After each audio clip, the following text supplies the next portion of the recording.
say the color black without walking on eggshells.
I say, hold up, cock my glizzy, bang, bang.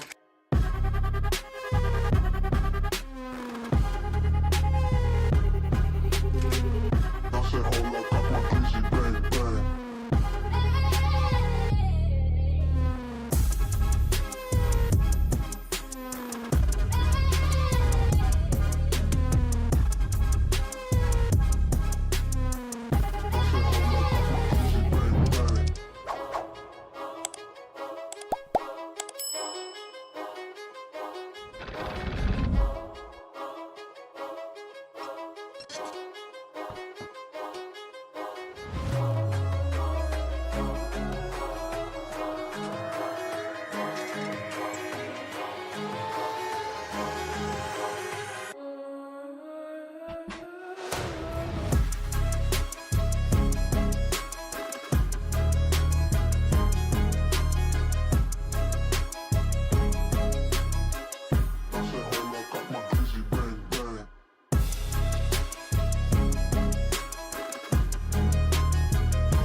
You're tuned into Foolery.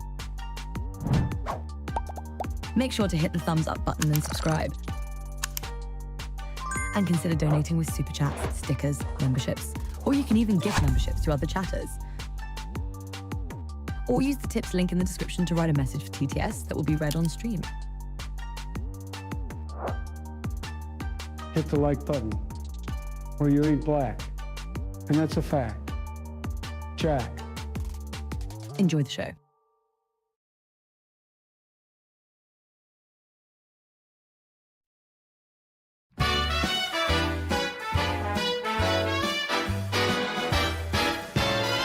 Oh, the jungus outside is rizzy, but the palm is so skibbity. And since I've got to go, oh hi-oh, oh hi-oh, oh hi-oh, my goon streak has no signs of ending, and the sus among us are venting. Boy, Baka, you know it's so. Oh hi-oh, oh hi-oh, oh hi-oh. While I'm rizzing in Fortnite, I'm edging to Mr. Beast porn. But if Libby Dunn jokes me tight, oh, the Riz home I'll be warm. Duke Dennis is slowly mewing, and Queso is always chewing. As long as Phantom taxes bro, oh hi-oh, oh hi-oh, oh hi-oh. He doesn't care if the sun below. He's sitting by the fire's cozy glow. He don't care about the cold and the winds that blow. He just says, let it snow, let it snow, let it snow. Oh, here goes the storm. Why should he worry when he's nice and warm? His gal by his side and the lights turn low. He just says, let it snow, let it snow.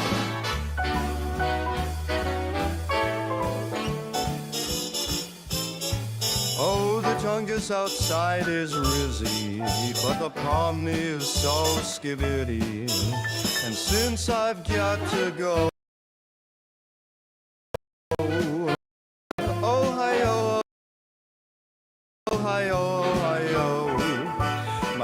streak has no signs of ending.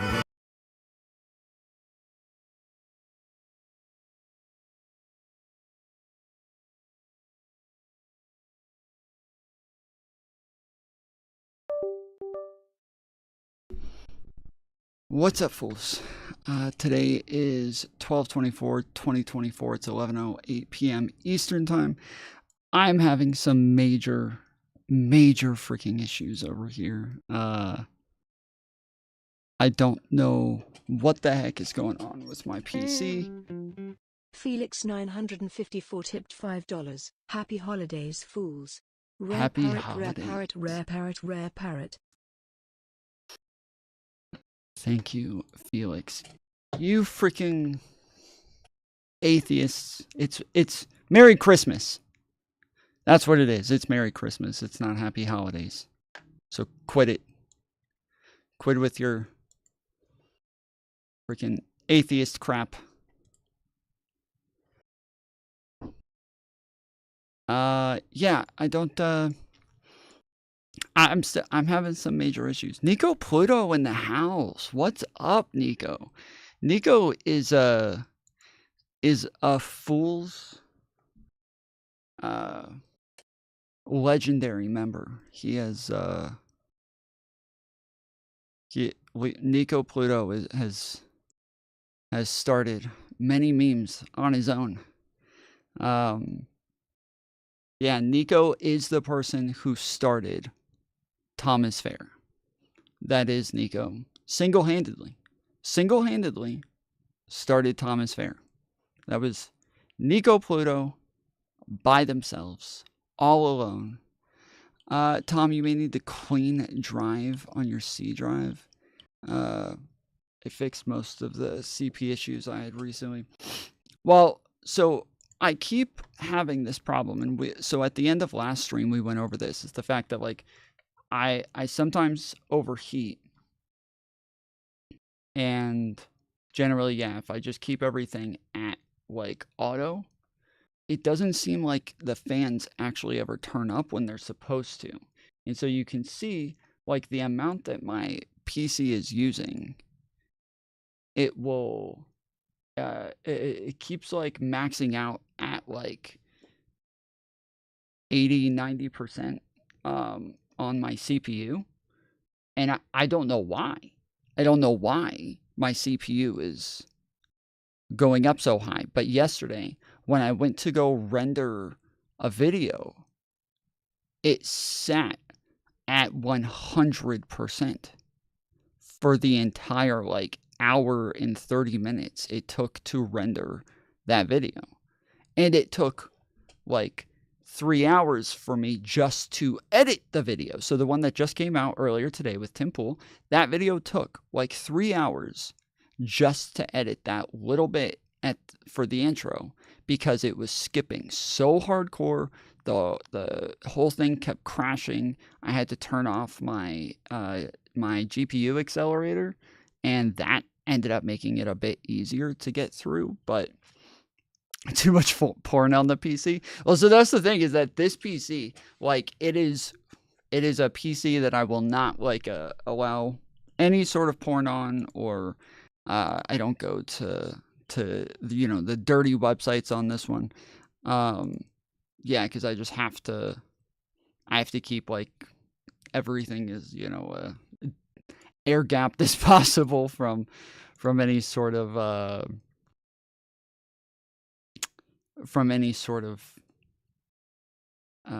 pornography that could possibly pop up. And obviously I've still had it pop up maybe, I think 4 or 5 times. I've still had like porn pop up on my screen somehow. So yeah, Merry Christmas, Nico Pluto. Merry Christmas. Yeah, I think there's few who were around back when Nico was here. I think Felix might have been here back then. I can't remember. I know Aaron was not here. Z King was here. Mantis was not here. This was like between the what was it? This is between the Balenciaga video essay and the Lav arc. There was before the Lav arc, but after the Balenciaga stuff. I'm here since the Angela Knight interview. Okay, so yeah, so you came later then. You came after the, like, during the Lav arc, yeah. Shut up, Tom, and a Happy New Year. Based. Freaking based. You have always been fair to me, Tom. I have always been fair. You're right. I've been fair. I have been the fairest. I keep meaning to change some of the intro. I think it'll probably be before the intro starts. I need to add in like a clip from is it Snow? No, it's not Snow White. Who is it? I can't remember. Is it Cinderella? It's somebody, but there's a, you know, where the witch walks up to the mirror and she says, "Mirror, mirror on the wall, who's the fairest of them all?" And then it's supposed to, you know, I'm gonna pop up in the mirror. And so yeah, I think I'll probably put it at the beginning of the video. Sleeping Beauty, that's right. I think that's what it is, yeah. For some reason I always get Snow White and Sleeping Beauty mixed up. Doesn't Snow White like pass out for like a really long time? Like doesn't she sleep for like a really long time?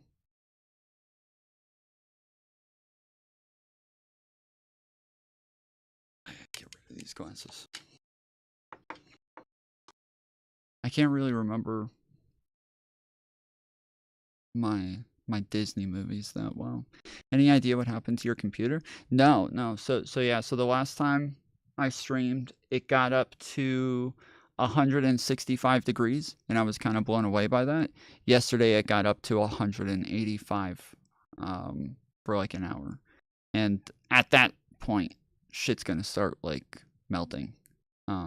Like at that point, it's gonna start melting.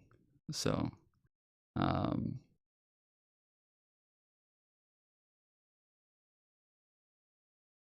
sorry, the queen doesn't say that to the mirror. Actually, sorry, the queen does say that to the mirror in the cartoon version. The book version, she doesn't say that. So in the book version, she says, "Mirror, mirror on the wall," or sorry, she says,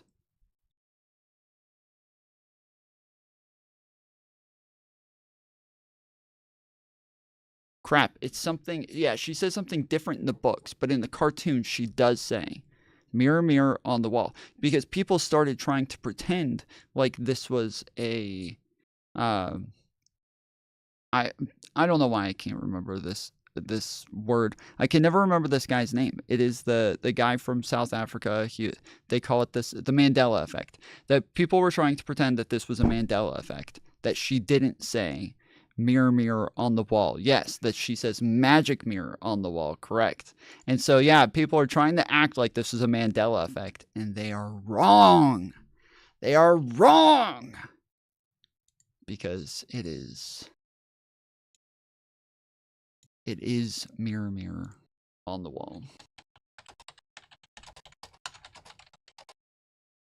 I will pull it up.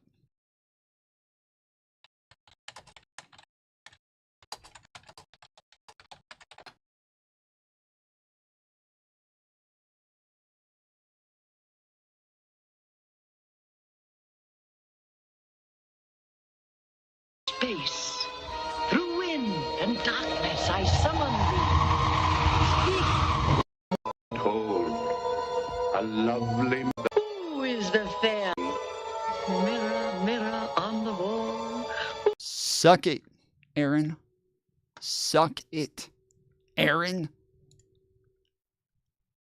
Suck it, Aaron. You think you know shit. You don't know shit. You're pretty much a Trumper now. You just got debunked. You just went and spread misinformation just like a freaking Trumper. You can see your way out, Aaron. I said good day, sir.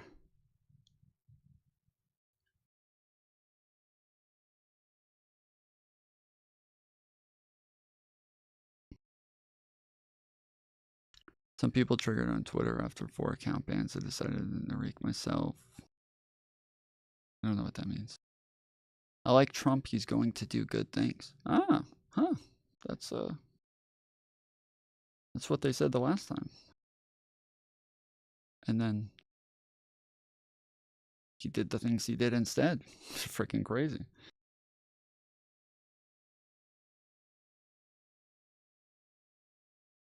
But we can all hold out hope. I hope he does good things.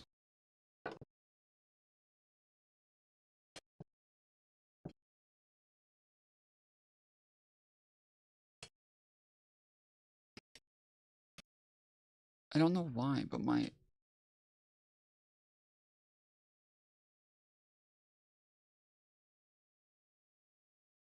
lights are not shining behind me very brightly. I don't know what's going on.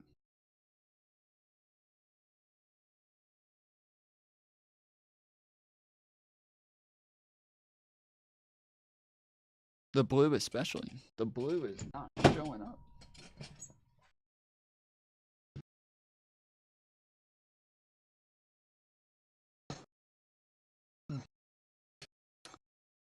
Is this too bright? Is it this? I suppose that's a little bit better.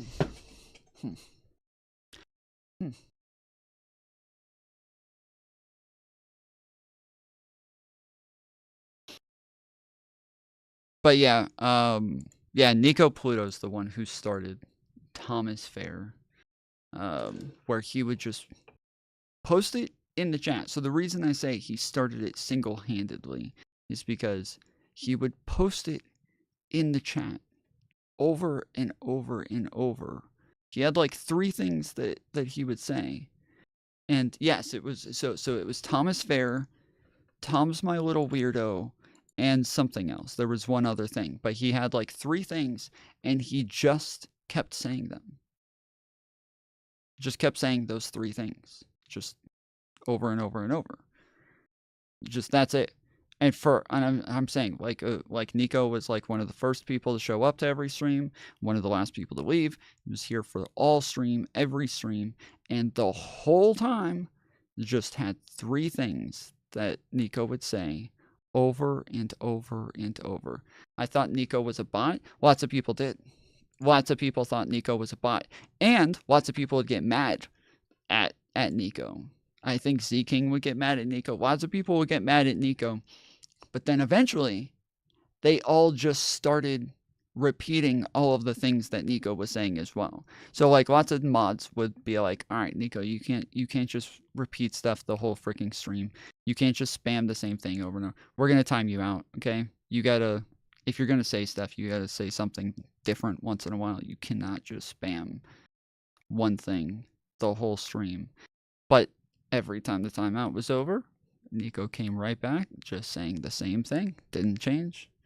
I don't even think Nico realized that they got timed out.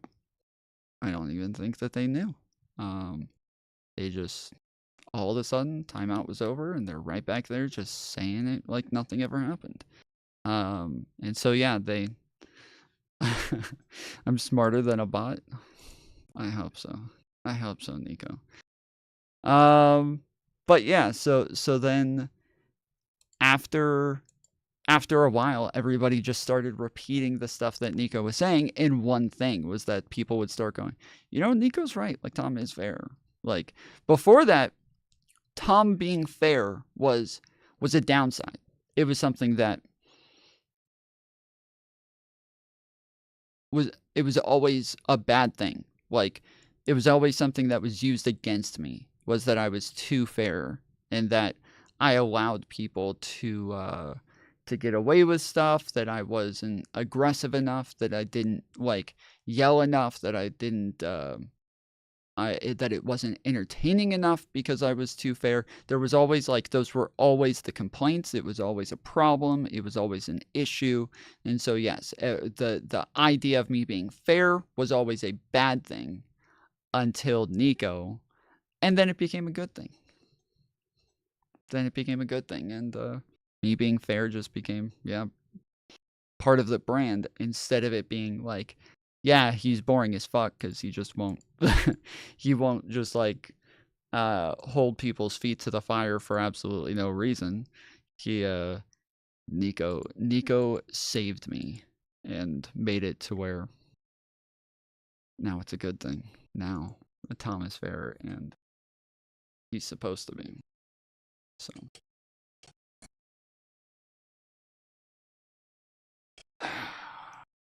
ooh, it's so cold. Let's freaking go. I keep forgetting that these are sitting outside for a while, and then I go to get them, and when I go get them, they are so cold because it's so cold outside. So it's beautiful. Beautiful.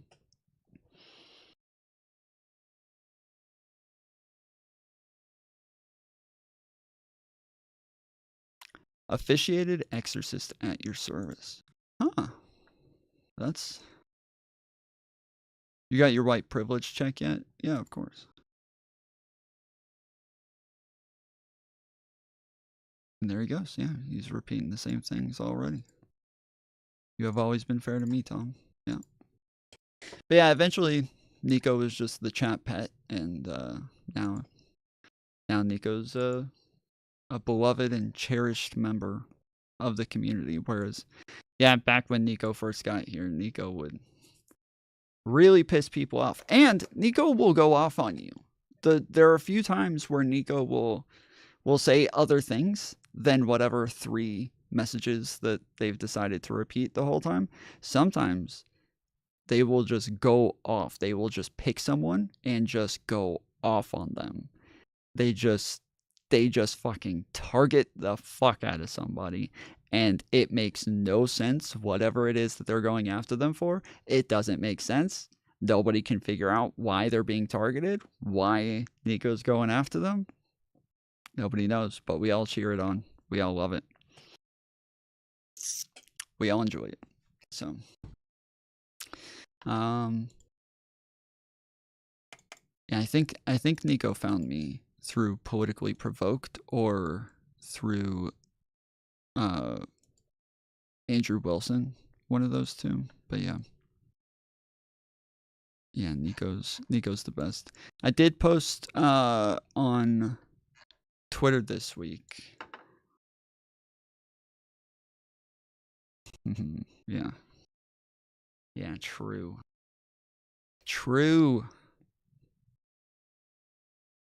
Suck it, Uru. Suck it. Bitch. Bitch. You fucking bitch. I win. Yes. Fuck you.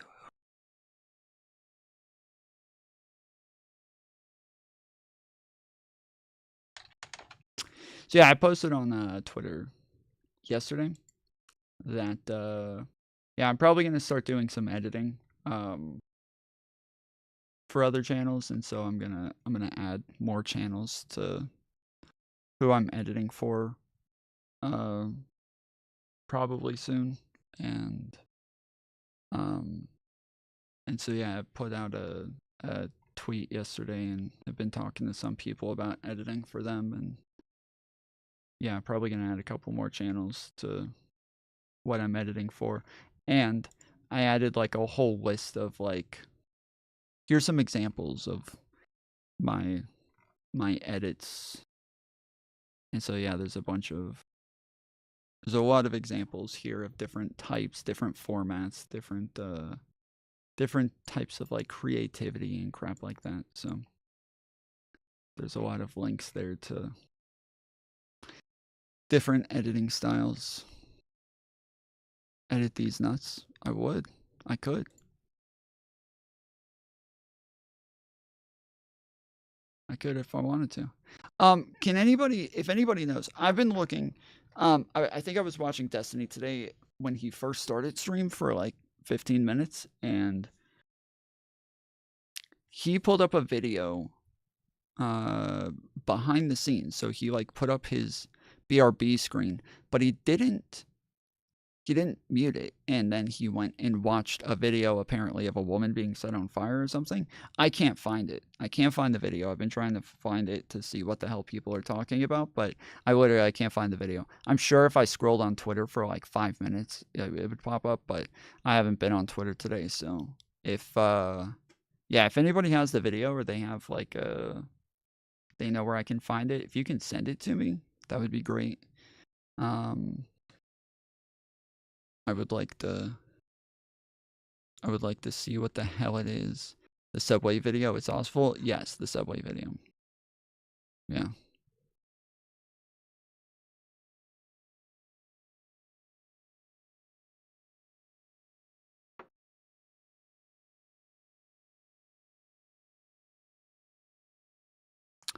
What the fuck is Slow-Mo talking about, dude? This never happened. This never happened.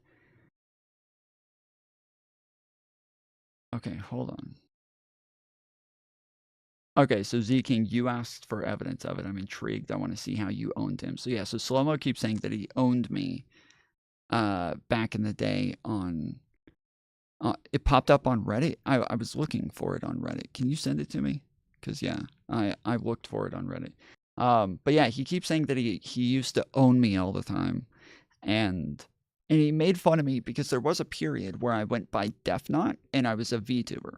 And so if you guys have probably seen, there's I think it's on the mod list maybe, but it's called DefNot.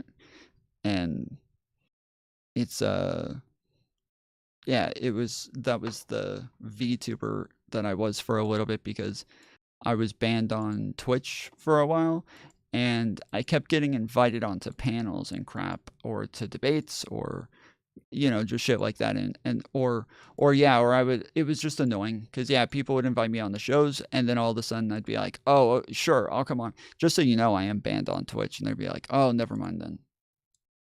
And I was getting really frustrated. Show us the avatar. I'm looking for the picture right now. But yeah, they would always be like, oh, never mind then. Yeah, if you're banned. Because on Twitch, if somebody gets banned, you can't talk to them. You can't have them on your stream. You can't play their content. You can't review their content. You can't show a picture of them. Like, they literally cannot be anywhere on the platform whatsoever.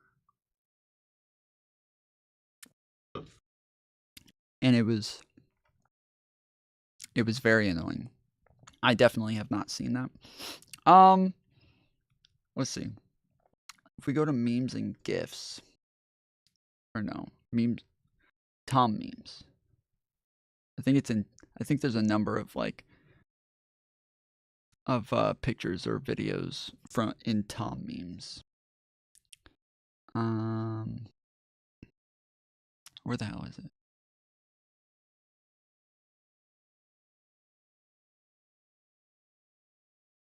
There it is.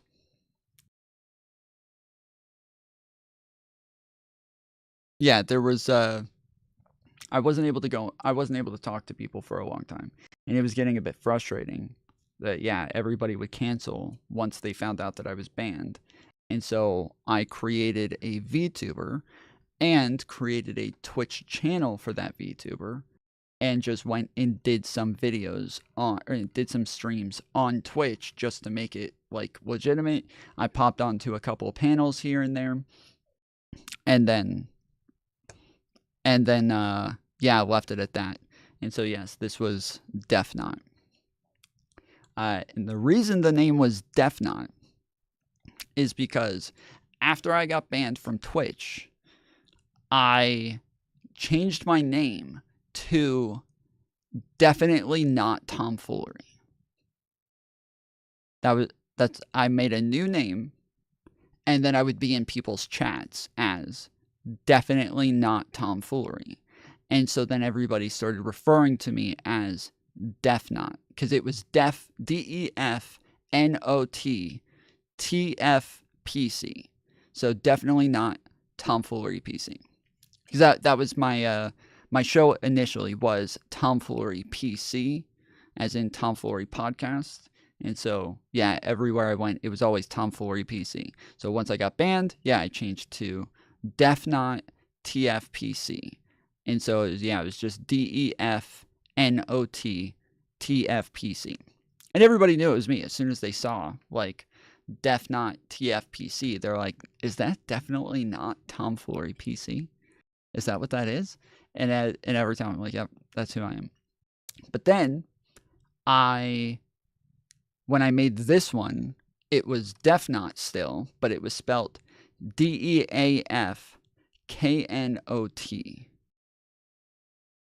That's how it was spelled. DEAFKNOT.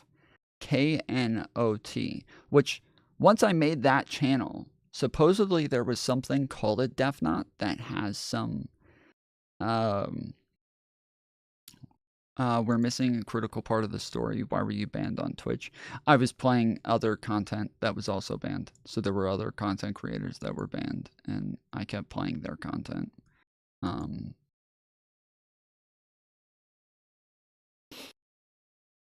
It was this dumb idea. I knew I was taking a big chance when I did it, and everybody kept telling me to stop.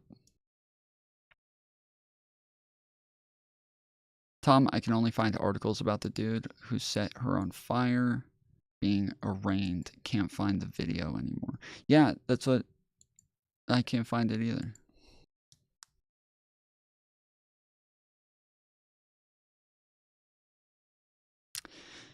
So yeah. Apparently, Defnot, a DEAFKNOT, like a Defnot, is some sort of like sexual thing with a dog or some shit. I don't know. I found this out afterwards, but initially it was supposed to be a rope with eyes and a mouth, but no ears. And that's what it was going to be. It was going to be like a rope tied in a knot. And then I was just going to have eyes and a mouth, but no ears. So it was going to be a deaf knot. But it was really hard to get somebody to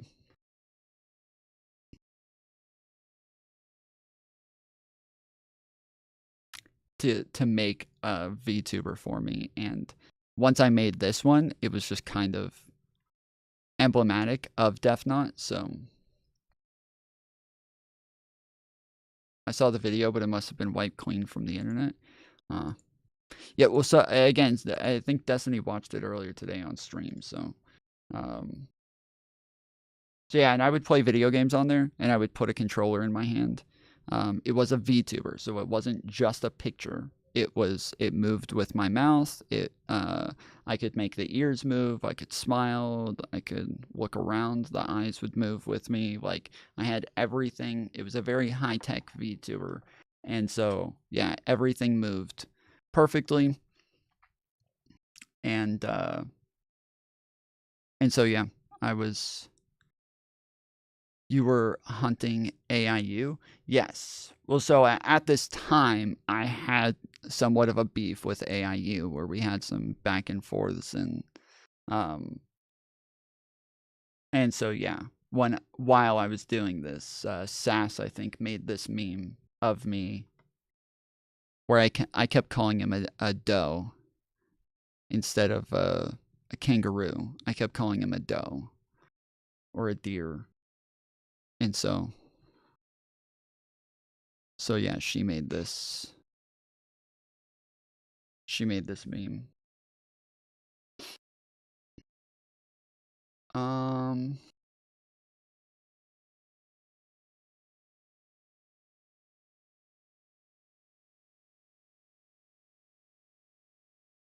But yeah, I still didn't work on the Golden Shirt Awards. So if you guys don't know, at the beginning of every year, we do an award ceremony for like the best clips of the last year or something like that.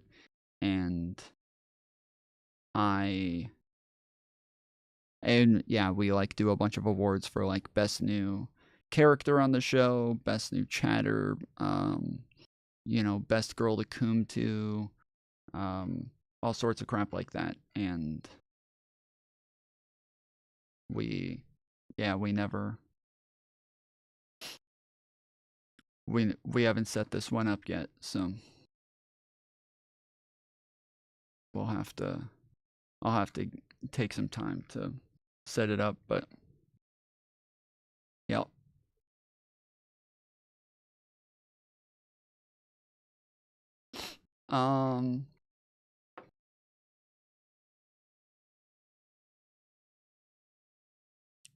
And then, oh yeah, so anyway, so he was talking about the VTuber thing, just talking about the fact that he owned me back when I was a VTuber, blah blah blah. And so yeah, I was like, bro, I don't know why you keep mentioning me being a VTuber. I was like, first off, I did that for like a week, and second off, you never showed your face either way, so you're still a grade below a VTuber. Like, I don't know why you're acting like you can make fun of me for being a VTuber for a week when you literally didn't even show your face on this show. So I don't know what the fuck you're doing. Some of these memes are so good. You're talking about in there? Yeah, some of these were funny. Sass was always very good at making a bunch of memes. So there was a time when I kept mixing up this. I think, let's see, hit the money on the ball.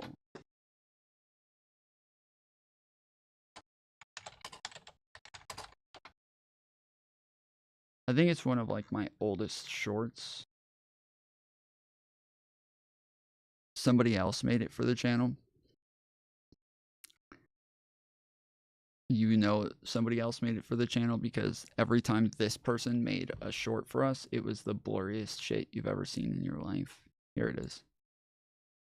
And I thought his video was freaking based. I thought it was perfect. I thought it hit the money on the ball. Wait.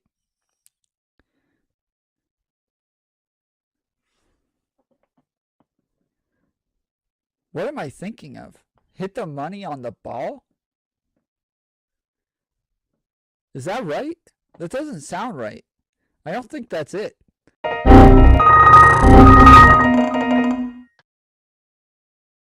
So yeah. So yeah, so that's the hit the money on the ball meme.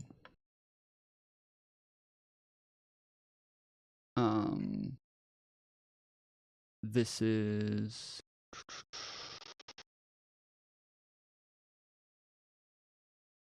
when I hit 300 subs, they did like a bunch of like 300 memes. So that's what a lot of these are.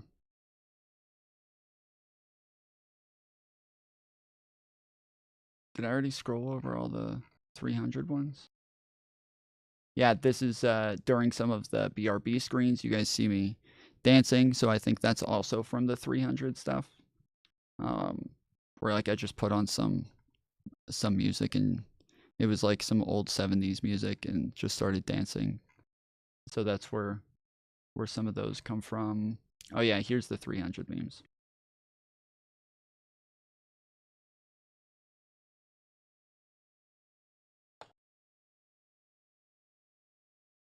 This was from, there was a couple of days where I was making fun of Xander Hall and the fact that all of his faces on his thumbnails where it looked like he actually practiced like doing thumbnail faces.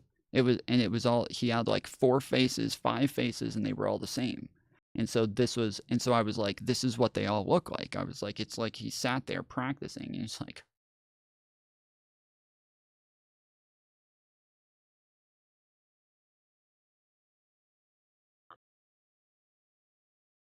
and Sass went and screenshot all of those, and then we ended up using those on my thumbnails. So yeah, but she put all of my thumbnail faces on here. And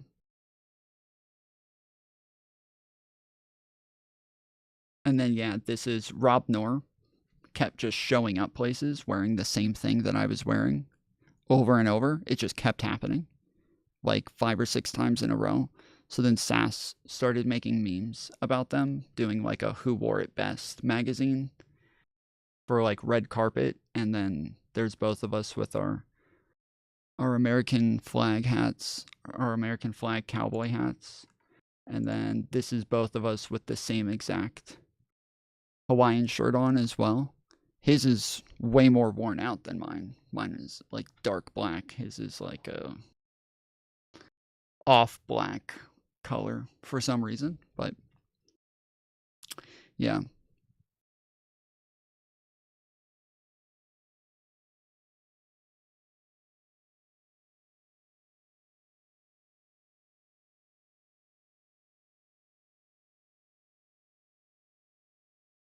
Yeah, I think Death Knot eventually got banned from... It was a red panda, and Death Knot eventually got banned from Twitch for ban evasion. Like, immediately. Apparently, my voice is super recognizable. So, literally, on the first day that I streamed as Death Knot, everybody immediately was like, is that Tom Foolery? That's Tom Foolery. I'm reporting you. I know you're ban evading. I was like, what the fuck? Why do people know this is me? I didn't know my voice was so recognizable, but yeah, I even talked to somebody about this recently, and they're like, yes, everybody can tell your voice is very distinct. We're not saying God's will has changed. We're not saying God's will has changed. We're saying we discover a whole new set of books, okay? Yes. And we find out, we verify this 100% historically. The best Christian, Kent Haven archaeologists in the world dig these books up and like, these are actually the word of God. And they say, like, redact these phrases, add these ones. We're raping babies all day now. That's what we're going to be doing. That is the most moral thing to do. In that case, do you adopt those principles in this world? Yes or no? Yes, as a Christian, yes, I would have to say yes. Sure. Because I would have to, we're not saying God's will has changed. So yeah. Why didn't you change your voice? I didn't think I needed to. Yeah, I thought, well, some people sound alike. So that's it. That's all we got to do, you know? Just some people can possibly sound alike. Yeah. Plus, I was like, I was new to Twitch. I was only on Twitch for 2 months before I got permanently banned. So I didn't think that I would be even big enough to be recognizable. Like, anybody that would recognize me, I thought that they would... Yeah, it's like the meme, like, they'll never know. They're gonna know. No, how would they know? They're gonna know. How would they know? Yeah, it's kind of like that. Yeah. But yeah, I didn't think there was any... I didn't think there was any reason that people would know. I was not that big, and then for the few who would have known were fans of me and were very unlikely to report me, but yeah, no, they all knew. So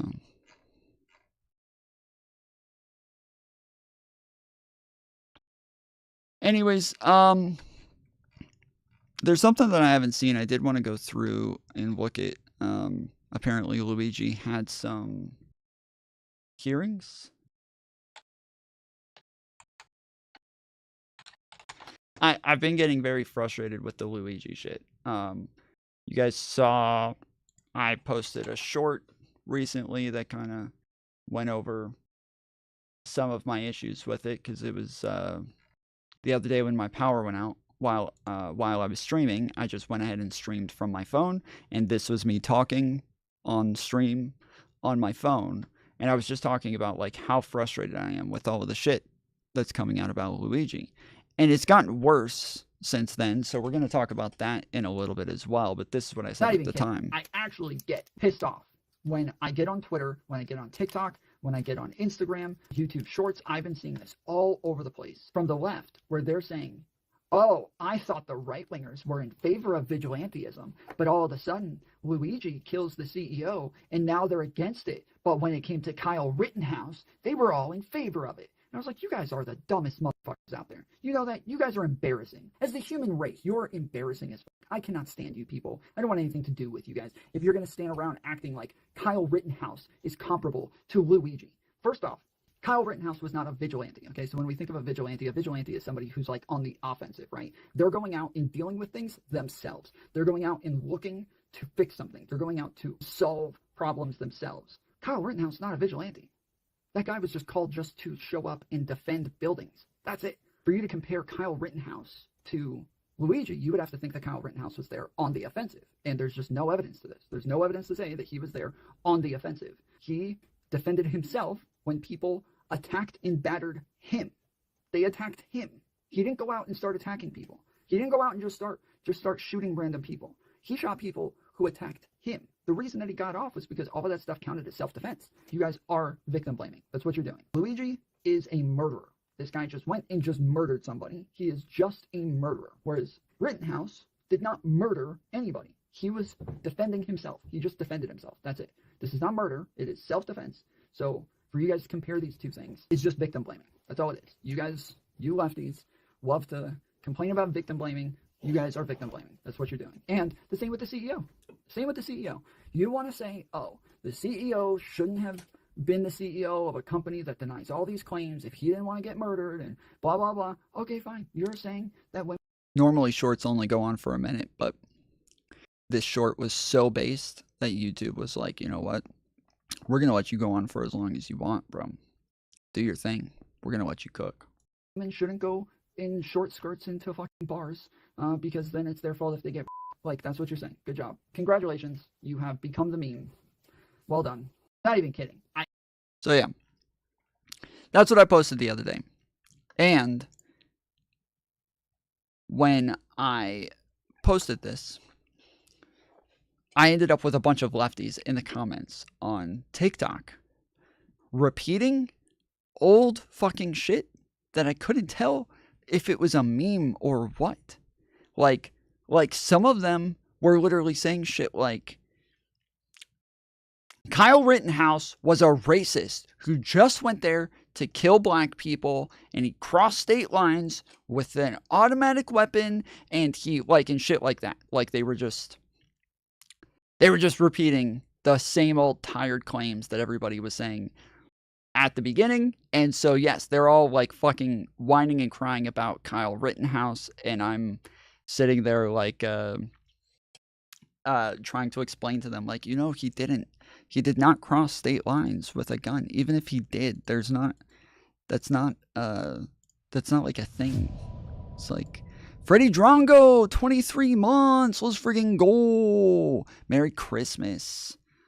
Merry Christmas, Freddie Drongo. I have that was another thing that I saw in Discord today, actually, now that I think about it.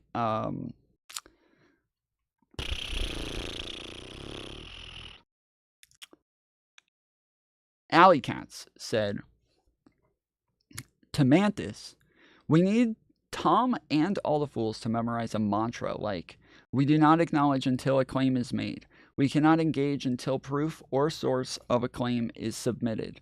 We must work on creating the future, not repeating the past in order to move forward and not go insane. So this is a good idea. We could probably get something like this going. But I said we have the Fool's Pledge already. And I see she just now replied and said, oh yeah, I don't recall. Where is it? I think it's in my notes.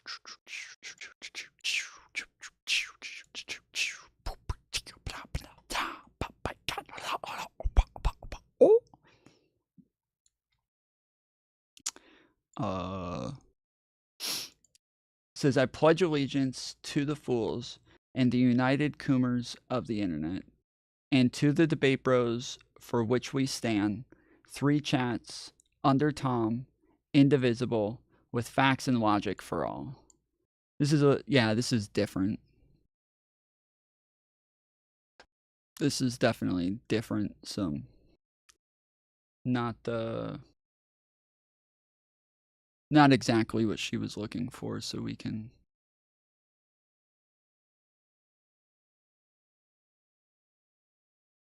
Tagoon always doesn't unite hit the same, Tom. What? I'm sorry, I don't know what woo white means.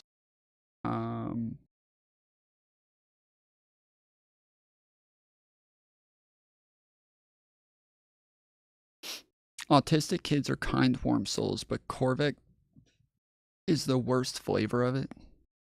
I'd recommend not responding to him and watch him become dejected and abandoned. Well, so I don't think he's actually autistic. I think that he is... I think that he is already just dejected and abandoned. I don't think that he's had, like, experience engaging with real humans. And I think that obviously, if you haven't, like, been around other humans to learn,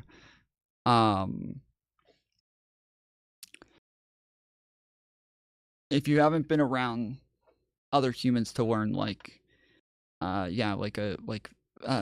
facial expressions, body language, if you don't understand, like, normal human interactions, you don't understand stuff like that, you're going to still come off as though you're autistic, even though you don't actually have any sort of, like, problem that would cause this issue. You don't have, like, an actual physical disability, that it's more just you just haven't had the experience yet. What was the topic? I keep hearing about your debate with Corvik. I didn't debate Corvik. There was no topic. So. Anyways. Yeah,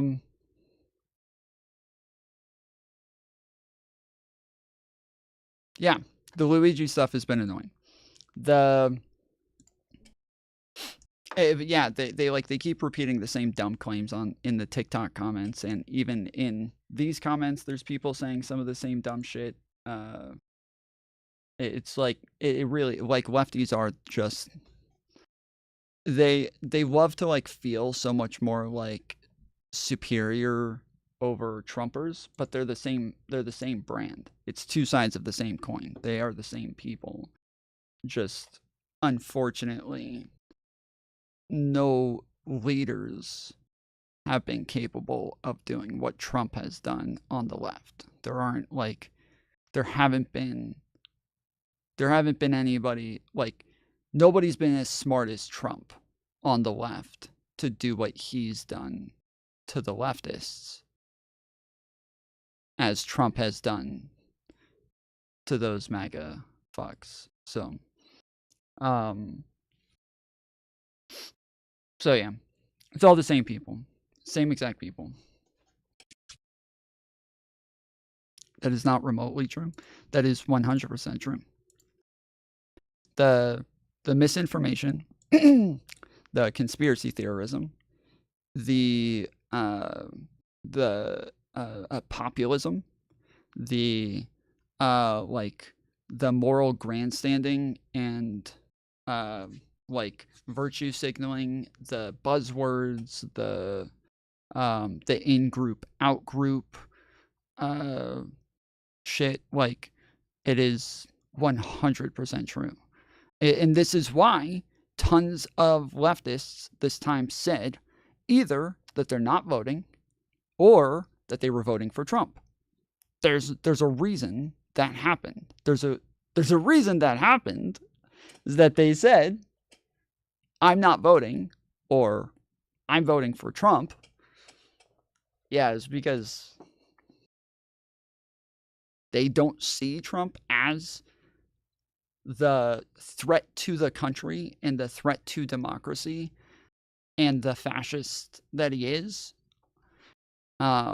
Or they do see him as a fascist, but they see all Republicans and Democrats as fascist. And so they just don't think he's any different from the others. And so it's just not that big of a difference to where I would, they feel compelled to go vote for a lesser of two evils, because they don't think there is a lesser of two evils. Like, that seems, yeah, that seems obvious.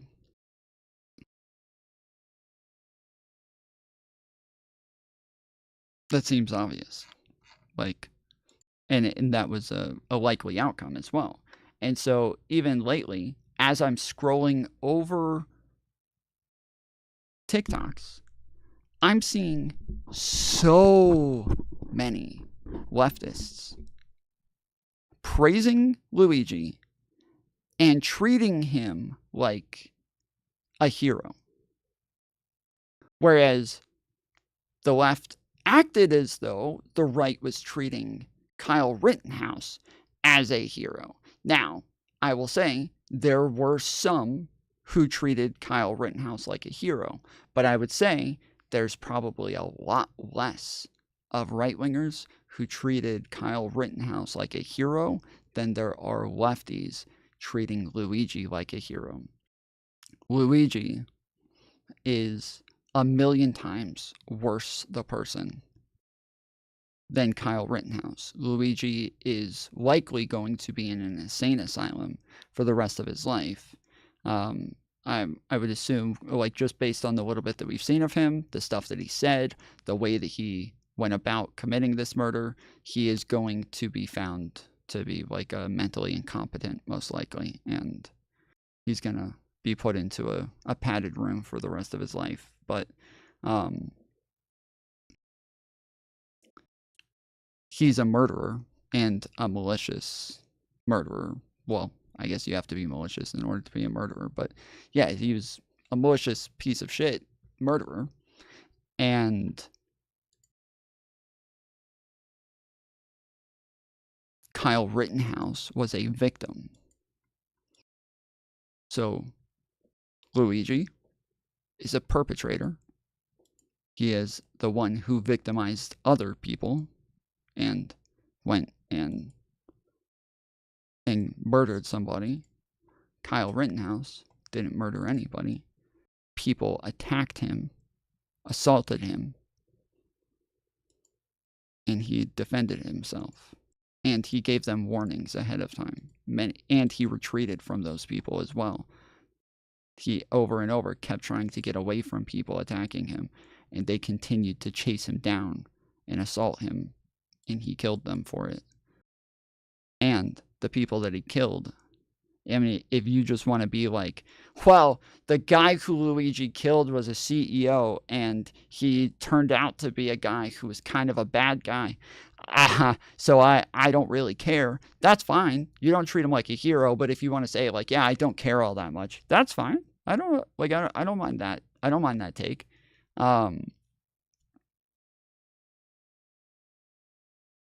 Like, people shooting at Trump, I would say, yeah, like, that's a bad thing to do. Don't do that. Like, that is a horrifically bad thing to do, and this is like an insanely miserable country if we set a precedent to where it is a normalized thing to just go shoot at presidential candidates if we don't like the outcome of the other side's pick. That would be insane. That would be retarded. You speak like an idealistic child? Well, why don't you come on, Salty Buckeye? We can talk about it. I would almost bet that if you disagree with anything that I say, that you likely don't. You haven't had, like, real jobs in your life, and you've never had, like, a whole lot of responsibilities, and you are likely the idealistic child. But I don't have to get into your personal life to break down the ideas, so I don't really care about the personal attacks. I'm happy to just engage with the ideas if you want to hop on. But yeah, whereas, like, Kyle Rittenhouse is just defending himself. Luigi went out and assaulted the guy. And if you want to just say, oh, I don't care, that's fine. Even if, like, Trump had died, yeah, I wouldn't have felt bad for the guy. I wouldn't have felt bad. I wouldn't have been like, oh, shucks, Donald Trump died. Oh, no. Like, it's more about the, it's more about the institutions that matter than anything else and the norms that are being set. But with Kyle Rittenhouse, he killed pedophiles. So if you're only worried about the outcome and the person that died, and then you're crying over the pedophiles and not the CEO,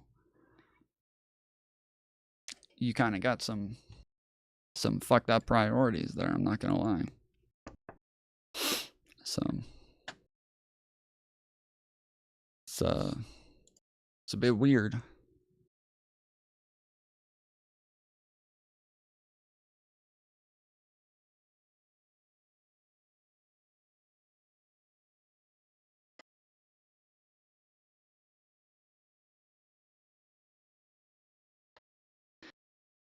Oh boy.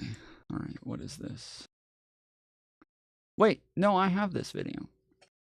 Wait, so Slow-Mo said, Tom, I came into it. Wait, hold on. He said it happened in 2021. Tom is probably delisted the video. Bryson Gray popped on. And later in the stream, I dunked on him so bad. Tom tried to freestyle, and he rage quit on stream. We literally laughed at him so much he quit. He will probably lie like he did. This video is on my... I cut it into a video and put it up.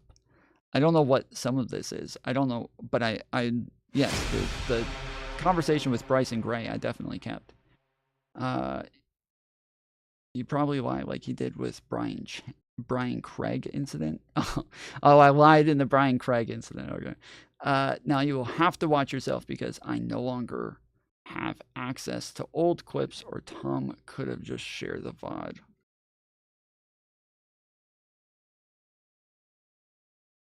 Oh, is it just a picture? Oh, I thought it was a video.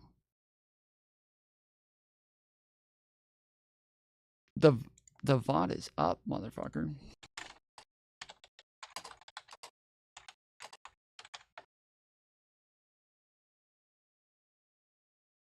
The fight's coming on. Go for it, Pedro. I'm sorry.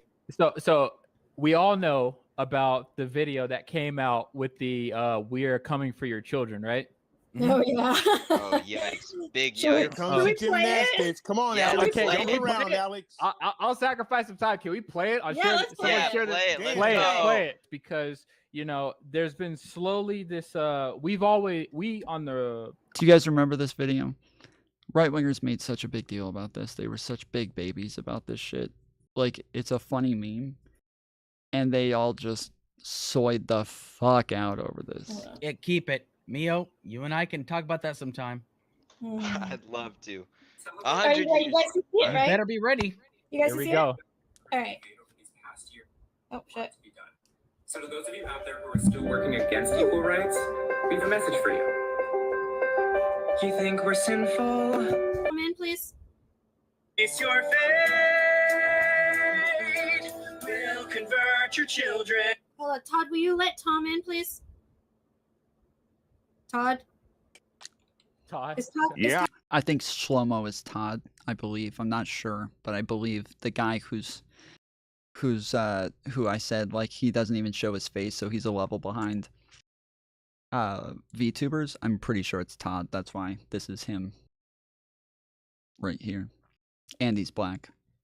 I'm coming. God. Hold on, man. What? Yeah. Okay.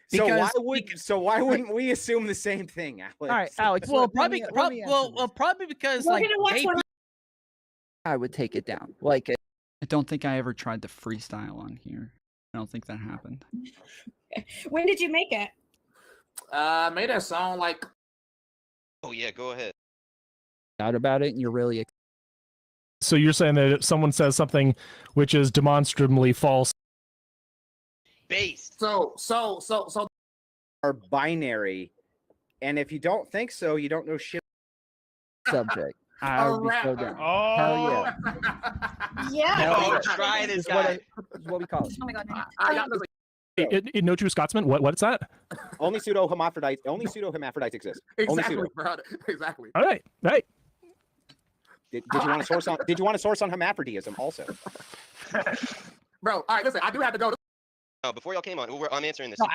I was. Yeah, so Bryson Gray's gone now. There was no fucking freestyle. What the Listen fuck to is that he part, but talking I thought we were about? talking about. Basically, all scientists agree that true hermaphrodites don't exist, right? That doesn't exist. Not true. No, it doesn't, Carl. Is everyone else seeing this?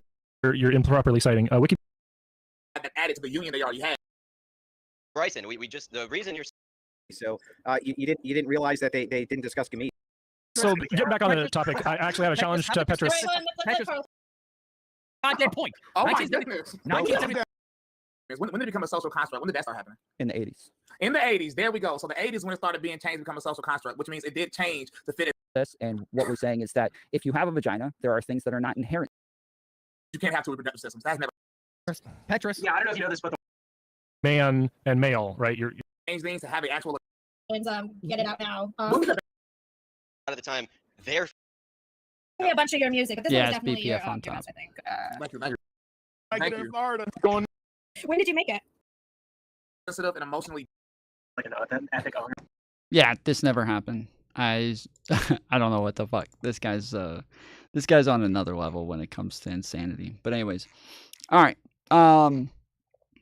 So yeah. So anyways, back to the Luigi shit. This guy, I keep coming across like actual videos of them like heroizing this guy, talking about how great he is, talking about what's up, Dream homie? How's it going? But yeah, talking about how great he is, how he's a hero, that he's Batman's new Robin, that they like have all of these like videos of him as Jesus and like putting him in biblical positions. They I think, who was it? Somebody posted one of those actually in the Discord either today or yesterday. I think it was MW who posted it, but yeah, they keep like they are heroizing this guy in a way that the right never heroized Kyle Rittenhouse. They just never did. They never treated him like a fucking hero in this way. Like, I would say, yeah, there were times where they were like acting as though he was a hero and crap like that, but I don't think they ever like really called him a hero, and even if they did, not to this extent. Not to this extent. It is not nearly as cringe, not nearly as desperate, and not nearly as gay. And so yeah, they have definitely treated this dude like he is a fucking savior. Yeah, I don't know.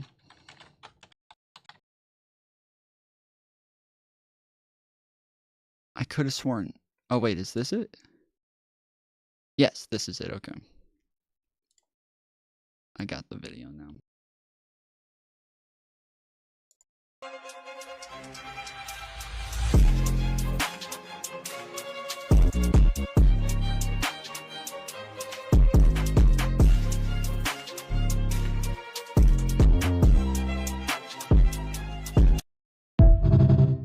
So yeah, that's just one of them. I literally, while I'm scrolling through TikTok, it's like every other video is another thing heroizing Luigi. And the problem right now is that the right should be fucking dunking all over these motherfuckers. Like, I've literally seen even mainstream media acting like the right is being hypocritical.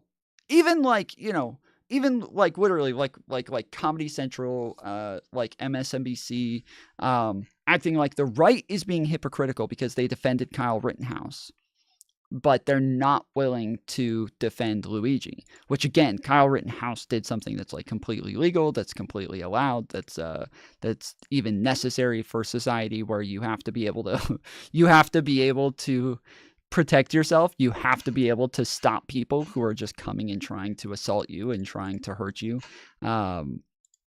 You have to be able to do that, but they still treated him like he did something horrible, and now they are all acting like it's the right that's being hypocritical, when really it's them that's being hypocritical.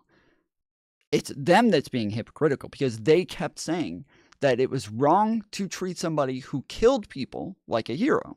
even if it was self-defense legally, it's still bad to treat someone who killed people like a hero. That was their argument. The right's argument was, it doesn't matter, it's self-defense, like the guy had to do what he had to do. The left's argument was, he killed people. He shouldn't have been there in the first place. So to treat somebody like this, like a hero, that's wrong. Okay?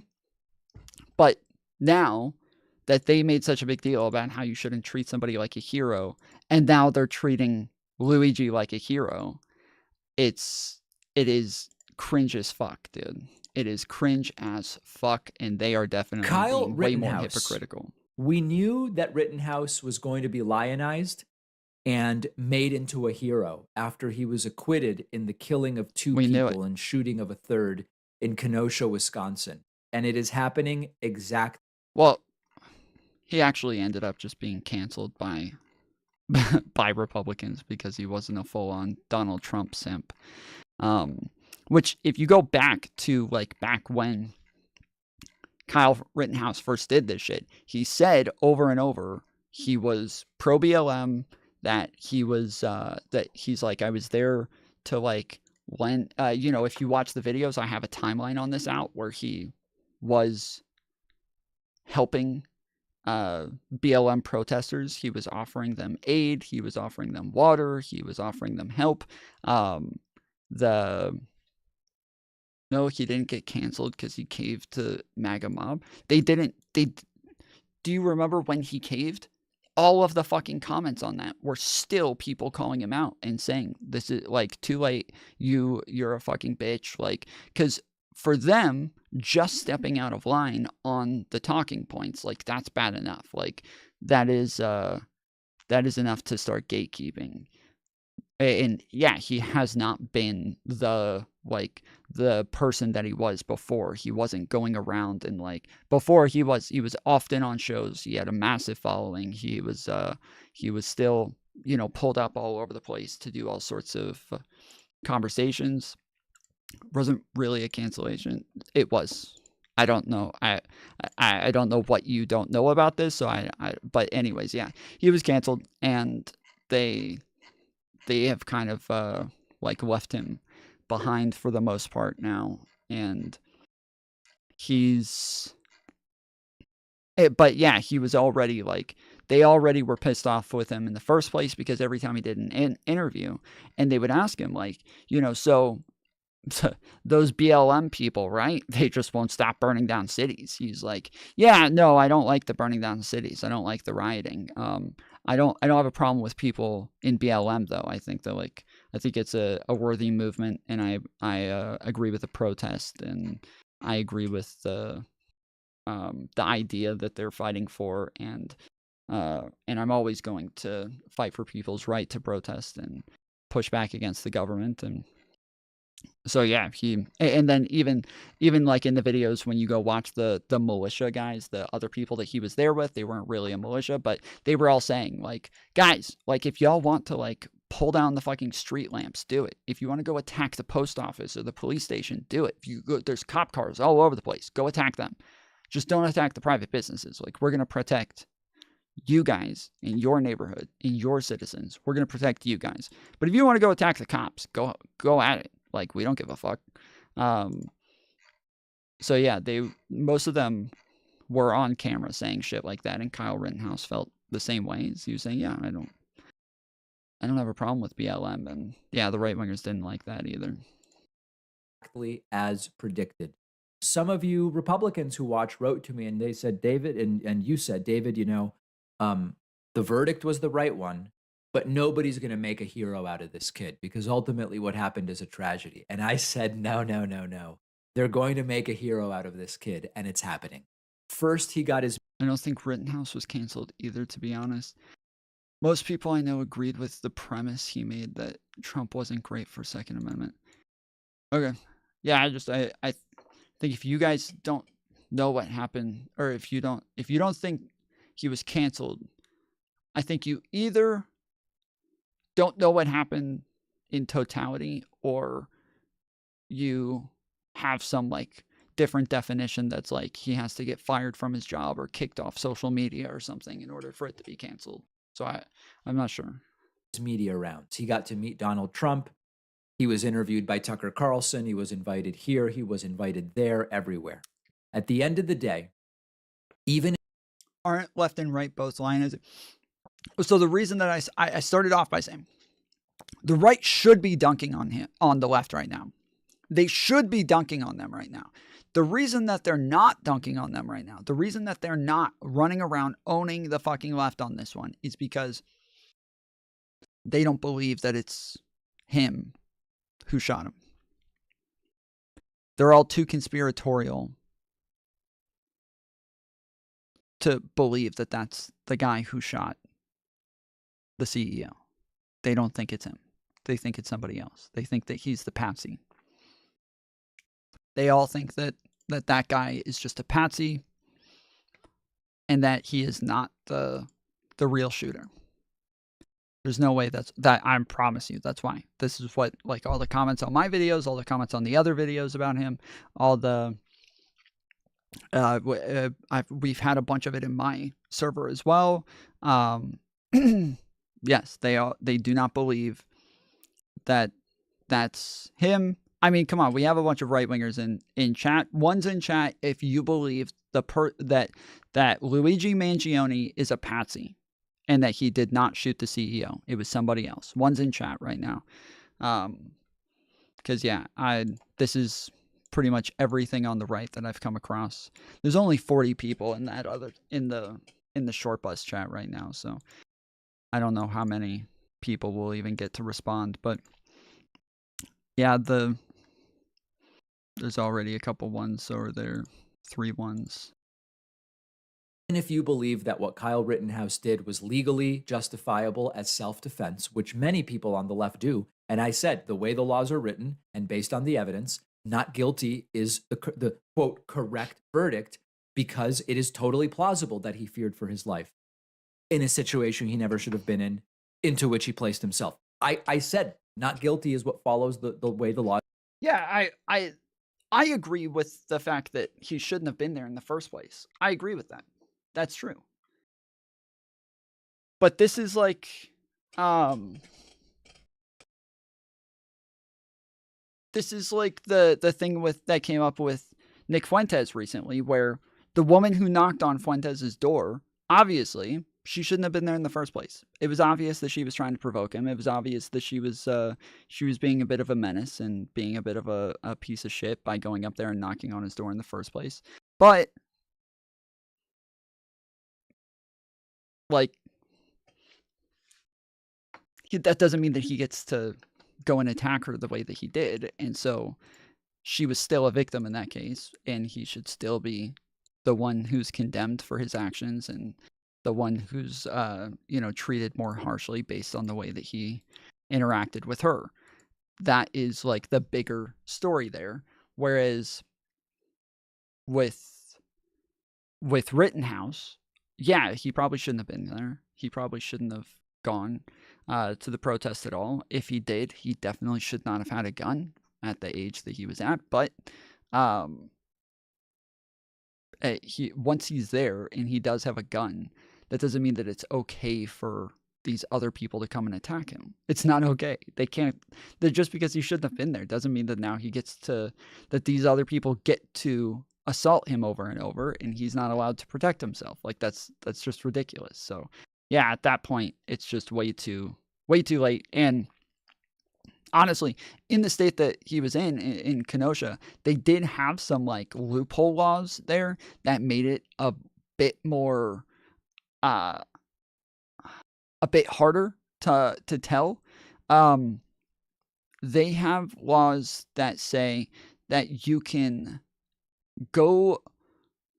that somebody underage can have a gun if they're with their parent, and they can have a hunting rifle if they're with an adult.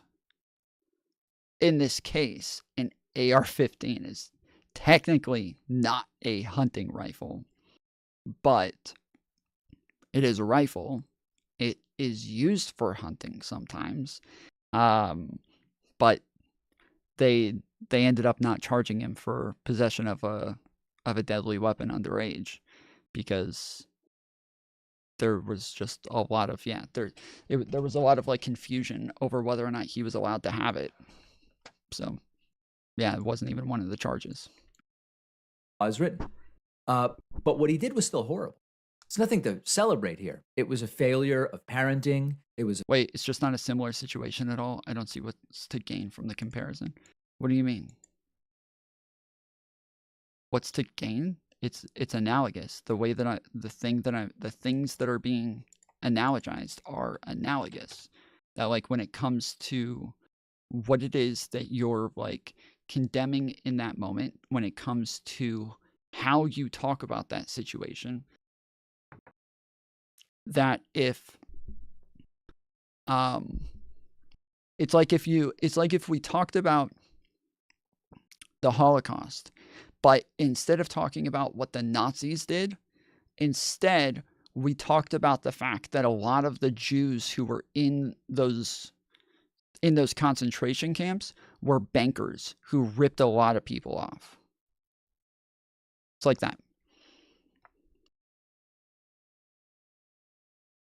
It's like you're totally missing the forest for the trees at that point, when instead of talking about what the Nazis did, you're instead talking about, well, they're not perfect, guys. They're not perfect, and they shouldn't have been ripping people off in the first place, you know? They shouldn't have done that. So that doesn't mean that they deserved what happened to them. It doesn't mean that they deserve this. So like to mention that at all when we're talking about the situation is just kind of insane. And so yeah, it's the same here with Kyle Rittenhouse, where if just because he's there and he shouldn't have been there, okay, fine, he shouldn't have been there. So what? What does that mean? None of that means anything when it comes to what happened to him and whether or not he ought to have protected himself. The same with the lady when it comes to, when we were talking about Nick Fuentes, so many people kept coming in the chat saying, no, Nick didn't do anything wrong. She shouldn't have been there in the first place. It's like, okay, I don't know. I don't know why you think that means it's okay that he batters her now. Like, that's insane. He doesn't get to fucking batter this woman and assault this woman just because she shouldn't have been there in the first place. Like, that just doesn't change what he did. Oh, Luigi and Kyle. Oh, I thought, okay. Wait, I thought you were talking to me. Okay, so Luigi and Kyle are not similar. I don't agree that bringing up bankers is relevant when discussing how bad the Holocaust was either, to be honest. Oh, okay, yeah, no, that's my point. Yes, no, my whole point is that, yes, these two things are not analogous, and that it's kind of insane that people are, like, trying to, like, bring them in to the same thing. But when it comes to, like, in large part, as I said, it depends on what it is you're analogizing in the situation. And for me, when I saw tons of lefties saying that all of the right is treating Kyle like a hero, and I can't believe their hero would be somebody who murdered people, who their hero is a murderer, like shit like that. That was the kind of logic and the kind of talking points that I kept seeing from the left. And then now I'm seeing them literally saying, not treating him like a hero, but literally calling Luigi a hero. And so that, for that point, yes, that it just is analogous to the fact that, I just think they're being hypocritical in this case. It was a failure of gun culture. It was a failure of militia culture, vigilante culture, all of these horrible things that plague the United States. There's nothing to celebrate here. But now, Kyle Rittenhouse is quite literally being held up as a hero whose actions should be celebrated. And the latest installment is this speakership. He's going to be a speaker at this completely outrageous event held by right-wing group Turning Point USA called America Fest 2021 in Phoenix, Arizona. I will just miss it. I've been in Arizona the last 2 weeks. I leave Friday. The event is Saturday. Really a shame, huh? And the question I have is, what is there for him to speak about? Like how to kill people and get away with it? It's beyond sickening. And again, even if you think he is legally not guilty as he was found, What is there to celebrate here? What is there to learn from him other than you too could insert yourself into a situation you have no business in and get away with killing 2 people? Like, is that the lesson from Kyle Rittenhouse's story? There is nothing here other than You don't know if someone in his family got denied life-saving treatment, so jury could nullify. So sympathizers are extremely possible. Yeah, sure. That doesn't. That literally changes nothing for me. Like, it could change. Yeah, like it could change maybe like some sort of hardship that he might have been going through. But when you say you don't know that, do you have evidence of that? Because without any evidence, we're not just gonna make up fucking shit and we're not just gonna make up shit and go based on that. And so, yeah, if currently nobody has evidence of that, yet they're still coming to the conclusions that they're coming to, they're still wrong. And I'm still going to come to the conclusion that they're still wrong. So nobody has any evidence of anything. You're just wrong. We have lots of evidence for lots of things. We actually watched a bunch of videos about his family the other day. Apparently his family owned their own medical practices and were also part of making lots of money off of insurance companies and denying people life-saving treatment at high rates, and this is why he was well off and able to go to nice schools and shit. But I don't know why you think nobody knows anything. We know a lot of things. This is the age of information. We know shit.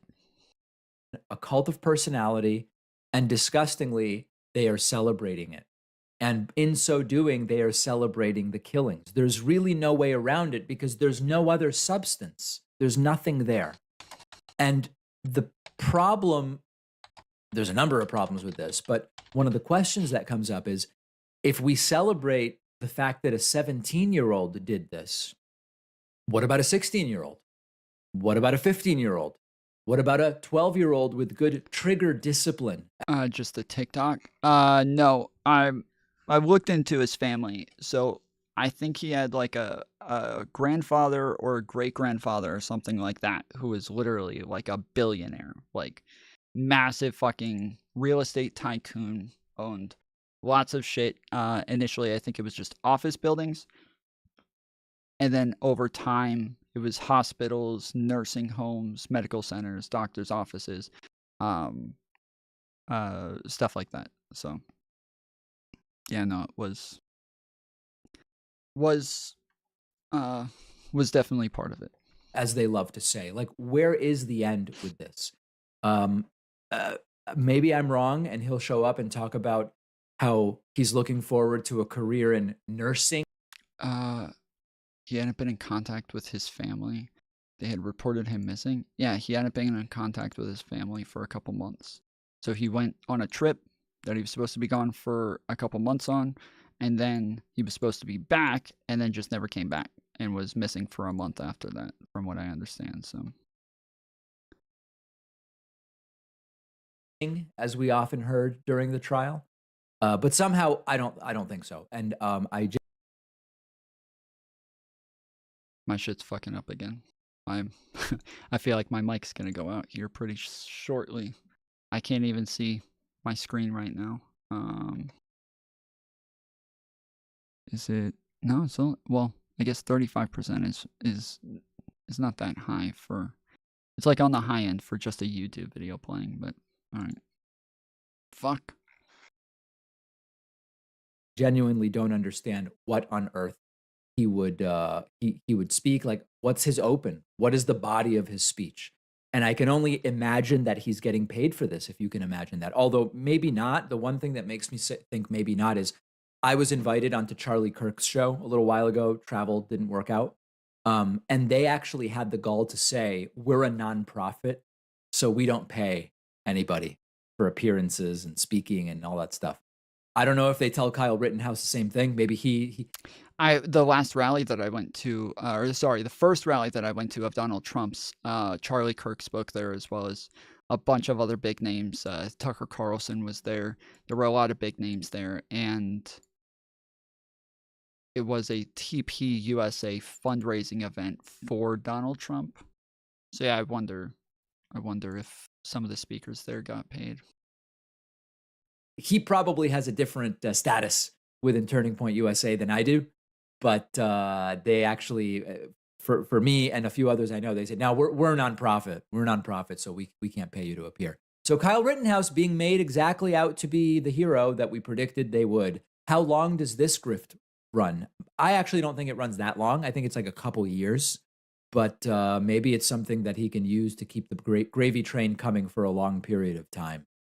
One of our sponsors is... Wait, what would the grift be? Isn't a grift where like you're misrepresenting yourself?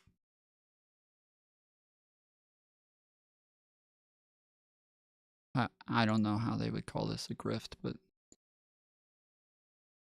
okay. Yeah, I can't see my monitor. I've got to disconnect everything real quick and reconnect it. These issues are going to drive me nuts.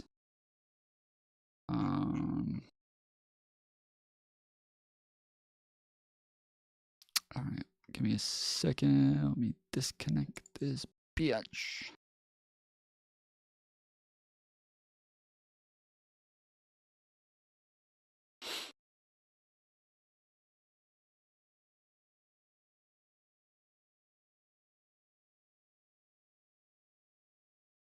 Okay.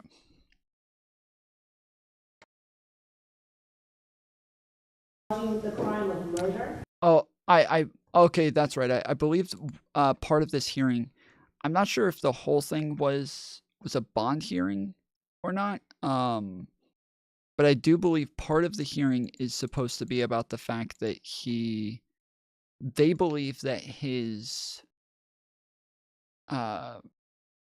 walk, they did a perp walk with him, and that they believe the perp walk was too long and unconstitutional. They felt like they did it just for the media, and perp walks just for the media are considered unconstitutional. And so yeah, you can't do that. So I think that's supposed to be like part of what the hearing is about. In the first degree and other related charges. Oh shit. As we copy and one to counsel, does the court wish that we be heard with respect to bail? Well, what is the situation with the federal authorities? They have a security report on these? As we understand that we have primary jurisdiction, and we have been informed by the U.S. Attorney that they intend on allowing us to try our case first. So with respect to whatever goes on there, as the party with primary jurisdiction, the trial and the sentencing will take place here prior to anything that takes place in the federal system. So what you just said, the answer is it's fine if we take custody today. That I'm not sure of, because Your Honor signed a writ in which it says that we're going to return the defendant to federal custody. So I think that would be step two. I do think that logically. What do you mean? I'm in East Coast. It's fucking after midnight. But I hung out with my family earlier. Why would I be hanging out with my family at 1 a.m.? What the fuck? As the party with primary jurisdiction, the custody should be here, but I asked the court, in light of the court signing the writ, indicating that we would return him to federal custody, that be done at a later time. Well, I've been through this before, and if you do that, they will writ him right out of your. So I don't think I'm going to do that. But if you work it out with them, that we will take custody rather than us bringing him back for any proceedings, that'll be great. We will make every effort to accomplish that, Your Honor. But there should be some kind of detainment, we will know that. Yes. If their security order changes, there should be some mechanism before I keep it there, Absolutely. and then you can move it back. All right, is there any further? Yes, Your Honor. We'd like to make a record, if that's okay with Your Honor. First, we'd request immediate, expedited discovery in this case. The people have had this case for about almost 3 weeks, and that's more than Yeah, so my I'm starting to like track this. And so yes, this time it got up to 91%. So yeah, my CPU got up to 91%, and that is when my mic went out. So I just turned my fans back up. It was up at 165 degrees. Yeah, I don't know. I don't know what's going on here, and this is gonna bug the shit out of me. I think it was Rage Pro who was telling me that I need to get a cooler and maybe some, I forget what the glue is that you use, but you need more mic RAM. What is mic RAM? enough time to gather as much information as they can give to us, especially now that we have two proceedings that we have to answer to, one of them being death eligible. So we are requesting that we get immediate discovery of the New York City Police Department and FBI and federal and state documents. And the second thing I want to make a record of, Your Honor, is I'm very concerned about my client's right to a fair trial in this case. He's being prejudiced by some statements that are being made by government officials. Like every other defendant, he's entitled to a presumption of innocence, but unfortunately, the way this has been handled so far, his rights are being violated. And as you know, Your Honor, there's a wealth of case law guaranteeing his right to a fair trial, but none of the safeguards have been put in place yet here. In fact, what government officials have said this? What government officials are saying things? It depends on what government officials are saying stuff. I suppose.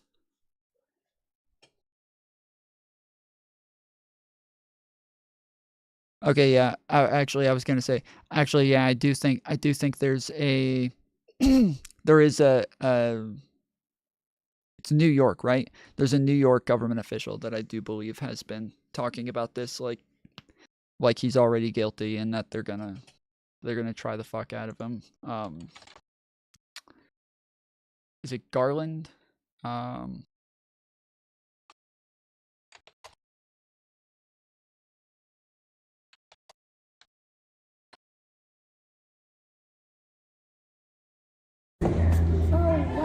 Wait, it's Luigi. This is wild. And then yeah, this is the perp walk.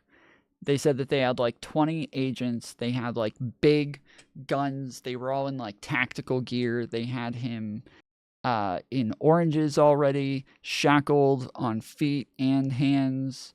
They just made like a massive show out of it and walked him as far as they possibly could. The problem here is it looks like he's coming from a helicopter.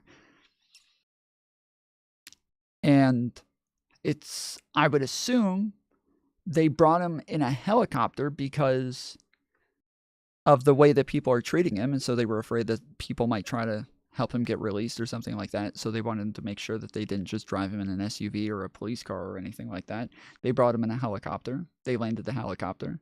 You have, like, unless you want them to just drive him in an SUV from the helicopter to the building, I suppose you can. But yeah, and they said that the media was already there. They were all lined up. They told them where to be and where to get their angles and everything. So I don't know. Is it Luigi? Yeah, it's Luigi. Guys, this is the craziest thing I've ever seen in my life. I know. Oh my god, these windows are so dirty. Is it? Oh my god, these windows are so dirty. See him in the orange jumpsuit? Oh, he's in the orange jumpsuit. Oh my god. You're doing great, baby. Well, Luigi Mangione appears in federal court on murder charges. Good afternoon, everyone. I'm Kira. A silencer and murder through the use of a firearm. That last charge under federal law now makes Mangione eligible for the federal death penalty. The 26-year-old landed. That is a lot of freaking cops, dude.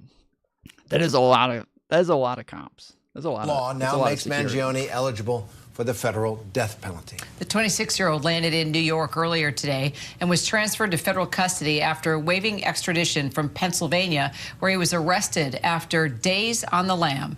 He also faces New York State charges of first and second degree murder related to the Midtown Manhattan shooting of Brian Thompson earlier this month. Senior investigative correspondent Aaron Katursky was inside court, joins us now along with our legal contributor and trial attorney Brian Buckmeyer. So, Aaron, tell us what happened in federal court. The action continues there, and I know you're tracking it. Well, and what can you tell us about Mangione, how he behaved in court? Just an incredible day, Terry. He began his day in an orange Pennsylvania state prison jumpsuit, waived extradition, was brought on board an NYPD plane, then a helicopter, landed in Lower Manhattan. The mayor was there to greet him, and then he was brought here to federal court, where he appeared briefly in civilian clothing, khaki pants, a white button-down shirt beneath a black sweater. He was shackled only at the ankles, and he didn't say much, but we did hear him answer yes to several of the judge's questions. So this was done 5 days ago. So this video came out 5 days ago talking about the hearing, but the one that we're watching here says this was done 1 day ago.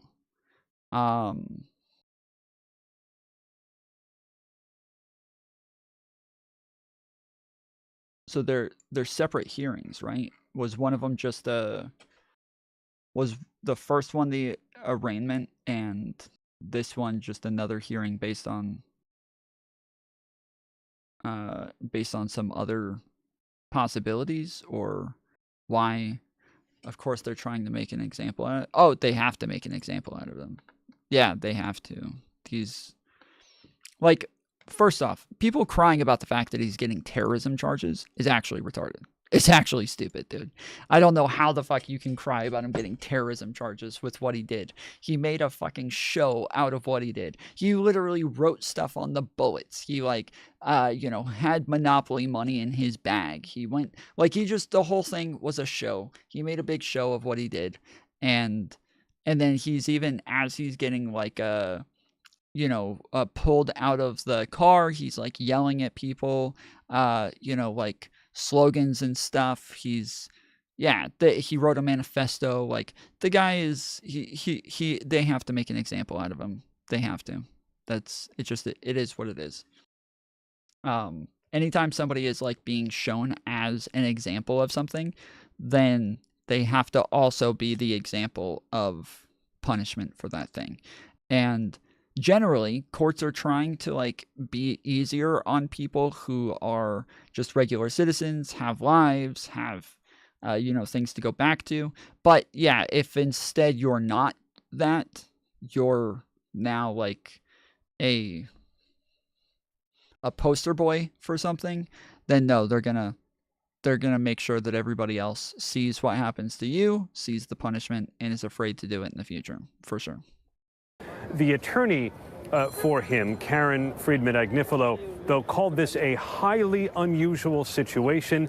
She said she had never seen anything like this, where he is charged in state court with terrorizing the public, murder in furtherance of terrorism, and charged in federal court with stalking a single individual.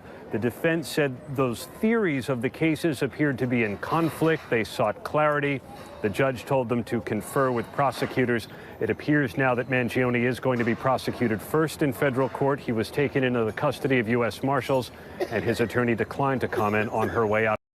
Okay, so yeah, so this one from 5 days ago, he's saying that it appears that he is going to be, or that they cleared up that he's going to be charged first in federal court. But according to this, we just listened to a little bit of the beginning, and they said that they're going to do their case first and then federal court. So that changes that. Out of the courthouse just a moment ago, Terry. All happening in real time. Brian, Mangione now in federal custody. So what happens to the New York State charges? Soon, what I would suspect would be that, as the judge said in the court there with Karen Friedman Agnifilo and the government's prosecutors, to confer with each other, figure out what happens next. Now, I think the next court date, unless there's an indictment, is January 18th in federal court. In that time, I would imagine that the state prosecutors will reach out to the federal prosecutors and try to at least get an arraignment, because they don't want that case to languish in any way, shape, or form, that a defense attorney can make any form of legal argument that either the prosecution is taking too long, any kind of arguments for speedy trial rights. They want to kind of get their ducks in a row to say there's an indictment, let's have them before the charges, and if there needs to be a pause for the federal charges, they'll do so. But I think there's got to be some kind of state appearance. Absolutely. So, Aaron, what do we know about how Luigi Mangione will be confined, how he'll be held, and when his next appearance in court might be? In all likelihood, he is on his way now to MDC Brooklyn. That is the federal lockup. Okay, so wait, so maybe this is the federal hearing? Mangione in court for United Healthcare, raw video. Man accused of fatally shooting CEO, 26. His initial appearance in New York State trial court was preempted by federal prosecution bringing their own charges over the shooting. The federal charges could carry the possibility of the death penalty, while the maximum sentence for the state charges is life in prison without parole. Prosecution has said the two cases will proceed on parallel tracks, with the state charges expected to go first. Okay. So, wait, so I thought this was the state. Yes, Your Honor. We'd like to make a record, if that's okay with Your Honor. First, we'd request immediate, expedited discovery in this case. The people have had this case for about almost 3 weeks, and that's more than enough time to gather as much information as they can give to us, especially now that we have two proceedings that we have to answer to, one of them being death eligible. So we are requesting that we get immediate discovery of the New York City Police Department and FBI and federal and state documents. And the second thing I want to make a record of, Your Honor, is I'm very concerned about my client's right to a fair trial in this case. He's being prejudiced by some statements that are being made by government officials. Like every other defendant, he is entitled to a presumption of innocence, but unfortunately, the way this has been handled so far, his rights are being violated. And as you know, Your Honor, there's a wealth of case law guaranteeing his right to a fair trial, but none of the safeguards have been put in place yet here. In fact, it's just the opposite of what's been happening. He's a young man, and he is being treated like a human ping pong ball between two warring jurisdictions here.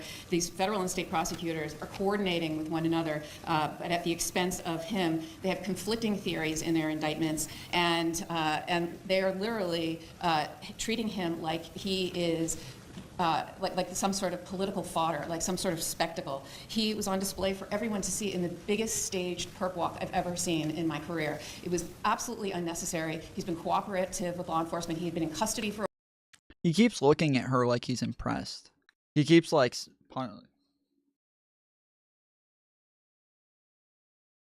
It's like all of a sudden he's like, oh. Yeah, I did, didn't I? Yeah. Yeah, I did. For over a week. He waived extradition. He was cooperative at all accounts. There was no reason for the NYPD and everybody to have these big assault rifles that, frankly, I had no idea it was in their arsenal. And to have all of these, the press there, the media there, it was like perfectly choreographed. And what was the New York City... Caveman, they're trying to match, bro. They're both there with their red sweaters, with their white collared shirts under, with the collar sticking out on top. They're trying to match, dude. Mayor doing at this press conference, Your Honor, that just made it utterly political. And as Your Honor knows, under Lauro v. Charles, the Court of Appeals for the Second Circuit has held it to be clearly established that the staged perp walks to the media, unrelated to a legitimate law enforcement objective, is unconstitutional. And I submit there was zero law enforcement objective to do that sort of perp walk. There's absolutely no need for that whatsoever. And frankly, Your Honor, the mayor should know more than anyone of the presumption of innocence that he too is afforded when he dealing with his own issues. And frankly, I submit that he was just trying to detract from those issues by making a spectacle of Mr. Mangione. And there are consequences to this. He has a right to a fair trial. And I just want to put on the record statements that the mayor made publicly about my client. Nothing saying alleged, for example. And he said, I wanted to send a strong message with the police commissioner that we're leading from the front. I'm not going to just allow him to come into our city. I wanted to look him in the eye and state, you carried out this terrorist act in my city, the city of New York that I love. and he wanted to show symbolism. Your Honor, he's not a symbol. He's somebody who is afforded the right to a fair trial. He's innocent until proven guilty. And the mayor was talking to jurors, future potential jurors that elected him. Those are the people that elected him, that he is talking to and calling this man a terrorist. So, Your Honor. Okay.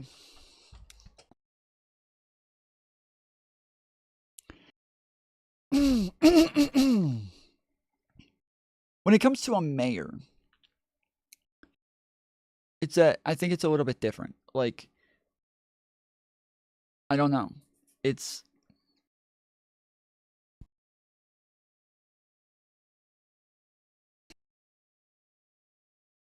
Yeah, I don't know. I think it's a little bit different when it comes to a mayor saying stuff like this, but the perk walk was kind of much. Well, again, they had to land in a helicopter. So, like, when they landed him in a helicopter, I don't think there was anything they could do about that. There was...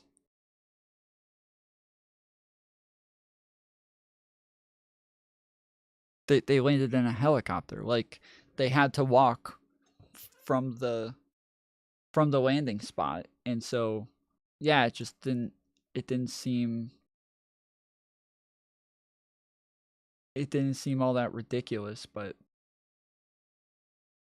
Trial attorney and legal analyst Misty Maris joins me now. Misty, always a pleasure to have you. Let me get to the fundamentals of the case in just a second, but first, just your reaction to that circus-like entrance he had, in New York yesterday. Have you ever seen anything like that for somebody who's accused of such a heinous crime? No, this was quite a spectacle. And in general, in the federal sphere, they don't do the perp walk. We've heard of that. That happens sometimes in state court. But this was, this is a federal complaint. And that's when he came to New York. And he went directly to the federal courthouse. And so the fact that you had so many people, you had the anti-terror unit, you had Eric Adams, you had this whole entourage around him. It was striking on a couple of fronts. One front is generally something like this level of security relates to protecting the individual. Because yeah, I was gonna say it could actually have to do with the fact that they did have some sort of threats of people trying to break him out, of people trying to help him, of people trying to free him. Like, they could have had reasons for why they dealt with this the way that they did. And normally, if you get threats like that, you don't normally want to publicize that. You don't want to give the people who are making the threats any sort of publicity. You don't want to let them know that, like, you're reacting to them, or that you care about them, or that you take them seriously, even when you are taking them seriously, because you're gonna have to take them seriously. And so there's totally, like, there's a bunch of reasons that they could have used for why they did the perp walk the way that they did and why they acted the way that they did. But I haven't heard anybody give any, like, reasons as to why those reasons would be bad. And so this is my frustration here over and over, is as people are acting like the perp walk in and of itself is ridiculous, as they're acting like this is so wrong, blah blah blah, that yeah, I would need some sort of argument for why there's no good reason for this, or why any good reason is still a bad reason. Because that somebody might attack them. In this case, he had a lot of fans, and they were trying to keep those individuals away, which is the really opposite. Outrageous. Yeah. Right. And then Eric Adams, really making a point because of that to say this is not going to be tolerated in New York, and almost creating this visual in order to deter anyone who may have a proclivity to do a similar act. So this was really, really something yesterday. Yeah, it seems so rare. This seems like something that you'd see for the president, right? Right. Not somebody like Mangione. So now he's waking up behind bars in New York this morning. Now that he's back in New York, and also just considering how much public Nematode, the New York mayor, is being charged with corruption. I don't know if you know that and you're joking or what, but the New York mayor is being tried for corruption already. He should have resigned, honestly, at this point, but I guess he thinks that he's going to be able to get away with a not guilty verdict or an innocent verdict, and so we'll see. But yeah, I totally expected him to resign. Interest is surrounding this case. How quickly do things move from here, and what's next?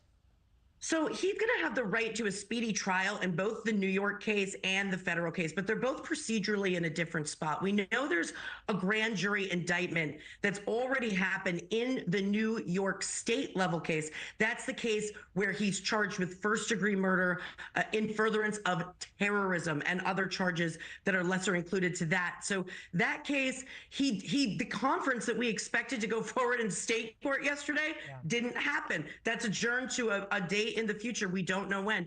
After that, there'll be 6 months under the speedy trial constitutional doctrine for that. And we know, Marky, these cases tend to go longer than that, but that's a general timeline.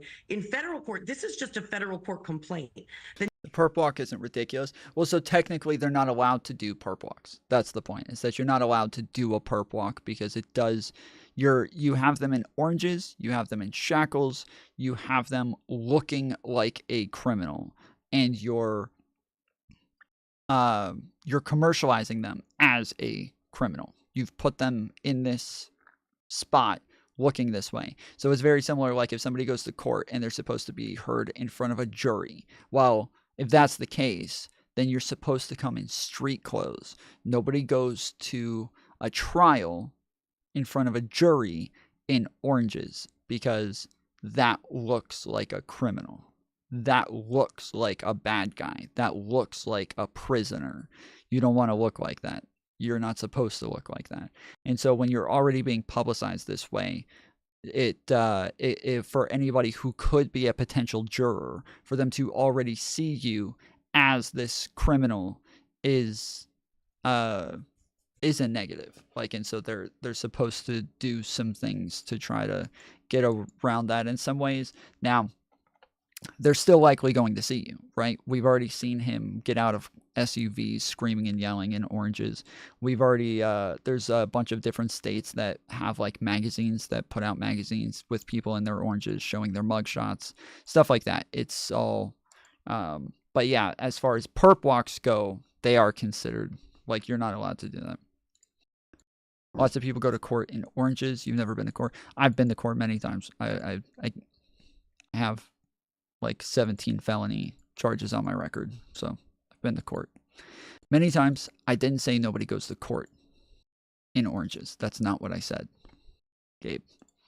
The next step is an indictment, which means a grand jury could convene, or there could be the preliminary hearing that's scheduled for later in January. And at that point, there would be an indictment on that front. On the federal case, federal cases move a bit faster.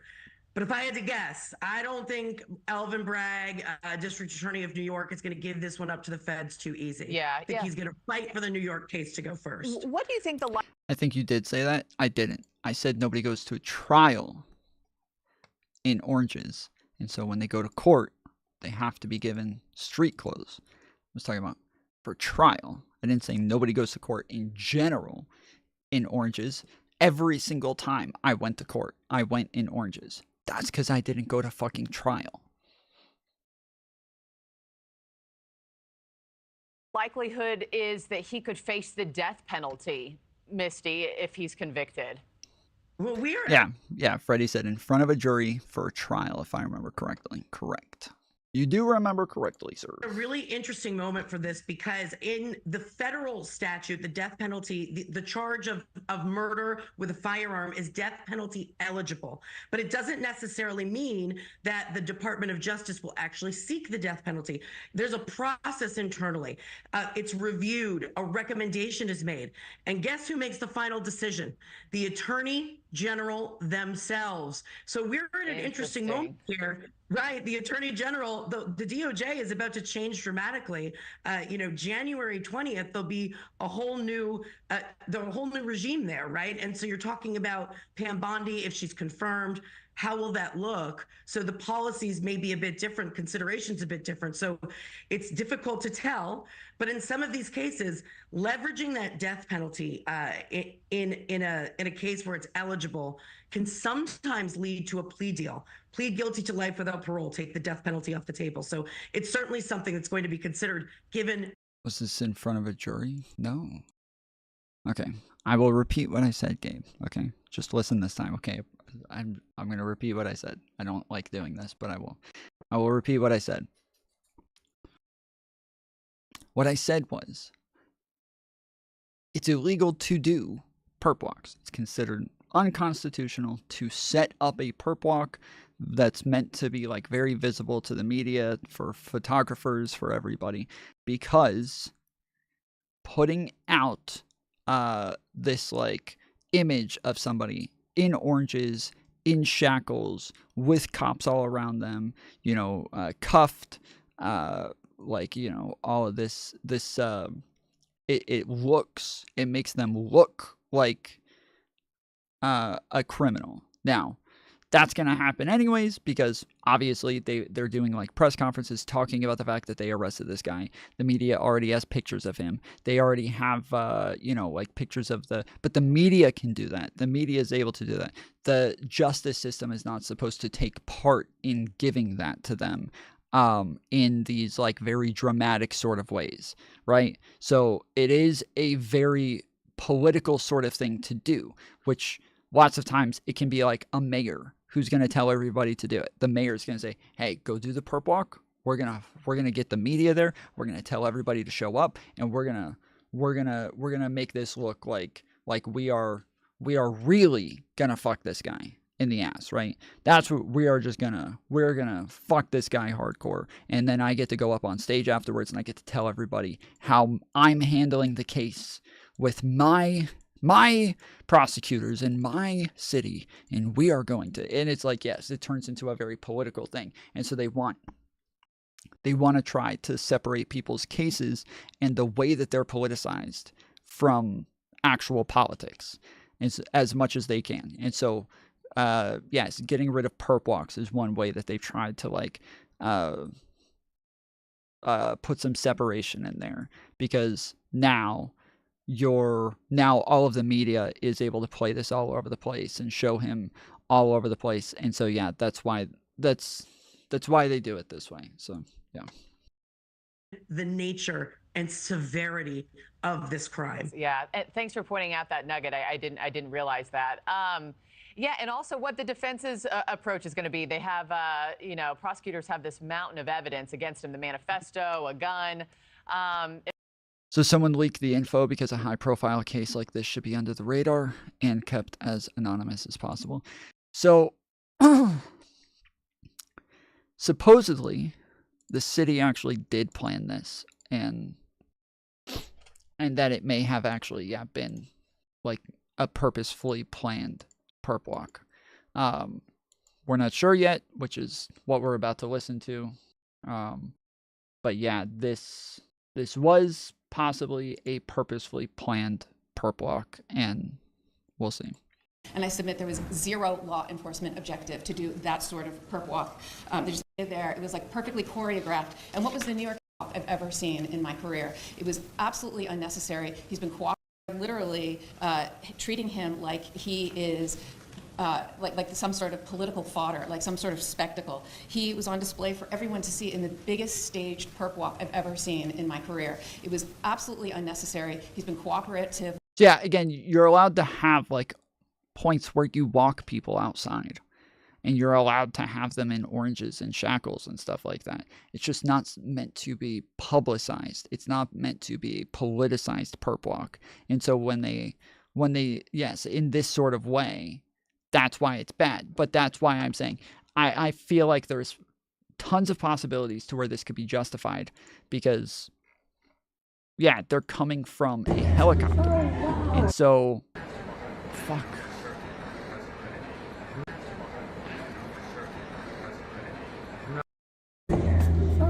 Yes, because they're coming from a helicopter, I'm wondering if there were actual security reasons for why they couldn't drive him there it's got to be expensive to use a helicopter instead of a car.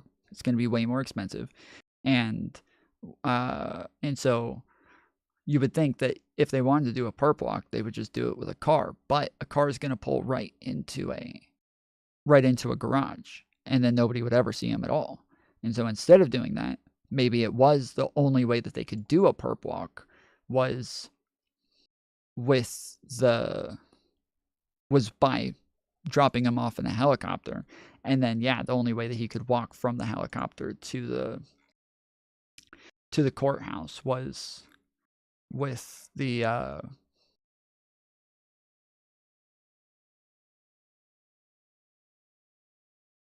was with that walk. And so, yeah, that's I'm saying that there could be justifications for this. I don't know.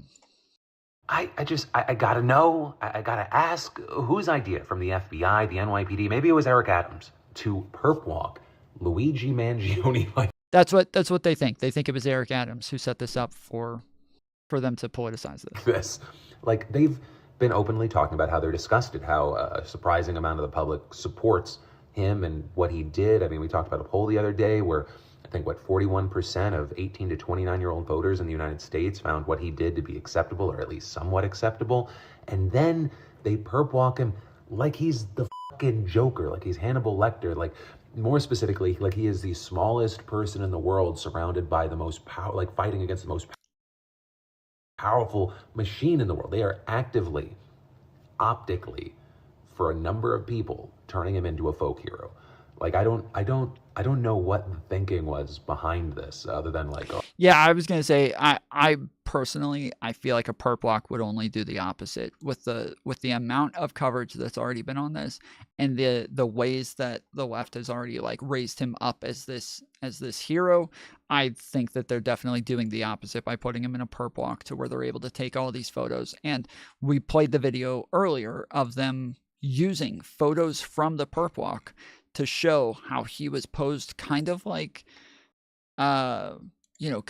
Jesus while he was walking. And here he was posed like Jesus, and there he was posed like Jesus. And it's, yeah, they are using the perp walk as another way to turn him into a hero, and it's weird. So I think if that was why they did it, it backfired big time. Indicted CEO slayer Luigi Mangione has arrived in New York City, and instantly the photos set the internet on fire. On Wednesday, the NYPD posted this photo, which got a lot of unexpected reactions. Starting with MAGA troll Laura Loomer, who writes this: why is NYPD trying to make Luigi Mangione look like a celebrity? This is going to inspire copycats. Not good. Pastor Ben said, shit. If Laura Loomer said that, fuck. Laura Loomer's actually... There's a possibility Laura Loomer's actually smarter than the fucking mayor of New York at this point. Said, did the morons organizing this kabuki theater realize they're making him a legend with all of their antics? So that's a critique from the left against the NYPD. Jenna Wortham writes, this perp walk is not doing what y'all think it is. The fervor / romanticization of this case will be studied for ages to come. True. Stacey K writes, NYPD is really doing everything they can to make this dude look cool as hell.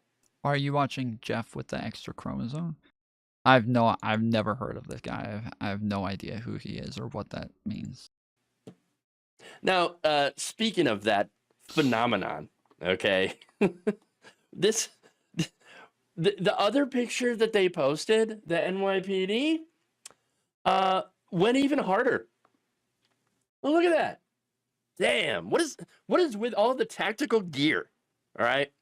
Is Luigi Mangione that much of a threat? He's in cuffs. Look, this guy massive entourage as soon as he arrives in New York City. That includes Mayor Eric Adams, who's in the background. I'm going to have more on him, right? But this guy, he killed one insurance CEO who happens to be super wealthy in a very targeted attack, right? Now compare him, though, to Dylan Roof, who murdered 9 people at a black church and did so because he wanted to start a race war. Mangione was just like, these insurance executives are pretty much getting away with murder. So, you know, they're parasites on the system. That's what he said, right? Whereas Roof, as I mentioned, tried to start a war between black people and white people, okay? And murdered 9 people to do so. With law enforcement. He had been in custody for over a week. He waived extradition. He was cooperative at all accounts. There was no reason for the NYPD and everybody to have these big assault rifles that, frankly, I had no idea it was in their arsenal. And to have all of these, the press there, the media there, it was like perfectly choreographed. And what was the New York City mayor doing at this press conference, Your Honor? That just made it utterly political. And as Your Honor knows, under Lauro v. Charles, the Court of Appeals for the Second Circuit has held it to be clearly established that these staged perp walks to the media, unrelated to a legitimate law enforcement objective, is unconstitutional, and I submit there was zero law enforcement objective to do that sort of perp walk. There's absolutely no need for that whatsoever, and frankly, Your Honor, the mayor should know more than anyone of the presumption of innocence that he too is afforded when he dealing with his own issues, and frankly, I submit that he was just trying to detract from those issues by making a spectacle of Mr. Mangione, and there are consequences to this. He has a right to a fair trial, and I just want to put on the record statements that the mayor made publicly about my client, nothing saying alleged, for example, and he said, I wanted to send a strong message with the police commissioner that we're leading from the front. I'm not going to just allow him to come into our city. I wanted to look him in the eye and state, you carried out this terrorist act in my city, in the city of New York that I love. And he wanted to show symbolism. Your Honor, he's not a symbol. He's somebody who is afforded the right to a fair trial. He's innocent until proven guilty. And the mayor was talking to jurors, future potential jurors that elected him. Those are the people that elected him, that he is talking to and calling this man a terrorist. So, Your Honor, I just want to make... Just real quick, FYI, we've got dono goals in the chat. We got to hit the first round in order to go over 3 hours, and we have an hour left. All of the donos today have been made through tips, which I love and I super appreciate, but yeah, it doesn't count it towards the goals. So in order to even move on to another round after that, those would still have to be filled. I've tried doing it with the tips. I've tried canceling them. I've tried getting rid of them. It doesn't let me. So in all of the chats, there's not a way for me to change what there is. So yeah, in order to move on, we got about an hour left. Make a record of this and put everyone on notice that this has to stop, and my client is entitled to a fair trial and the presumption of innocence, and we're going to fight these charges, have a good whether one, it's in state Allie. or federal, to the fullest extent. Thank you, Your Honor. All right, well, as you know, I have very little control of what happens outside of this courtroom. But I can guarantee you, as I guarantee every defendant who comes through these doors, that the defendant will receive a fair trial. And we will carefully select a jury when that time comes, or when that time comes. But yes, you should expedite discovery. Your Honor, the discovery in this case is voluminous, to say the least. I have never seen a case with such volume of evidence, aside from the issue of the quality of the evidence.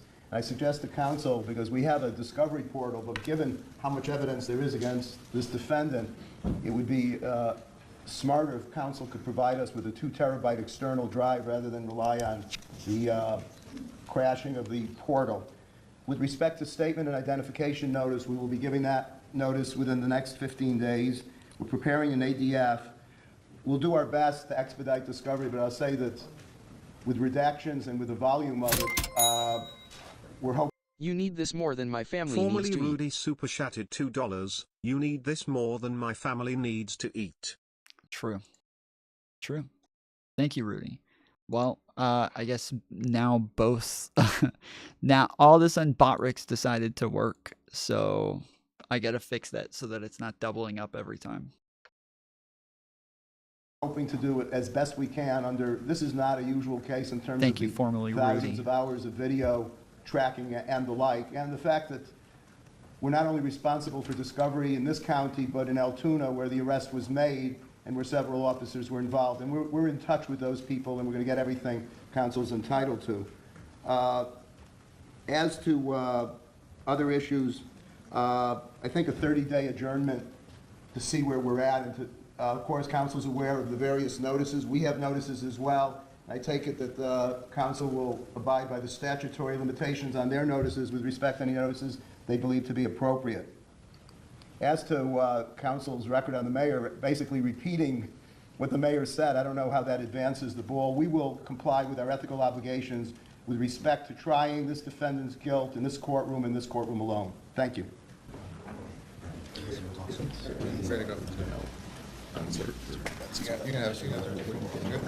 Can you take this? Can you take one picture too? Can you take this? Okay. No worries.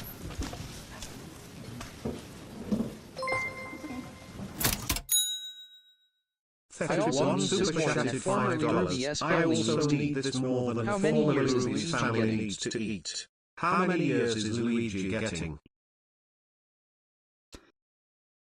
Oof, life. Life, most likely. Thank you, Trib, for the $5 dono. Yeah, I would say life.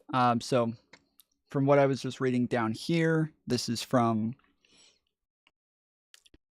WCNC on YouTube. They're the ones that we're watching the court case through. They said, here, his initial appearance in New York State trial court was preempted by federal prosecutors bringing their own charges over the shooting. The federal charges could carry the possibility of the death penalty, while the maximum sentence for the state charges is life in prison without parole. Prosecutors have said the two cases will proceed on parallel tracks, while the state charges expected to go to trial first. One of Mangione's attorneys told the judge that government officials, including New York Mayor Eric Adams, have turned Mangione into a political pawn, robbing him of his rights as a defendant and tainting the jury pool. I am very concerned about my client's right to a fair trial, said Karen Friedman Agnifilo.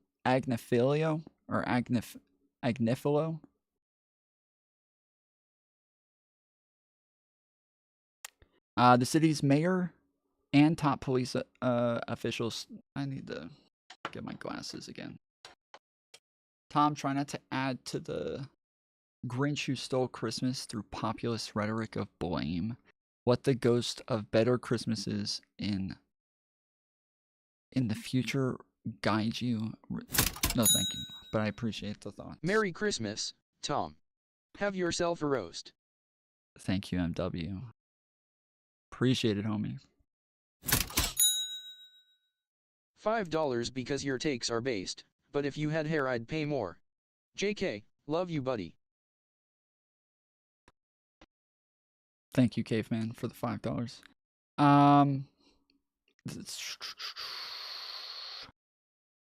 The city's mayor and top police officials stood among a throng of heavily armed officers last Thursday when Mangione was flown to Manhattan heliport and slowly escorted up.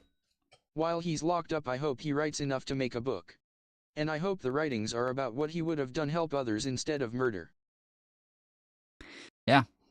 Yeah, maybe they'll give them that. Maybe they'll give them that option. That's something that they do sometimes for people who they will make an example out of. Is sometimes they'll say, okay, instead of making an example out of you, we're going to put you on, we're going to give you 10 years in prison. And then after the 10 years in prison, we'll give you 10 years probation. During your 10 years in prison, you need to write one book in the first 3 years talking about why this was a bad idea, why you regret it, and why others should not do the same thing, and explain in detail. They'll give them like some talking points of things that they should mention, some logic that they should use. Then they'll say, then during your 10 years probation, we're going to set you up for speaking events where you have to now go out and speak to people and tell them why this was a bad idea, how it ruined your life, how, like, they 100% do these things, even for rappers. So, like, I remember, I think it was T.I.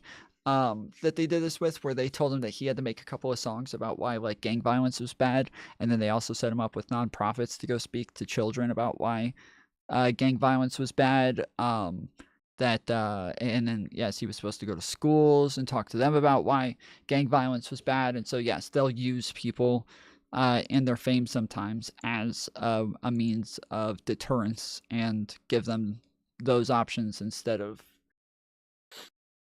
life. So it's possible that he could get something like that. Very unlikely, though. It sounds like right now they want to fuck him.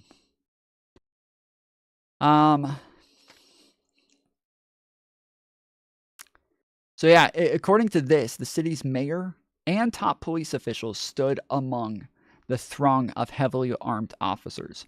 So if the mayor was actually there, I don't think it's much of a conspiracy anymore as to whether or not the mayor set up a perp walk. I don't think we have to guess anymore. If the mayor was part of it, then yeah, I don't think we have to guess as to whether or not the mayor set this up to publicize this guy's arrest and his perp walk. So yeah, this is not looking good for Mayor Eric Adams, who is already facing charges of corruption within New York. So that guy's also gonna get fucked here. Thanks, guys. We filled all 5 very quickly. So there we go. We added another 3 hours to the goal. Let's get it. So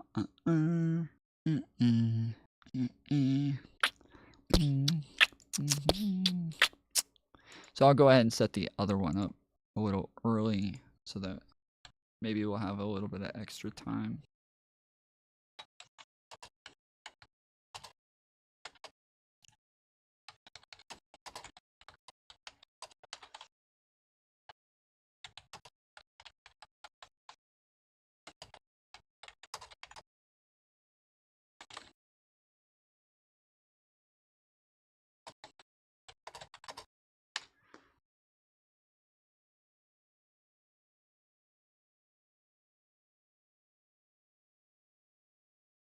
Okay. I wanted to look him in the eye and say, you carried out this terroristic act in my city. The city that the people of New York love, the mayor told a local TV station. Yeah, that's not good. Yeah, if the mayor is talking about him as though he is guilty, he did do it. He's already condemning him. Yeah, that could be problematic.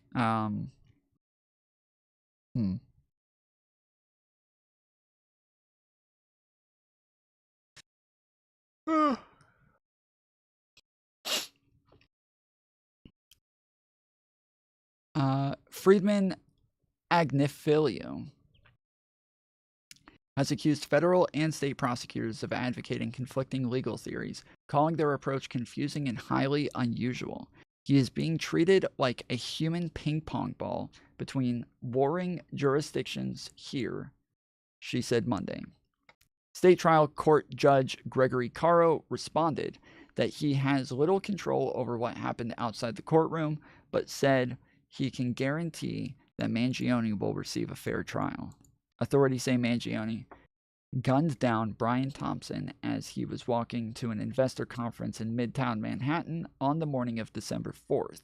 Mangione was arrested in a Pennsylvania McDonald's after a 5-day search carrying a gun that matched the one used in the shooting and a fake ID, police said.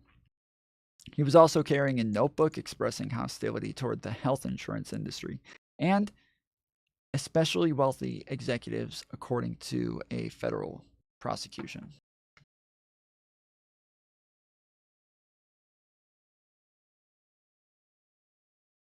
Let's see.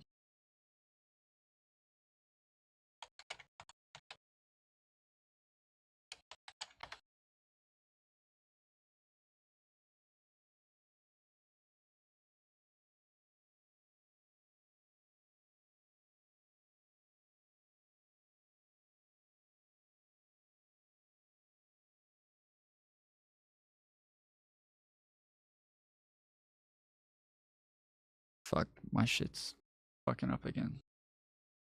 Are we heating up? Are we heating up? It's not too bad. I'll turn the fans up just a little bit.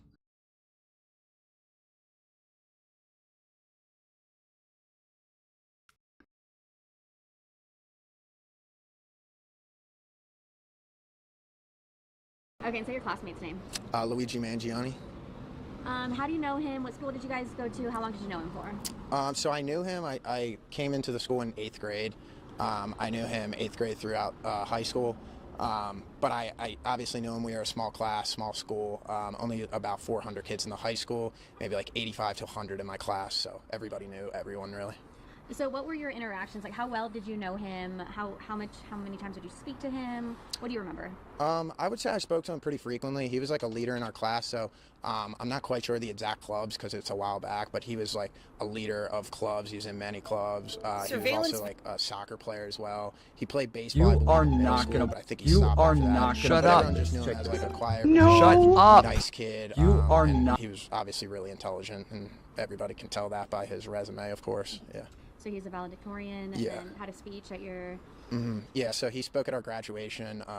Every year they have like somebody who's, exceeds academically and in and out of the classroom, and they have them speak in front of our high school. And it's weird saying it, but yeah, he was that person that we chose to speak, so yeah. Okay, so you've been following this case pretty closely. When you saw the photo with him wearing his mask, what were your thoughts? My first thoughts, well, I've had like a history just following like so many clubs. Why are you wearing that hat? Oh my goodness! Said they got everything they need.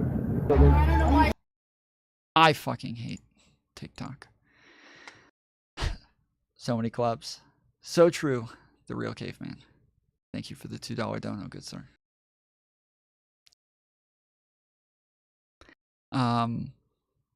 It's like I'm trying to pull something up so that I don't have to wait forever to pull it up later. But now I'm trying to find it, and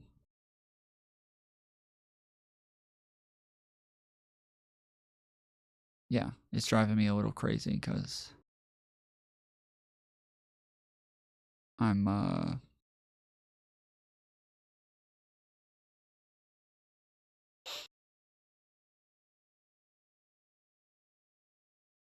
sorry, it's driving me a little crazy because I could have sworn I saved this. And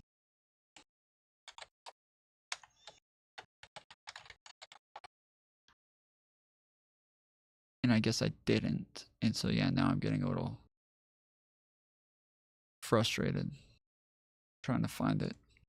Profile cases, it was just interesting to me personally. When I saw the photo, like I thought it was like a 35-year-old guy. It was like he's a good-looking dude, like sharp jawline kind of thing. But I had no hindrance that it was him. I mean, in the back of my mind, I was like, I feel like that face is familiar, but it was like subconsciously, not really like on the forefront. So when did you find out, and what's your reaction to it? So when I found out, I had like 25, 30 text messages from all different people from like, I'm from Baltimore, obviously, where we went to school together. And everybody that I know from Baltimore is reaching out to me like, did you know this guy? Did you go to school with him? He graduated in the same class as you. And of course I, replied to all of them after a while and said, yeah. So my initial reactions were just shock, surprise. And I just would never expect someone who went to our school to, be involved in this. So it was just shock, really. I'm still shocked. And what year did you graduate? 2016. Okay, from 2016 until now, have you spoken to him at all or seen anything on Facebook? Are you friends? My school, when I was coming up, okay, we had stuff that was in the news all the time. All the time, We had stuff going on in like classmates, teachers. Before I got even into the middle school, while my sister was in the middle school, there was a massive ring of teachers sleeping with students that were caught. And it was a huge thing. It was all over the country. You guys, when you were younger, you 100% heard of it. You guys all for sure heard of it. At the time, it was everywhere. I remember like I remember every day on world news, national news. It was on every single day for weeks and weeks. It was who's the long-haired guy from New York who does like all the porn in interviews, and he's like a big old coomer, fucking original Foolery show. Who was that? What was that guy's name? He did a radio show on no, Jeremy, no, it's like he was a host, not a porn star. He did interviews, radio host, did interviews. He did them with tons of big celebrities as well, but he also did it with porn stars. Long curly hair, like New York Jewish, like the most Jewish. Howard Stern, yes. Howard Stern, I believe, made a song about him.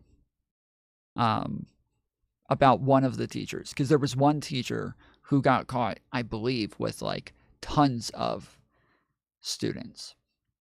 Then, after I went to school, I had a teacher named Mr. Camp who had a student out him for trying to touch him. And this was after I left middle school, but it was in my middle school.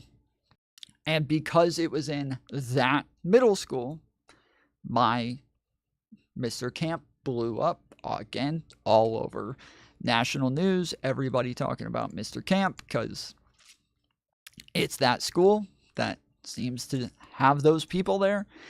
And I remember getting asked like tons of questions about him all over the place, and I remember one, I hated that guy, hated him. My mom would like tell people all the time like, oh, Tom hated that guy. Like he was always telling my mom that I needed to stay after school for help, and I would always tell her I don't need to stay. I have basketball practice. He's always keeping me from basketball practice.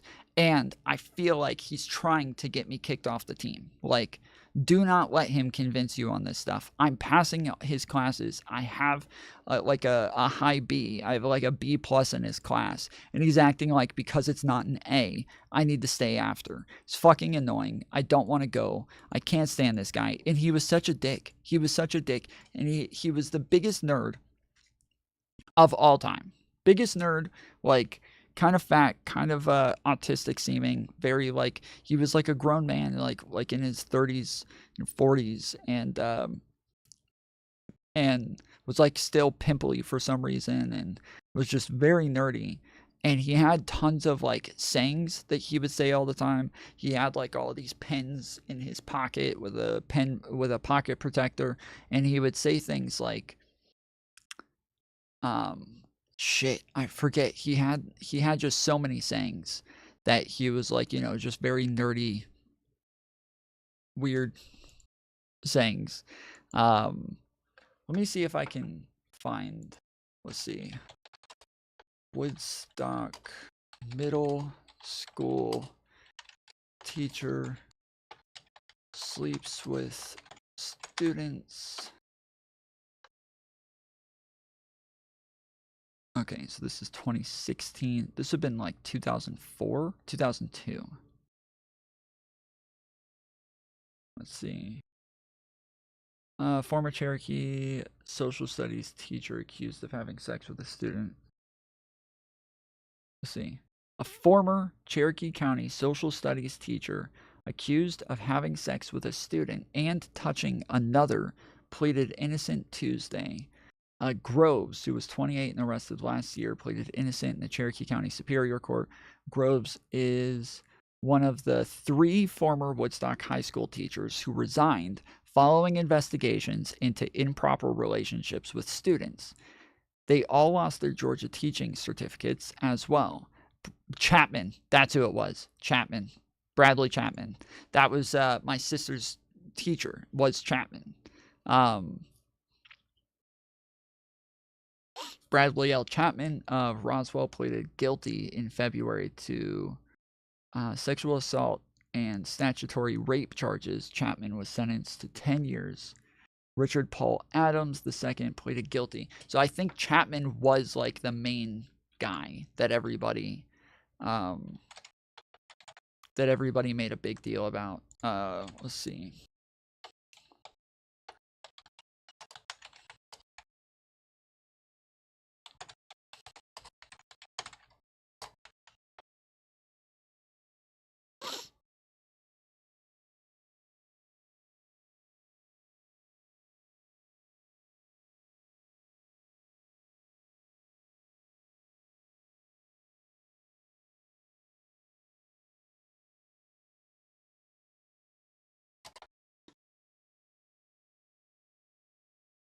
Yeah, I was going to see if I could find the song, but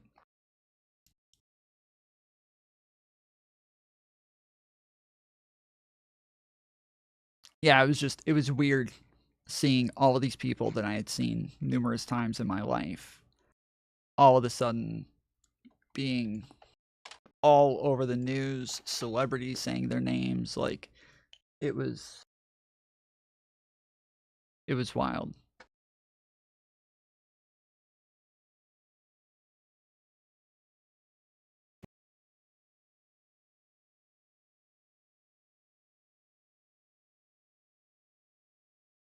Oh, what the fuck? Why does I hate that Facebook the player always mutes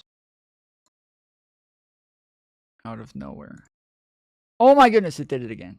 Night, I had some friends over and I needed appropriate music. I usually play Coffee House, but Coffee House was too mellow, so I found a new channel on Sirius that's really good. Yeah? It's under the jazz category. No. That sounds like a vibraphone. No, this isn't it. What? Can you try water coolers? Water coolers, that's it. Watercolors. It's watercolors. Watercolors, sorry. Yeah, watercolors. Water coolers is different. Is there a water coolers? That's my channel. This is the one I found. This is good for a party. And it muted again. Hey, welcome to my home. Welcome to my party. party. I was having a massage. I don't know.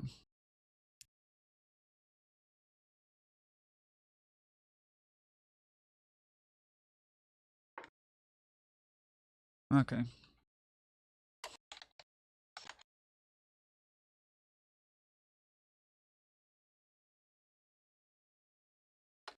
Yeah, I could have sworn he had a song called like Mr. Chapman. But it was before really the internet and YouTube was popular, so most of this stuff won't be popular and won't be around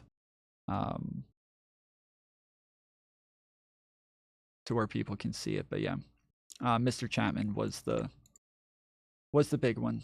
And I think like I remember hearing like students who were there when like supposedly like cops came in when they had like a substitute teacher in Mr. Chapman's class after he got arrested. They had like a new teacher there who was standing in for him, and during school hours apparently cops came in and started like searching the classroom, and they pulled like wine bottles and shit out of his desk. Like they found all sorts of like shit hidden around the fucking classroom. And so yeah, there was a lot going on with this stuff back then.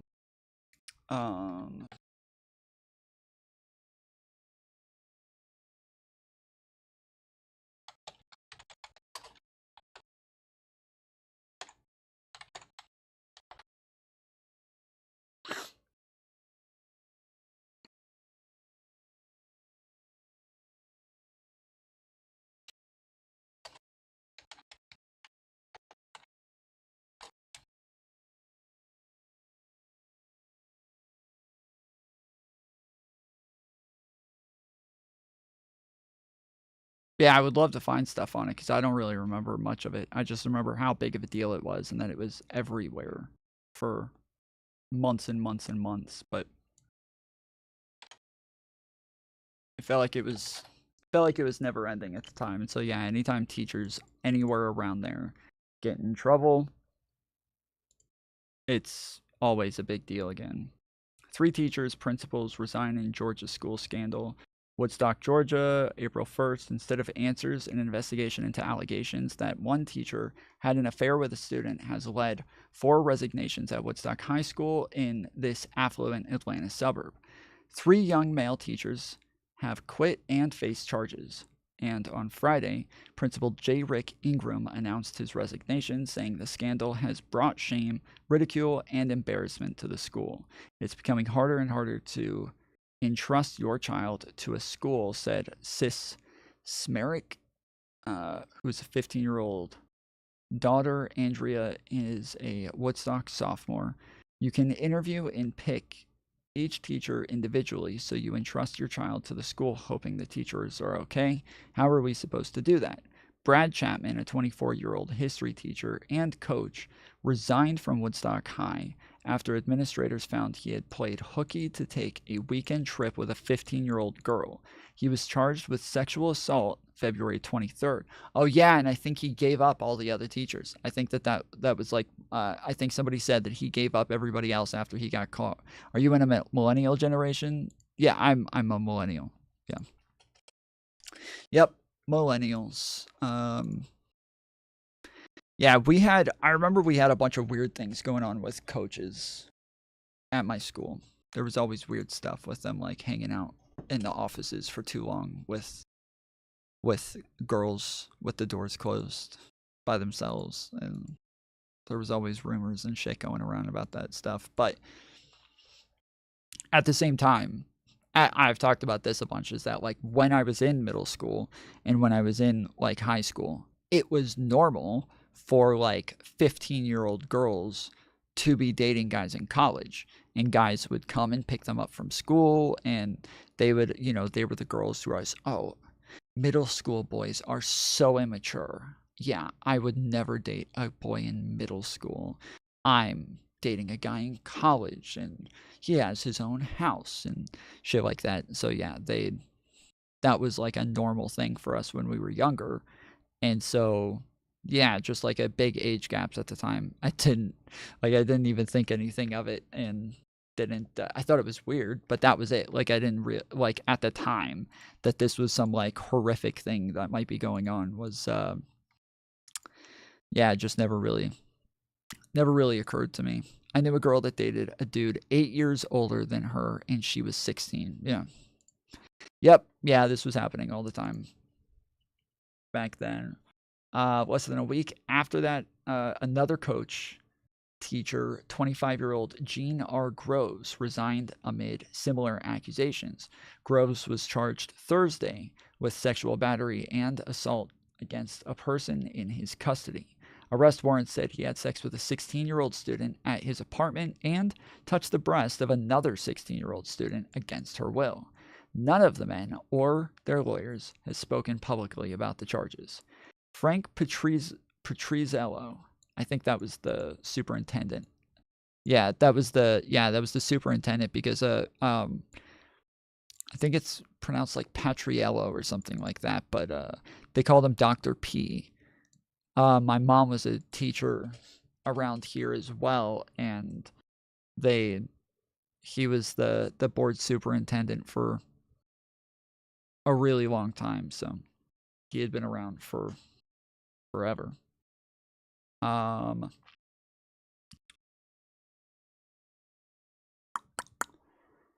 Frank Patriello or Patriziello,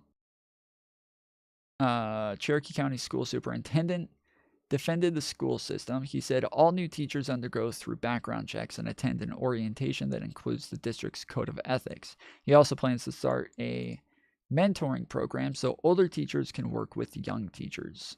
Yeah, that doesn't sound to be going well right now, buddy.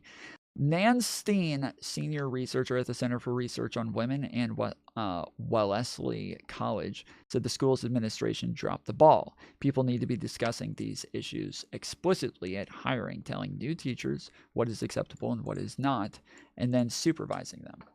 So yeah, so these were the original teachers that got in trouble, and then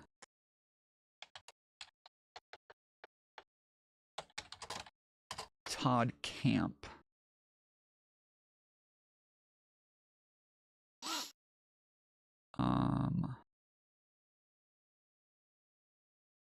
Let's see.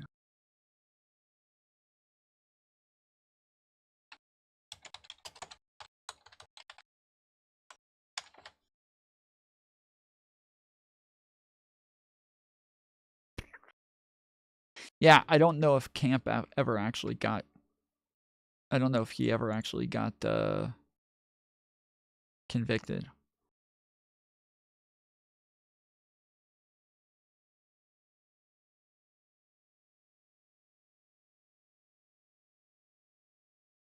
But yeah, I do know that this was also all over the news, and that's the guy who was my teacher at the time, but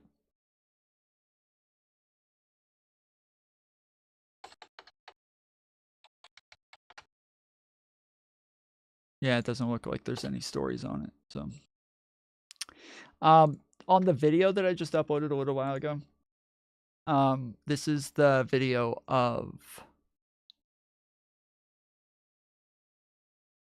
what's his name? Of Tim Pool and Luke Beasley.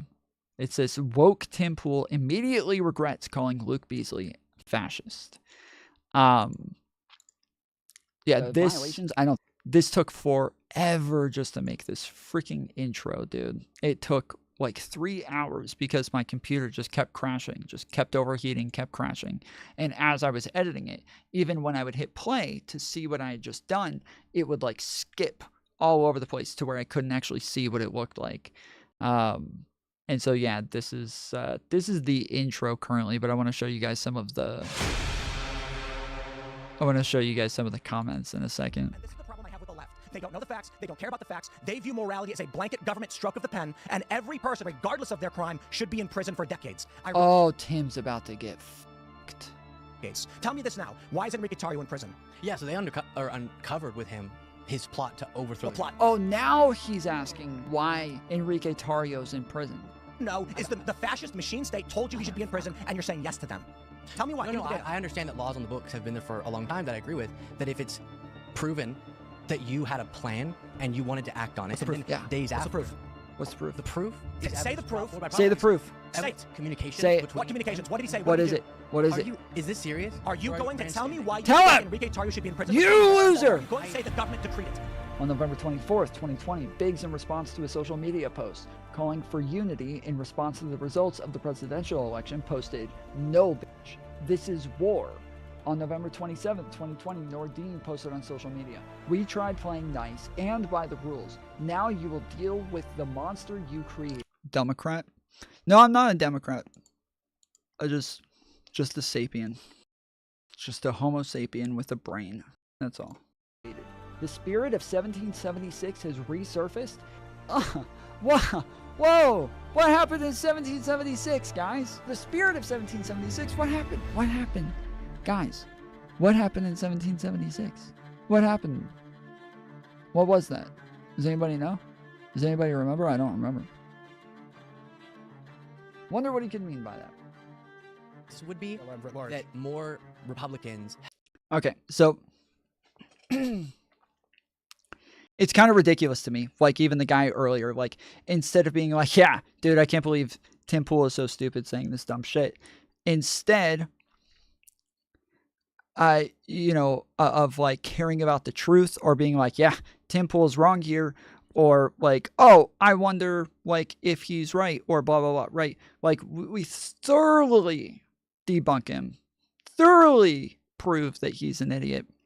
And the people in the comments, yes, none of that. It's all politics for them. They're all there doing their fucking retarded,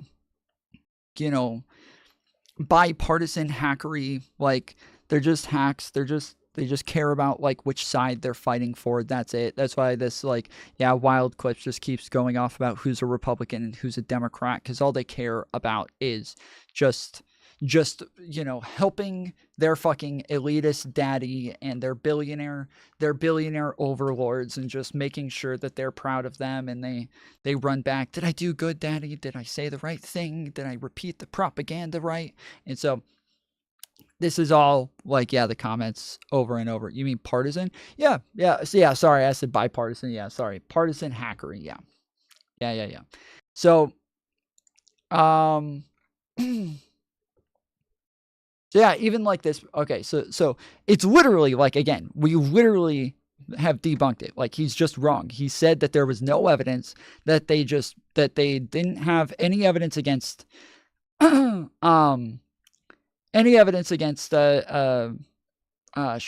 what's his name? Enrique Tarrio. And yes, we went over the indictment, and there is actually like endless amounts of fucking evidence. Like, it's insane how much evidence there actually is. Like, hundreds and hundreds of fucking DMs and message posts and emails and encrypted messages and all sorts of shit of them saying that they're planning on trying to overthrow the government and commit an insurrection. And so yes, like, we go over some of the stuff that's said there.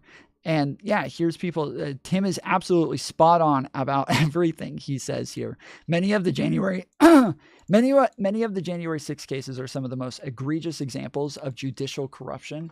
It's just horrific. It's not. There aren't any that are like even a little unfair. Like, there aren't any. There's none. It's just that none of these people know anything about it. None of these people know anything about the cases. They've never looked into it. They just have somebody telling them what to believe. The people who run around saying dumb shit about, like, do your own research, none of them have done any research on this. They just take stuff from somebody like Tim Pool, and they just take their word at it and then move on. Like, that's it. They have no idea what they're talking about. Has anyone been charged with insurrection or sedition or something? Yeah, there's been a number of people. Yeah. But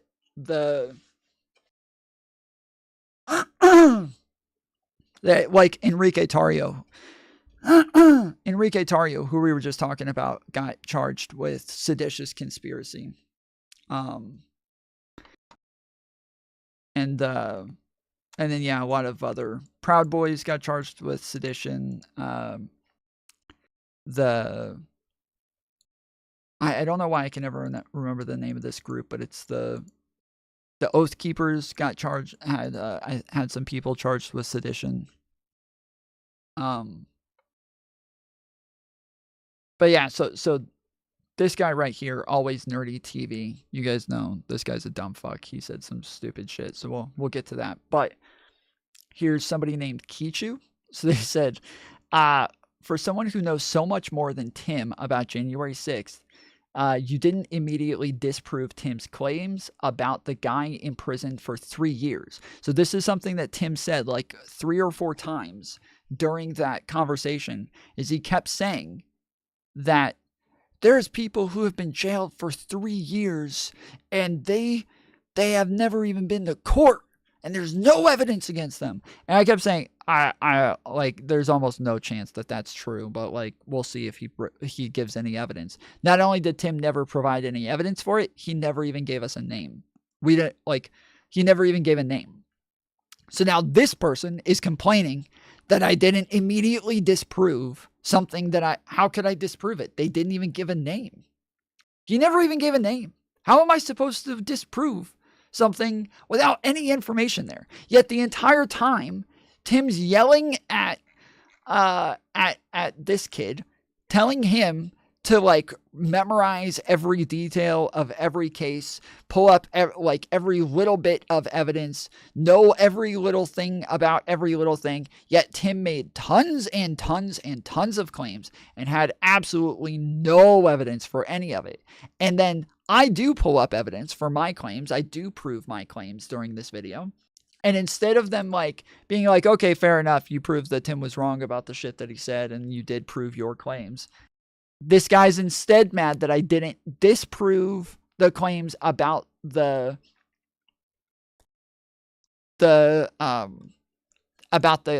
guy with 3 years. And he even says here, he said, you didn't immediately disprove Tim's claims about the guy in prison for 3 years when you were saying a few minutes earlier, who, as if it was simply a lie. Yes, because I still don't know who. He didn't say who. He gave absolutely no evidence for what it was he was talking about. So he goes on and he says, you say a lot of shit for someone accusing the other of the exact same, but Tim at least tries to prove something you don't. So Tim gave literally no evidence during this. Again, he gave literally zero evidence. He didn't give any at all. None. Whereas I did prove my claims in this video about Enrique Tarrio. I did give the evidence. I did go over that. But I responded to this guy. I said, there's nothing to disprove. You realize this entire time, Tim is demanding other people provide every little detail of their claims and show insane amounts of proof, yet he didn't prove anything or show any evidence while I'm supposed to start disproving it. You guys will claim if I don't show evidence of a positive claim that I'm lying. But if Tim doesn't show evidence nor mention the name of the person, I'm still supposed to debunk it when I'd have to pretty much know everything about every person arrested in order for me to even know who he's talking about. That is a ridiculous standard because it's almost impossible for me to know the one person of the over 2,000 who were arrested to know the exact person he thinks has been sitting for over 3 years. There's almost no possible way I could know the case he's talking about. Well, you're in luck because I already know the case he's talking about. It's Ryan Samsel. On the day he led people towards the Capitol, yes, he was leading the charge and the one removing barricades for the first crowd to start moving in. He already had warrants in the other counties for breaking into an old woman's house and assaulting her. When he was arrested, not only for being there and removing the barricades, but also for assaulting a female federal officer who was thrown to the ground and got a concussion, he was already on parole for when he went to prison for beating his pregnant girlfriend. So this man now has 3 felony charges and 1 conviction for beating women. Sorry. So this man now has 3 felony charges and 1 conviction for beating women, and he was not unfairly treated. He even assaulted 2 other Capitol Police that day with weapons. He was arrested, transferred to the county where his parole hold was. They had the hearing. Then he was transferred to where the open warrants for breaking and entering was. They had their trial. So at this point, he has 3 felony charges for beating women and 2 convictions. He also got into numerous fights with inmates and correction officers and had to be transferred to 8 separate detention facilities because he's a rabid animal. And after that, he was transferred to his federal trial in January of 2024 in New York City for January 6th and was convicted, making it a full 3 for 3 on felony convictions for beating women, plus any other violent felonies. But Tim and other right-wingers are still stating this like it's still a thing and lying to defend a dangerous and disgusting, traitorous, woman-beating terrorist. At least Ryan is my best guess, but he could have just made up the entire thing considering it is Tim Pool. I'm being charitable and just assuming he knew the case. He knew of a case that took almost 3 years, and he just never knew that it was resolved almost a year ago. He keeps lying about people being arrested just for being there and peacefully protesting. So he's probably lying about this too. So yeah, that is the response.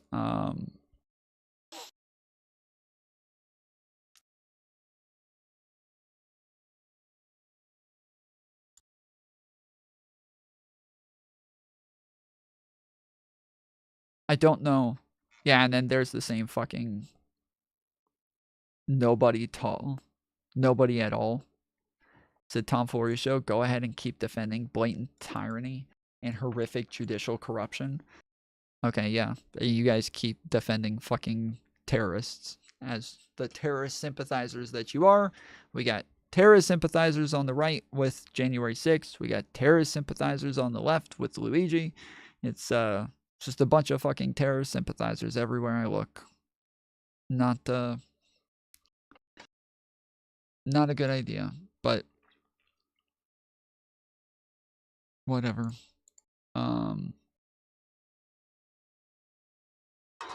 You guys wait, if you guys allowed yourselves to watch the footage released after January 6th of the cops ushering people in and opening doors, yes, that is all a fucking retarded narrative. I don't I can't, like, I'm actually blown away that anybody has been so cooped up that they don't know how dumb that is to say. But somehow, yes, some of you have actually just been hiding somewhere where you just don't know what the fuck is going on in the rest of the world, and you think that they open the doors is a good argument still. I just go watch like any conversation about this anywhere, you will immediately see that that is just a really, really, really, really dumb argument. But LOL, some people still disconnect the footage on live TV with the footage released later. So yeah, see the thing with the people who were let in is that there was one door let in, right? One door open where people were let in, right? And that door led to another door that they couldn't get through. It was just like a glass door that doesn't open, and that was it. And they just couldn't go anywhere. And that's one door that was opened by cops. There were 8 other breaches. 2 of them made, or sorry, 2 or I think it was 3. 3 of them made before those doors opened. So even if those doors did go somewhere, they still breached 3 other entrances before that one, and 5 more entrances after that one. But they mentioned the one, and they're like, look, see? They let him in. It's like, even if they did, if that was the case, they had already taken over the fucking Capitol at that point. It's not like it actually made any sort of difference. But yeah, there were guns. Yes, there were guns. 25% of the people who were arrested had guns, and we've gone over people who were charged and convicted for having guns there. But yeah, all of those people, they're all just like inundated with the same propaganda, the same talking points, the same bullshit over and over and over. Where it's like, what they're being told isn't necessarily wrong, it's just not accurate. It's not helpful. So like the shit about where they all keep saying the same videos. So where he says, have you allowed yourself to see the footage afterwards? So the footage he's talking about is the people who walked between the ropes. That's the footage. That's the footage. That, and then the door being opened by the 2 officers. That is the 25% had weapons. Not guns. That's what I said. That's literally what I just said. Anyways, I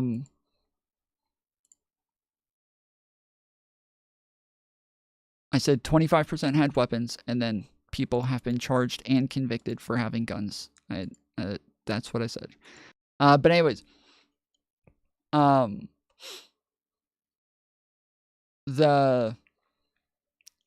that's not what you said? All right, hold on. I'll pull it up.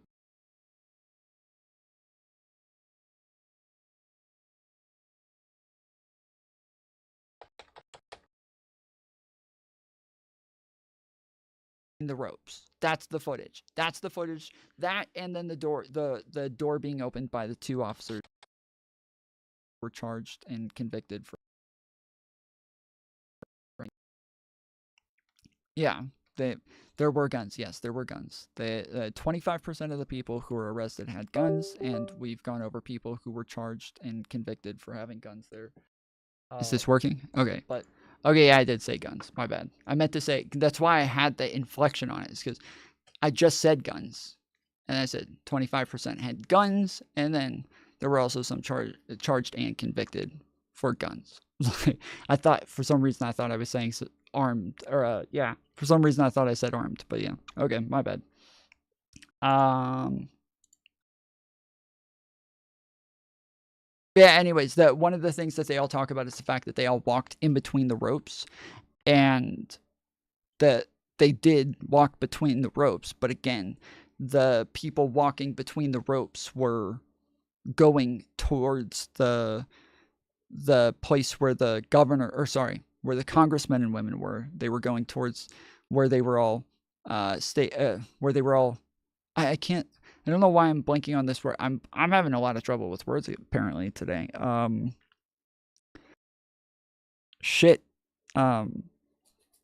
The chambers. They were going towards the chambers. So like there's an entryway here and an exit here, okay?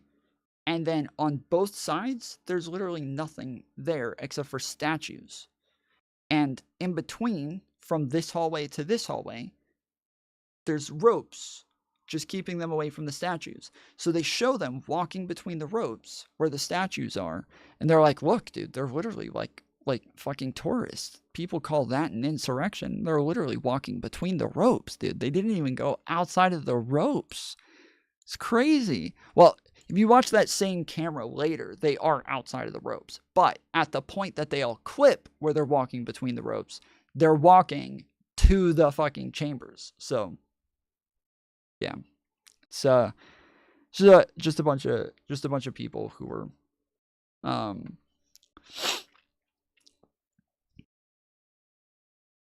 were going to do fucked up shit, and they're all too dumb to go watch past the clip that spoon-fed to them. So, yeah, like this guy.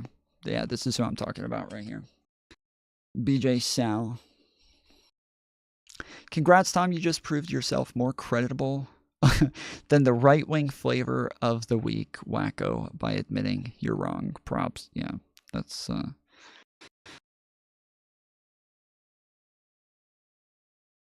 It would be nice. That would be nice.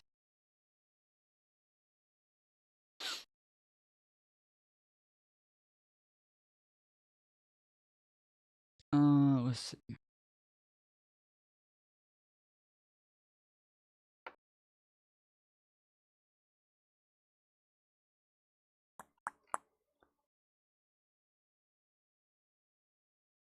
Okay. Yeah, I did want to watch. Did anybody find the video? So, if you guys just got here recently, there was something that I was asking for earlier. Apparently, there was somebody who was set on fire in a subway. Yeah,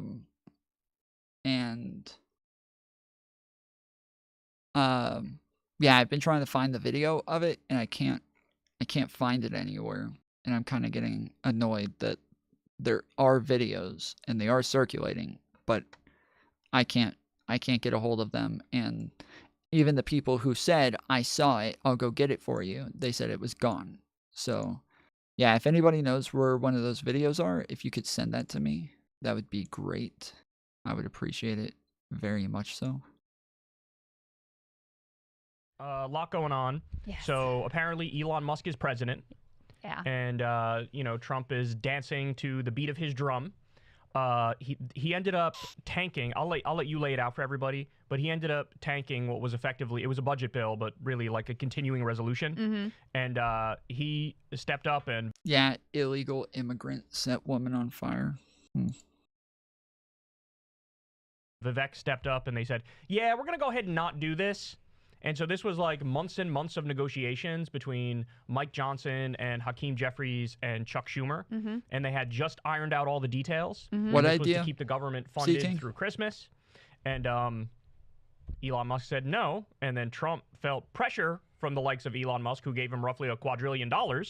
And Trump was like, yeah, that's right. No, I don't like this either. Let's kill it. Let's kill it right now. So I'll let you lay out some of the details and we'll react to it. Yeah, so I will lay out some of the details, but you're right to start with. The TLDR is that they, had this deal agreed to. Everyone was kind of on board, and Elon Musk flexed his power here and really did demonstrate that he is, perhaps the most powerful person in Washington. Only Trump could potentially rival him, and is effectively running the show. So that's, I think, the most important thing to get out of this story as we think about oligarchy, as we think about the fact he just basically bought the whole government and has been given this whole of government mandate, as we think about what the next Trump administration is going to look like. I think that is the most important part of this story.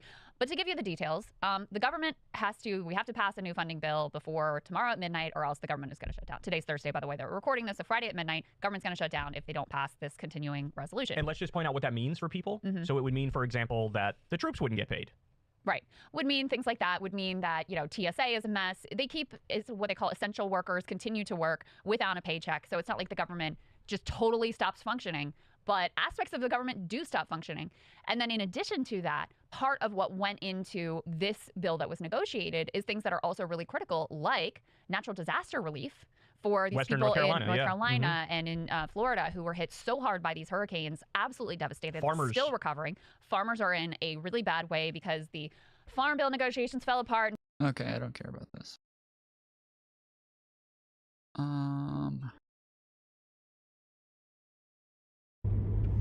Well, y'all. What do we have here?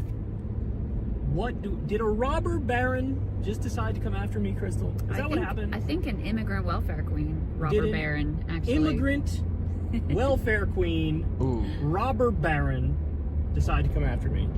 Your lovely husband. That is my understanding of the situation. Elon, you know you done fucked up, right? You know you done fucked up. You're supposed to pretend like people like me don't exist. All you're gonna do is boost my name, you fool! Why would you do this to yourself? Why would you do this to yourself? Alright, so the reason he came after me is because I tweeted what we in the business like to call a fact. There was $190 million that was allocated in that first bill to go to children's cancer research. Elon and Vivek went on a tweet storm and they killed that bill. Then a new bill came back up, which they approved of, which didn't have the money for funding children's cancer research. So I tweet that very basic fact, and he quote tweets a Libs of TikTok tweet that's showing what I said, right? And Libs of TikTok says, oh, he's lying, because there's a standalone bill on this that passed the House, but it didn't pass the Senate. And so since there's a standalone bill, this is factually inaccurate. And then you have Elon said, the Democrats are lying again. And he was referring to me. Now let's review again real quick. The first bill, by the way, must pass bill, continuing resolution, must pass bill. That had $190 million for children's cancer research. Elon killed that bill. And then a new bill came up that they approved of. Again, what's viewed as a must-pass bill, and it didn't have it in there. So not only did he kill that, see, this is why he fucked up, because he brings this up, and he's not even telling you the rest of the story. The rest of the story is, what was in that original bill that Elon killed? A crackdown on PBMs. That, of course, would have lowered drug prices. So he killed a provision trying to get you higher drug prices. Okay, we went over this yesterday. A crackdown on U.S. investment in China. By the way, that's like the crux of why he killed this bill, right, Crystal? Yeah. I thought this was going to be the tweet that he said Elon quote tweeted, "This is disappointing." That's shit. I got excited there for a second when he said this is about a tweet. Yeah, I was hoping it was going to be this one. Over 10 years ago, yeah. And every once in a while, like somebody quote tweets it again, and he just still, what did he say? It says niggas is hungry. But then, yeah, a bunch of people always, like, November 26th of this year, Lemon Kid, are you still hungry, Kyle? Merrick DeVille, incredible, it's still up. high progressive. We are all hungry on this blessed day. And there's, you know, fat Kyle Kalinske. Paraglobalism. This is so true.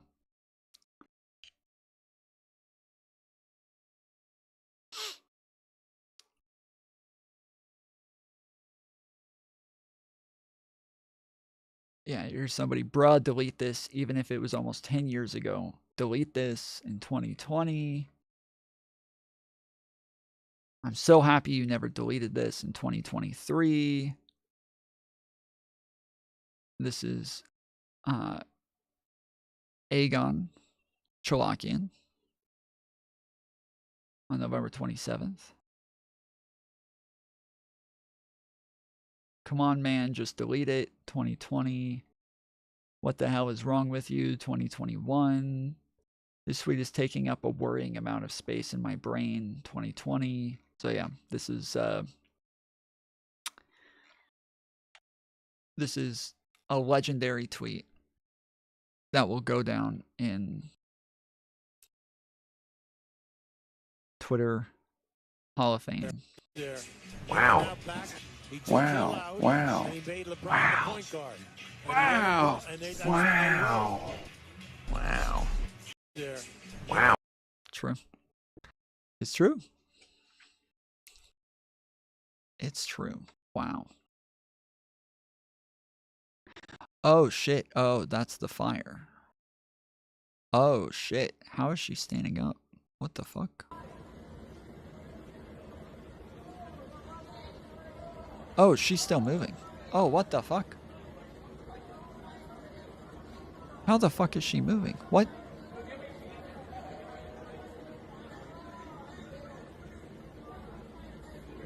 And the cops are just standing there looking at it? What the hell?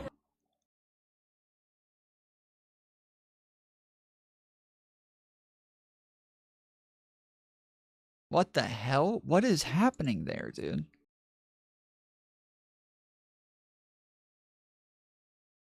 Why is she just standing there?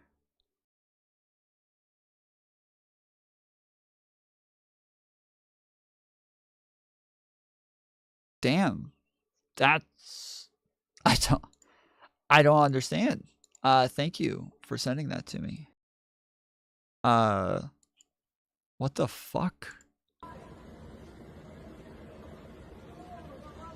And so somebody said the person fanning the flames is the guy who set her on fire?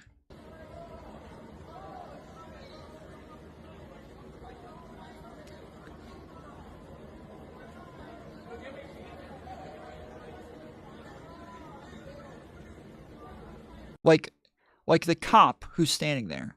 The cop who's standing there literally could have just walked over there. I know you can't see it. I don't want to put it on screen, but the cop who's standing there could have like gone over, grabbed her, thrown her on the ground, taken his jacket off, put the fire out on her back, but he doesn't. He just stands there and looks at her and then walks off.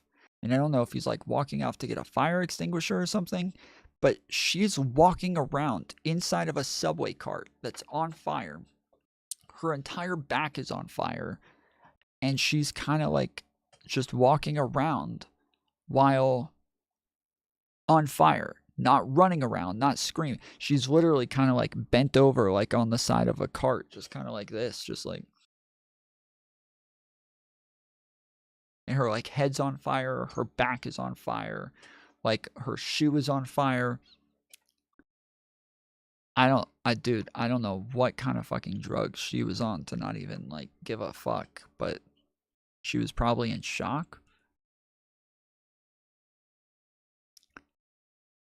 Maybe, but still, like all of those people just standing there watching, that's insane to me. Like, yeah, I guess they didn't want to get close because the guy who set her on fire maybe was still dangerous enough to do more, because like the floor of the subway cart is on fire as well. And I guess I could probably show that. So well,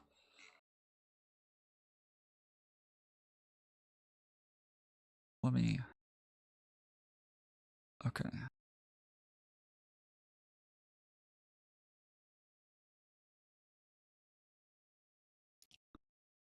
Okay, so let me get this cornered like this. This is as big as I'm going to be able to make it. So this lady right here is just standing there, leaned up against this like guardrail inside of a train, of a subway train. And that is her back on fire. Her head is also on fire. You can see the flames coming up here. And this guy is fanning the flames. So he's purposely trying to get it to like catch on fire more. Yeah, Merry Christmas, everybody. And then this cop is going to walk up right here. And then there he goes. He just walks away. Like, there he goes. He's just walking away.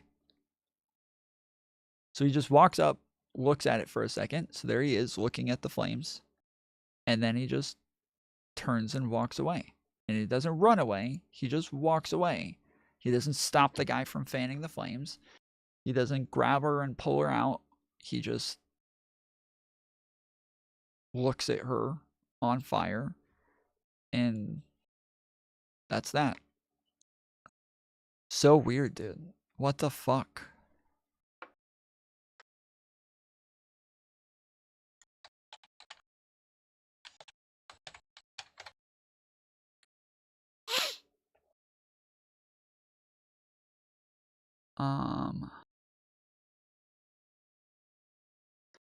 What to know about the death of a woman who was set on fire in a New York City subway train.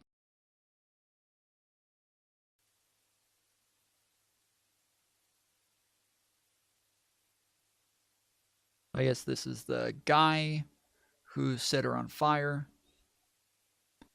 Merry Christmas, Brandon Cavallero. Thank you for the $2. Merry Christmas, Tom and chat. Thank you, sir.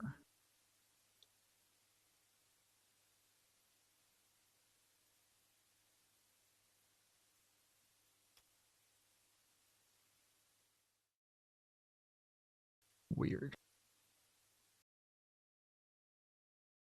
The man accused of lighting a woman on fire on a New York subway and fanning the flames as she burned to death made his first appearance in court on Tuesday, while the authorities were yet to publicly identify the victim. Sebastian Zapeta, 33, was arraigned on murder and arson charges on Tuesday afternoon in a Brooklyn court, where he was remanded back to custody. He did not enter a plea, and his lawyer did not speak to reporters assembled inside the courthouse.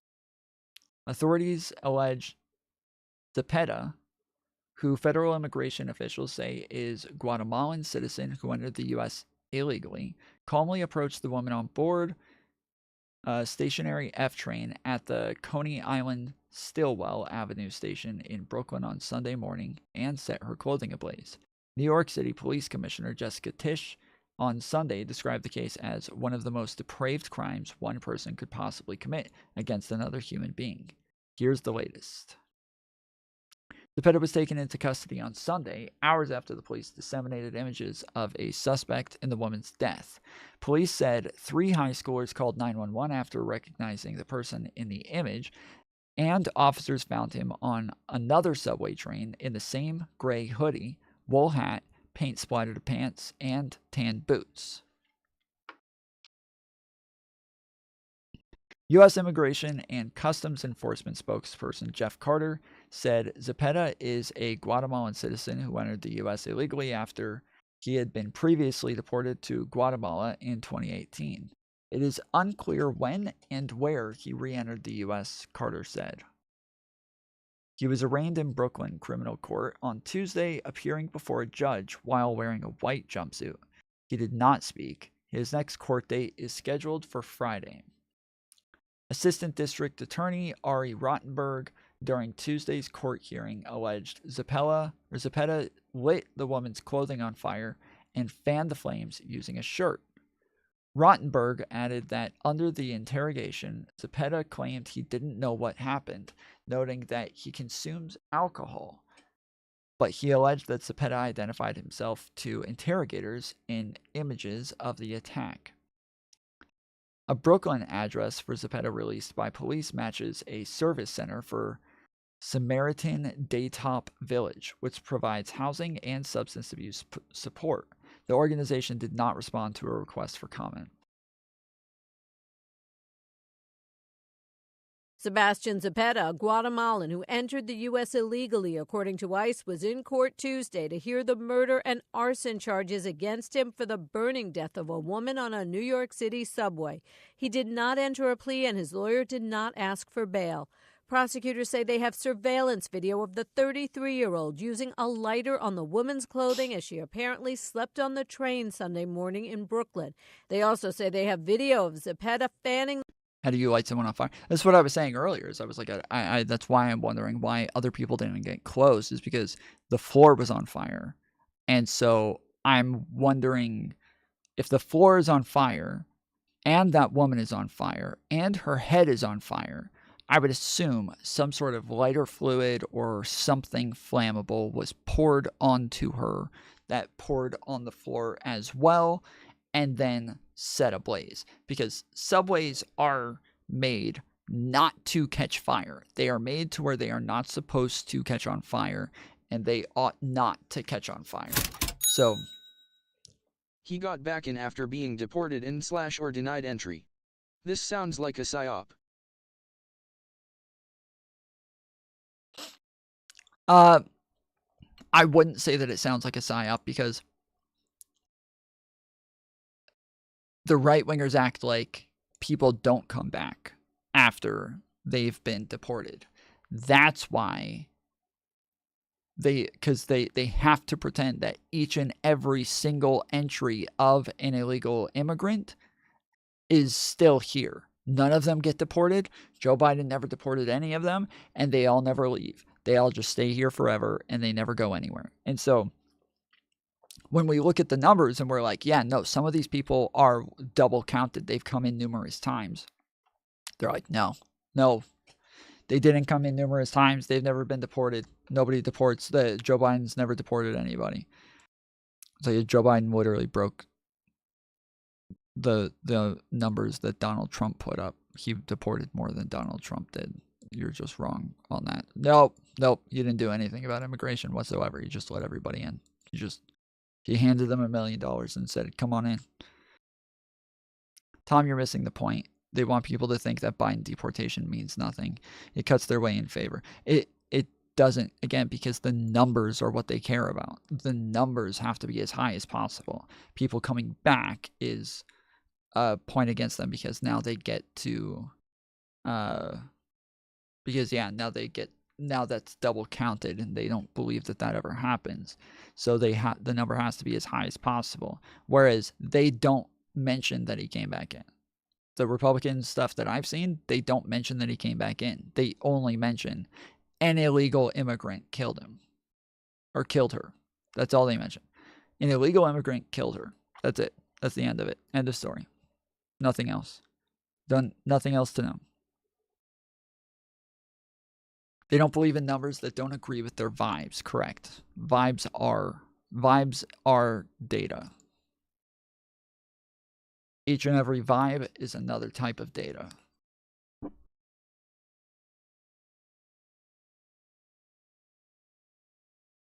Biden has higher numbers because he flooded our country with them dipshits. Why would he flood our country with them if he was going to deport them at higher numbers? That doesn't make sense.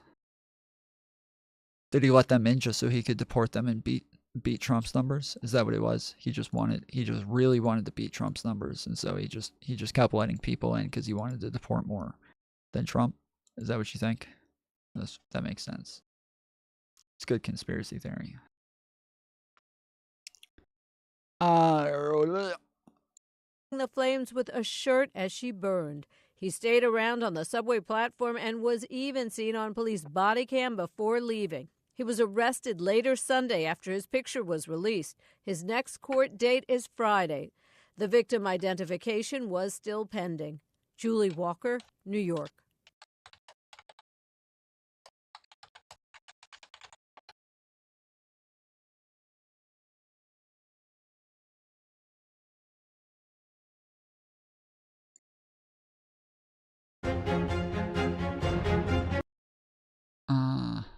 Okay, hold on.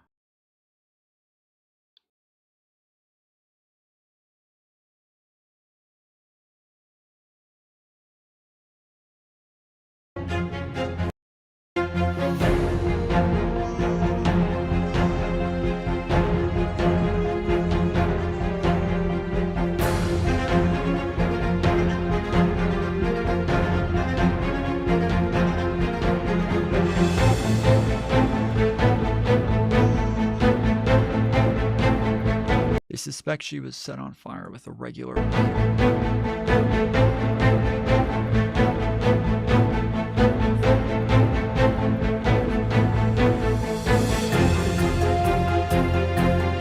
There was no interaction between the two of them before he set her on fire.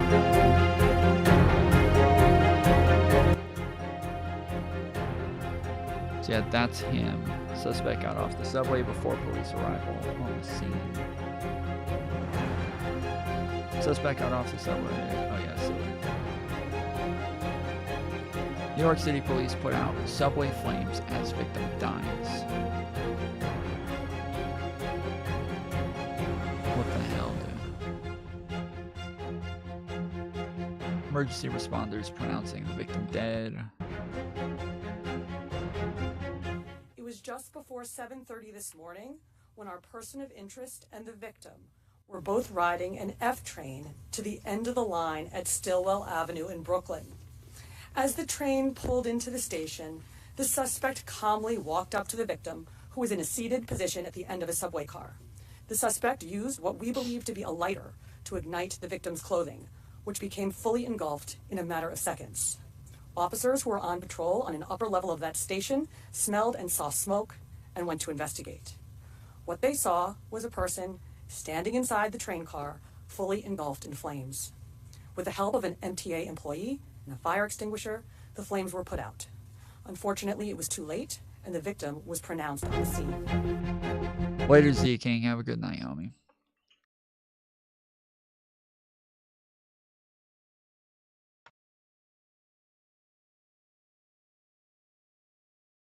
Weird.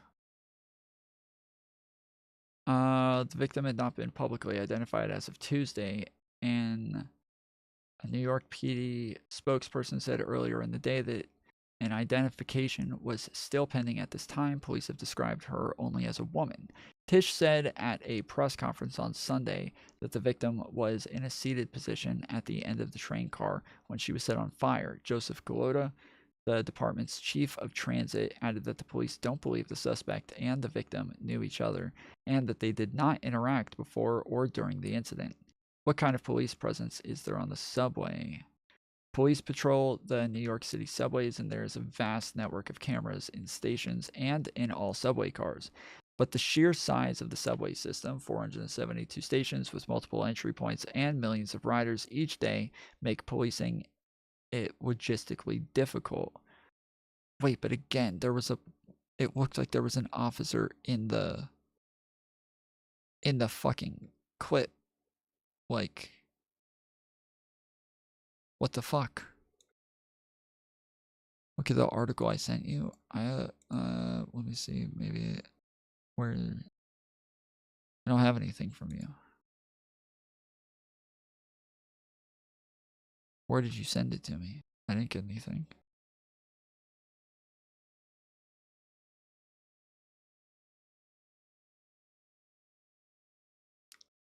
On Sunday, officers were at the station but were patrolling a different platform. They responded after seeing and smelling smoke coming from the fire.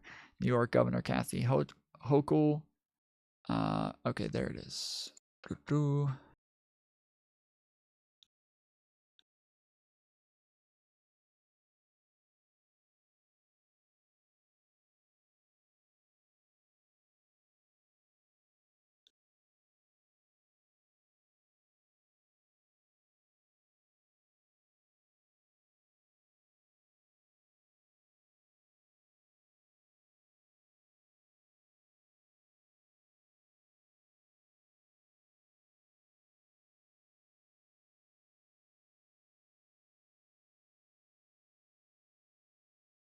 Sebastian Zapata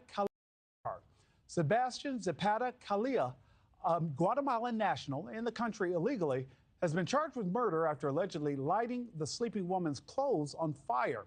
News Nation's Jackie Coppell has the latest from Brooklyn this morning. Cepeda Calilla was arrested Sunday after allegedly using a lighter to set a still unidentified woman's clothes on fire as she slept on a Brooklyn subway train. Officers who were on patrol smelled smoke, and after investigating, keep the doors closed, walk the train, and place this very dangerous individual in custody. This is amazing work done by the public and the police working together. Immigration and Customs Enforcement tells News Nation that Cepeda Calilla. Yeah, she was sleeping when they set her on fire. That's what the article said, but it doesn't.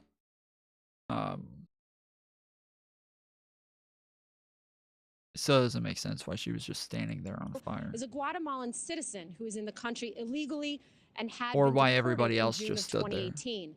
Now, during his arrest, Cepeda Calilla gave police an address for Samaritan Village, a homeless shelter that also.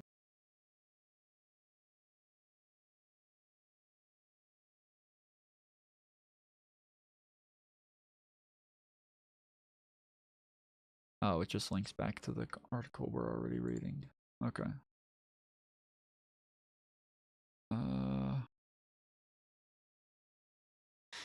All right. Well, yeah, that's weird. I'm I still can't find any evidence of any more videos of this stuff. It's a bit strange. That, I mean, clearly, after watching that. So, you'll see what. I've honestly never experienced anything like that in my entire career. When we first recorded that, I could feel the tension in the room. Like, I immediately felt bad. There was like something in me that felt guilty. Like, that was wrong. So we just got done watching what you're about to watch, which is episode 4 of The Grudge. And if you're a new viewer, I'll explain what that is in the actual episode. But I've talked to Jaden, as you know, so many Trump supporters. And I've never had someone have the type of revelation that we've been watching. Oh, dude, this was wild. So Pearl Davis, we all know Pearl Davis. She loves to find women who are just in clothes and then hate on them for being sluts. It's exactly what happened here with this woman, where she said, I deem this outfit inappropriate for a trad wife and mother. Who is this marketing for, ma'am? And she took a screenshot of this woman's, workout outfit, which the famous musician Pearl, yes, the commercial musician, and I approve. I'm all for it. I think this is marketing for everybody. This is charity. If they put it out for free and we all get to see it, I'm appreciative, and I'm appreciative with Pearl for sharing this with us and letting us know. So yeah, based Pearl. Let's get some W's in chat for Pearl. But she responded to Pearl and said, at least my husband's white.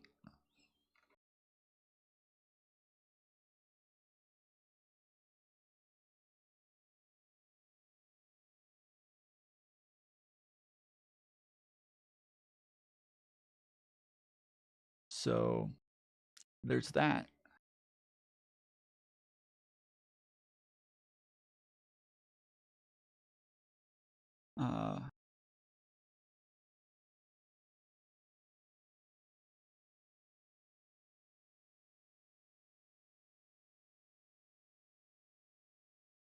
There's that part. And it's kind of funny when you look more into these replies, so she says, who is this marketing for? She says, at least my husband's white.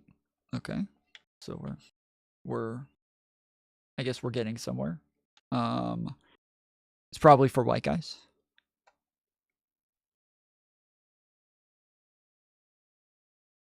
Pearl says, if you clarify your Twitter doesn't have an OnlyFans, you don't have a husband. You have a cuck. Okay. If you don't have an OnlyFans, that makes your husband not a husband. He's a cuck because you don't have an OnlyFans. Okay. I'm sure that makes sense. I'll have to think about that one for a while to get it. If you say that you don't have an OnlyFans, that means your husband is a cuck because you don't have an OnlyFans.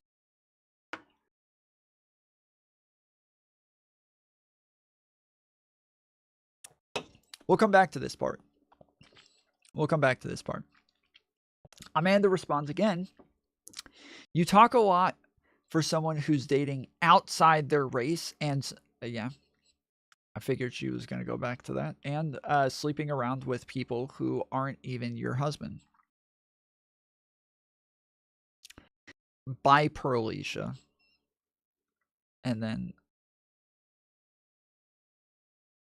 it's, yeah, pictures of Pearl with a black guy. So.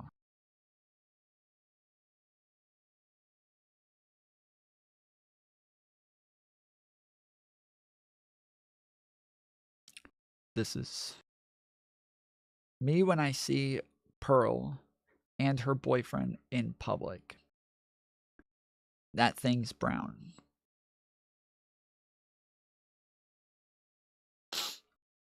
Shamika Michelle, a black woman, said, I don't know why, but this response tickled me. Yeah. Yeah, I think we all got tickled by that response.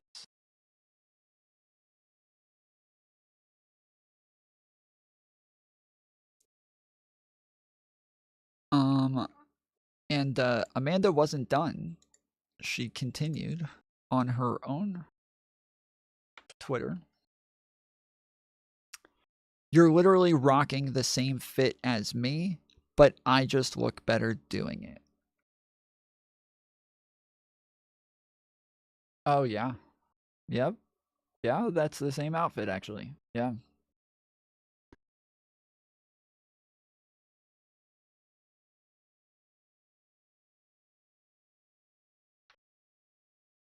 And let's double check.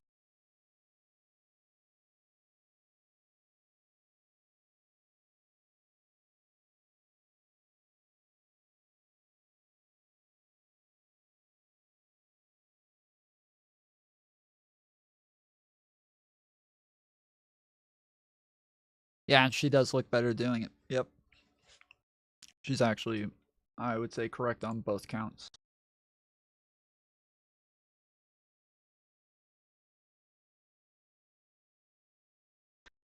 I would say, yeah, she's correct.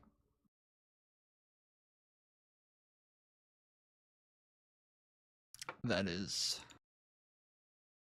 a fair assessment by Amanda. So, well done, Amanda.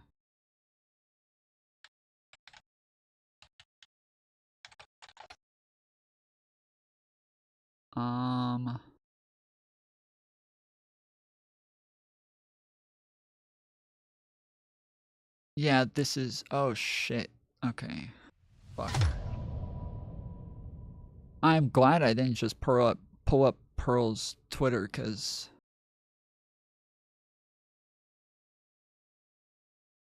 member for 1 month. Let's go, Rudy. Let's celebrate that anniversary. Thank you, sir, for your 1 month membership. Yeah, I'm glad I didn't pull up Pearl's Twitter and just start scrolling to find that exact tweet, because the very first thing is a picture of a woman whose nipples you can see through her shirt. Very, very, very, very clearly. You can see those nipples through the shirt. So,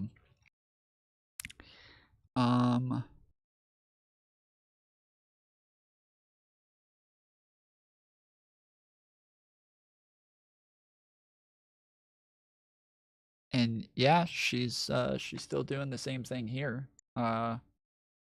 So this, nope, we're not going to the pepperoni shirt. Shit.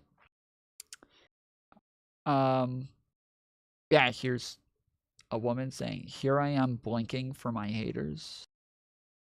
And Pearl said, "Another day, another tradcon woman treating a day of worship to prove strangers on the internet she has still got it."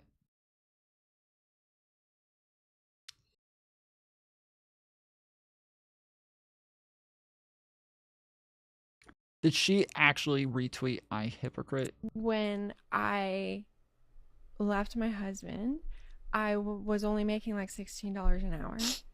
And so that wasn't enough. And so I got myself into a lot of credit card debt because I moved into an apartment that I couldn't really afford, but I thought that someone else was going to be living with me. Okay. Is this another trad woman? Oh, it's Rachel Wilson quote tweeting it, so it's definitely another slutty trad woman. Does she ever do anything online besides try to convince us she's still hot? It's the redheaded libertarian woman again. Yeah.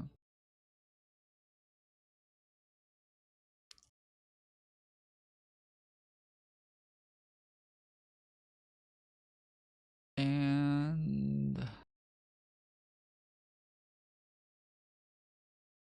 wait, what's the take on Luigi? Straight women, I can't find the good man.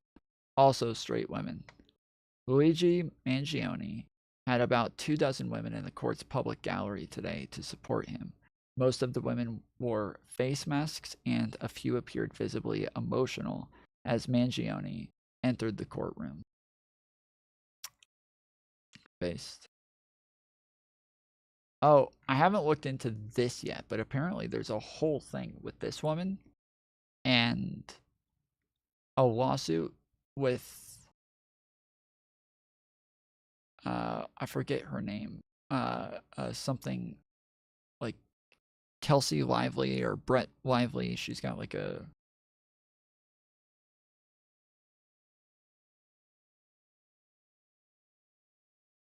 I forget her name, but yeah, she's apparently she's her and her husband are suing this other woman. So Blake Lively. Yeah, maybe that's it. Something like that. Yeah. The dude's name. Either way. Yeah, I don't see. Is this another slutty trad woman? Isabella Moody, shout out to Pearly Things for refreshing the algorithm with the receipts. Oh, Maria De Luca. I don't need to post half-naked pictures of myself on social media. I'm someone's future wife. Yeah, and then they posted a picture of her in this. If you guys remember, Isabella De Luca was the cake lady. She baked a cake, and she did it in this shirt, and one of her boobs are big. And so the right wing was really mad that one of her boobs was very visible through the shirt when she baked the cake. So yeah, Isabella Maria De Luca said, almost a year ago today, I baked the cake and the entire red pill community called me a whore for it. True story. And so this is her. No, we don't need the sound. Thank you. And so, yeah, this is her baking the cake. And again, they're mad that she's able to... You're able to see that she has a boob that's really big in there. And then your boy, Tom Foolery show, of course, was like, yo, hot chicks, baking cakes. Let's fucking go. And so then we brought her on. And, of course, had to get some cooking lessons from her. So that is exactly what we did. And so we talked to her about some of this stuff. You know, conservative values, because that's what I grew up with. But I think it's very difficult when you're in a position where you, like, you know, being like a conservative and a woman in general is like a shark tank in this world. And then to feel like you're in a shark tank in your own movement where you have so many people attacking you from your own side, it's like, to me, it's what they did to me is no different than what the left does to us. To me, it was worse what they did. And so when I said I was politically homeless, it's kind of like, how do I consider myself a conservative, but how do I, like, do I want to be kind of like associated with these people? And so I feel like the movement itself Attacked a little bit too much for their bodies, or they're stigmatized just for having breasts or just for having butts. Like, do you empathize anymore with these sorts of ideas? definitely do, which I didn't think I'd be saying, but for sure, I mean, I see it. I mean, I can't believe women's bodies exist. I can't believe that women's bodies exist. Absolutely outrageous.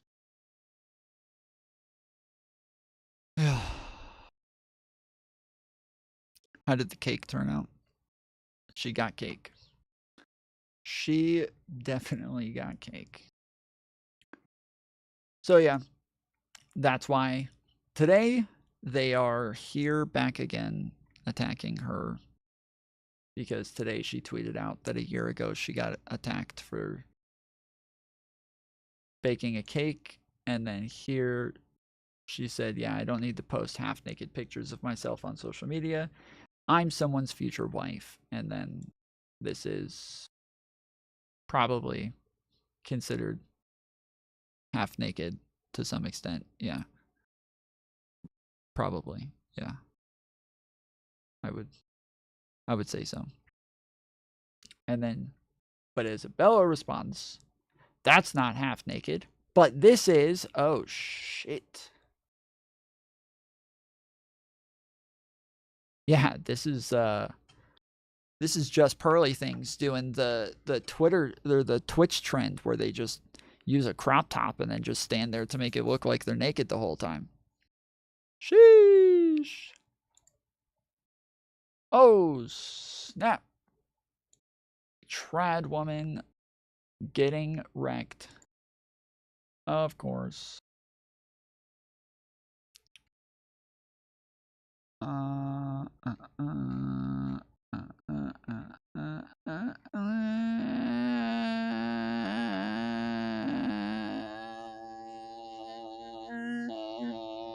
Here we go. Okay. So yeah, just Pearly Things said, I deem this outfit inappropriate, blah, blah, blah. The bod. My husband's white. Yours is black. Somebody said, the open racism in these comments is insane. Damn. I wanted to see if there was any more to it. Oh, more black men. Oh, shit.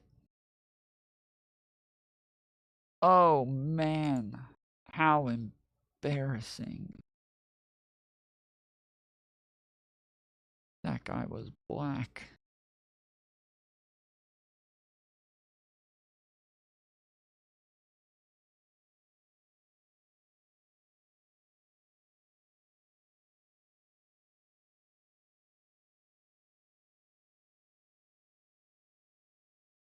Okay, so then, let's see. If she had more.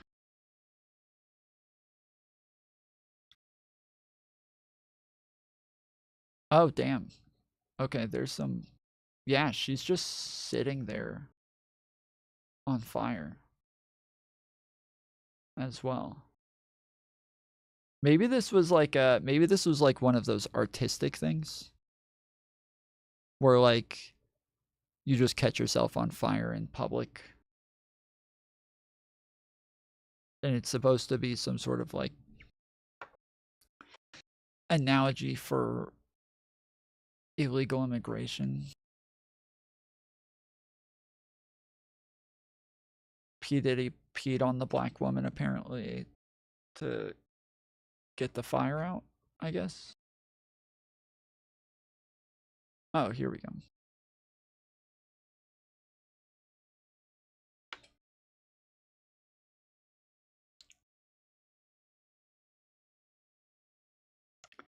Truth Syndicate said, you don't look good, though. You think you're attractive, but you're a solid 6. Take the makeup off and wear normal clothes, and you go down to a 4. Yeah, I would assume with the phone always covering her face that's probably... I haven't seen her. I haven't seen her, so I don't know if this is true. But yeah, I would guess. I would venture to guess that, yeah, with the phone always covering her face, that's likely going to be the case. That's really fine by me. I'm a 10 in the eyes of my husband, and that's all that matters. Seriously, all this ladies comes up. Jesus moment. Huh. Okay.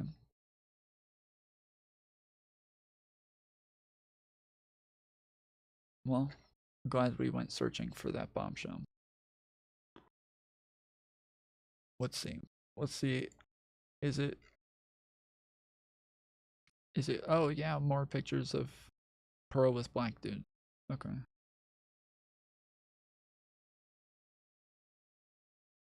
Oh, shit. That's fucking shit. Wait, is this her?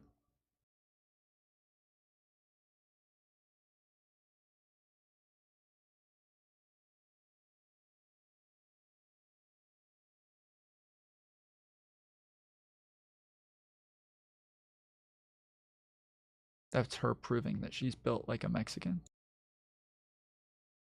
Oh, wait, if that's her, she's pretty cute.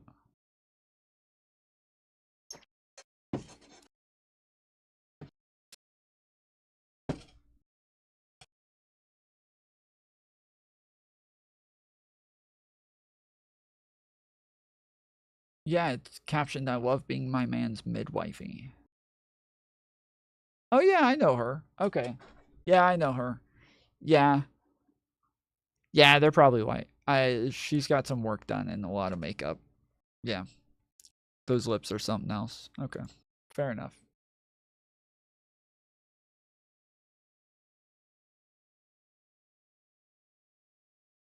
All right. Isabella go through, which now we're able to bring to the viewers. It's crazy. There was one that was even titled around her usage of the F slur. It had impacted me in a personal way more than I would have expected. And so essentially what happened was, you might remember episode 2 was a really tense episode. And Isabella was saying all sorts of stuff. Damn right, because I can actually procreate, unlike they're clear so having gay sex, you bunch of that's hilarious. And in the moment I kind of handled it fine, but then afterwards, and we were all there for this, the whole crew was there, and I just was like, don't leave when we finish the episode. I'm really not okay with what just happened. And just the extent of the hate. You know, her saying stuff like slurs and all that. It's not about having political disagreements, but it's just gone too far. And yeah, I mean, yeah, I would say that, like, yeah, even if you say like the F slur or you use slurs or something like that, the way that she's using it in those clips, it just is very hateful. Like, it really is. It is very like, yeah, like I hate the gays, like sort of vibes. So yeah, not great. And so I was like, we need to stay here, and I need to express that to you, with not for a show, just to try to understand why it is that you, Isabella, feel the need to speak like that and to treat people like that. And as we're gonna try to or try to walk you guys through in the episode you're about to watch, it led to this super long, it's like, it was 3 hours, 4 hours. it was several hours. Yeah. Of just not a political debate, a personal one of why. Well, my question to her was, why are you this figure online? And it actually led to a crazy series of events and a little bit of a transformation. Yeah, clearly, after watching that. So, you'll see what we mean. Here's episode 4 of The Grudge.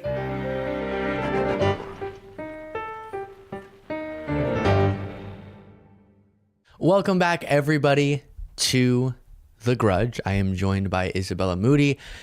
We're starting today's show with something sort of heavy. And so I want to handle this discussion with sensitivity, but fill all of you in on sort of what's been happening behind the scenes. And we're going to be talking a lot about private conversations, so try to handle that tactfully.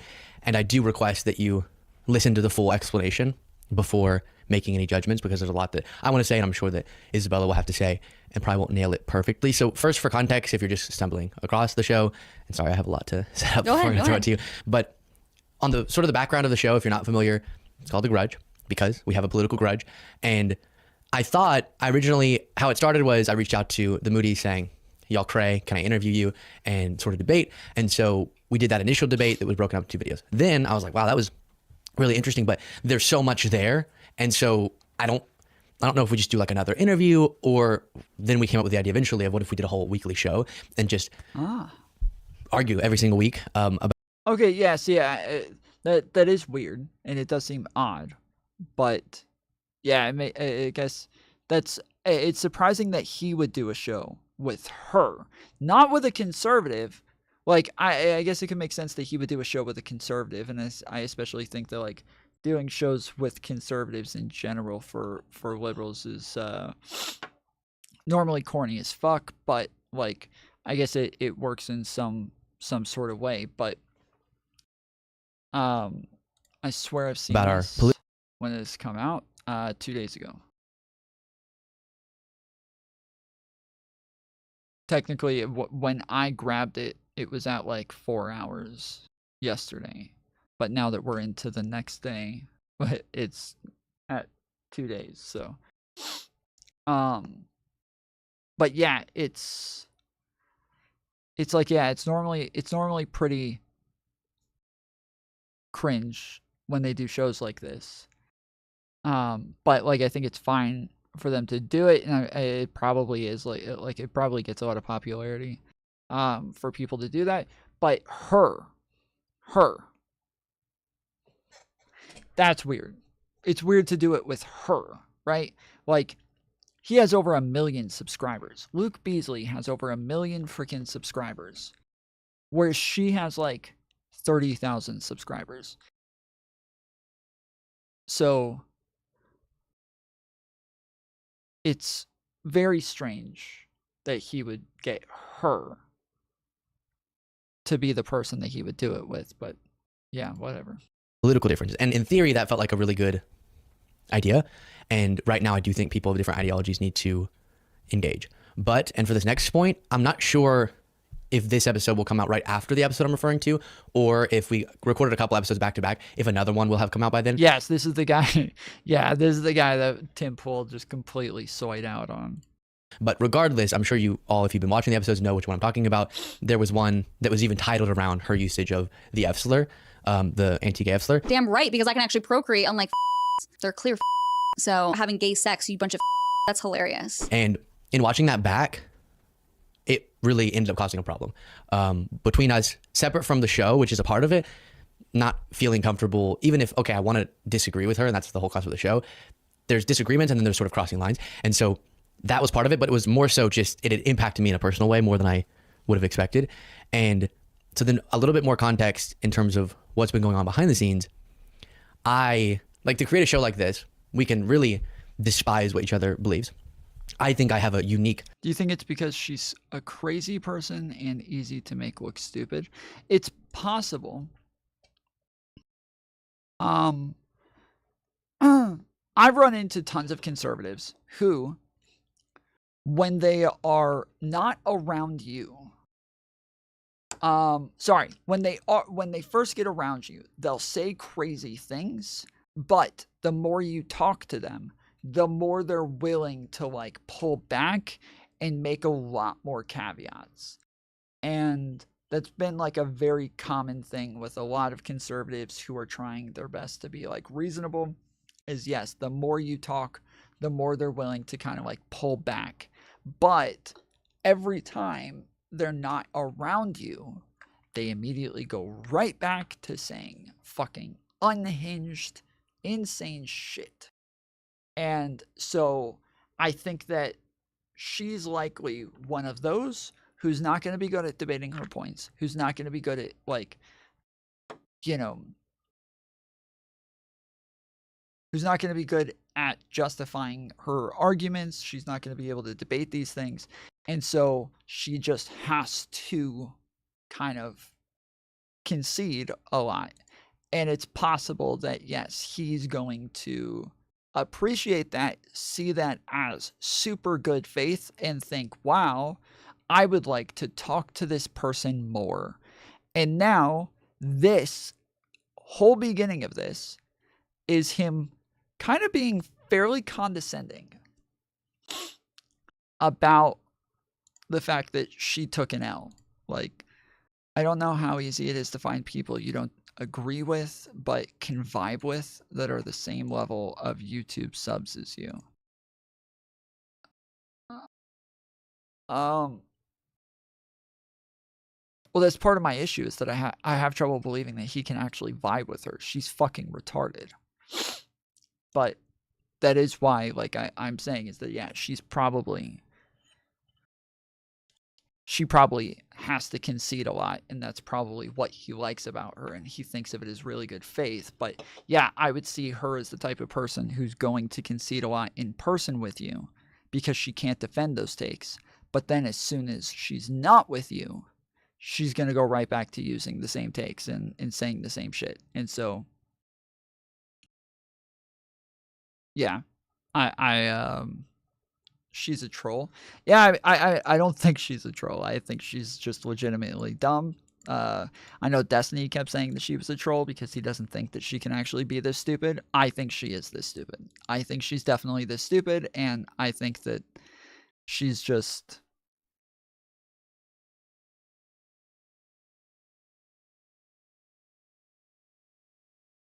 I think that she's just like, yeah, somebody trying to virtue signal to everybody else around her. And that is why she does so much like conservative content, is every time we've watched one of her videos, it's her over and over just doing nothing but virtue signaling the entire time. And then, you know, just making faces. Oh, wow, that's so dumb. Really? Are you serious? Like, and then just hitting play again, and doesn't really say... What did she say that was stupid? Nothing. Like, she doesn't say anything. That's the point. She does tons of react videos on her channel and never says anything during them. She just makes faces. Just says, like, yeah, that was dumb. I can't believe they said that. And then just moves on. And you're like, wait, what? What was dumb about that? She has admitted straight up that she just says things just to piss people off. And that she likes to troll. Yeah, I know that that's true in a sense, but I don't think she's a troll. I think that, like, most everybody likes to troll. Like, I don't think that people would just look at me and be like, oh, that guy's just a troll. But obviously I do troll. It's just that everybody likes to troll and piss people off sometimes. It's just that whether or not you are a troll, right? Like, yeah, there's some people who just are trolls.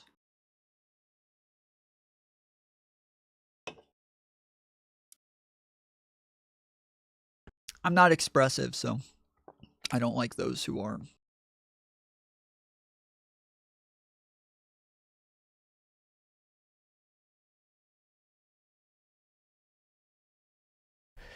Anger towards what you believe compared to vice versa, but that's there, and that's real, and that's present when the cameras turn off as well.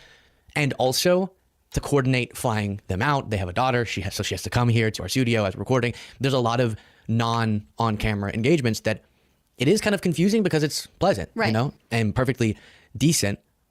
While we'll still get into arguments, I'm sure you've had this with families and stuff. It's almost like you're just interacting like friends would interact, and then occasionally getting back into the types of arguments that happen on the show. And so because of that, it got really personal for me, what we had talked about on the show, and then watching it back. What I mean is, and many of you have expressed concern about this, me feeling like you're, and again, to the audience, we had a whole super long, I'll tell you about, conversation about what we're going through. So some of this is directed towards you, but you have already heard it from me. I just felt I can make a point that actually makes sense. Yeah, like once a year, and so that's why nobody would call me a troll. That's not. Felt like even if I want to disagree with someone politically, I don't want to be doing a show with somebody that's so hateful.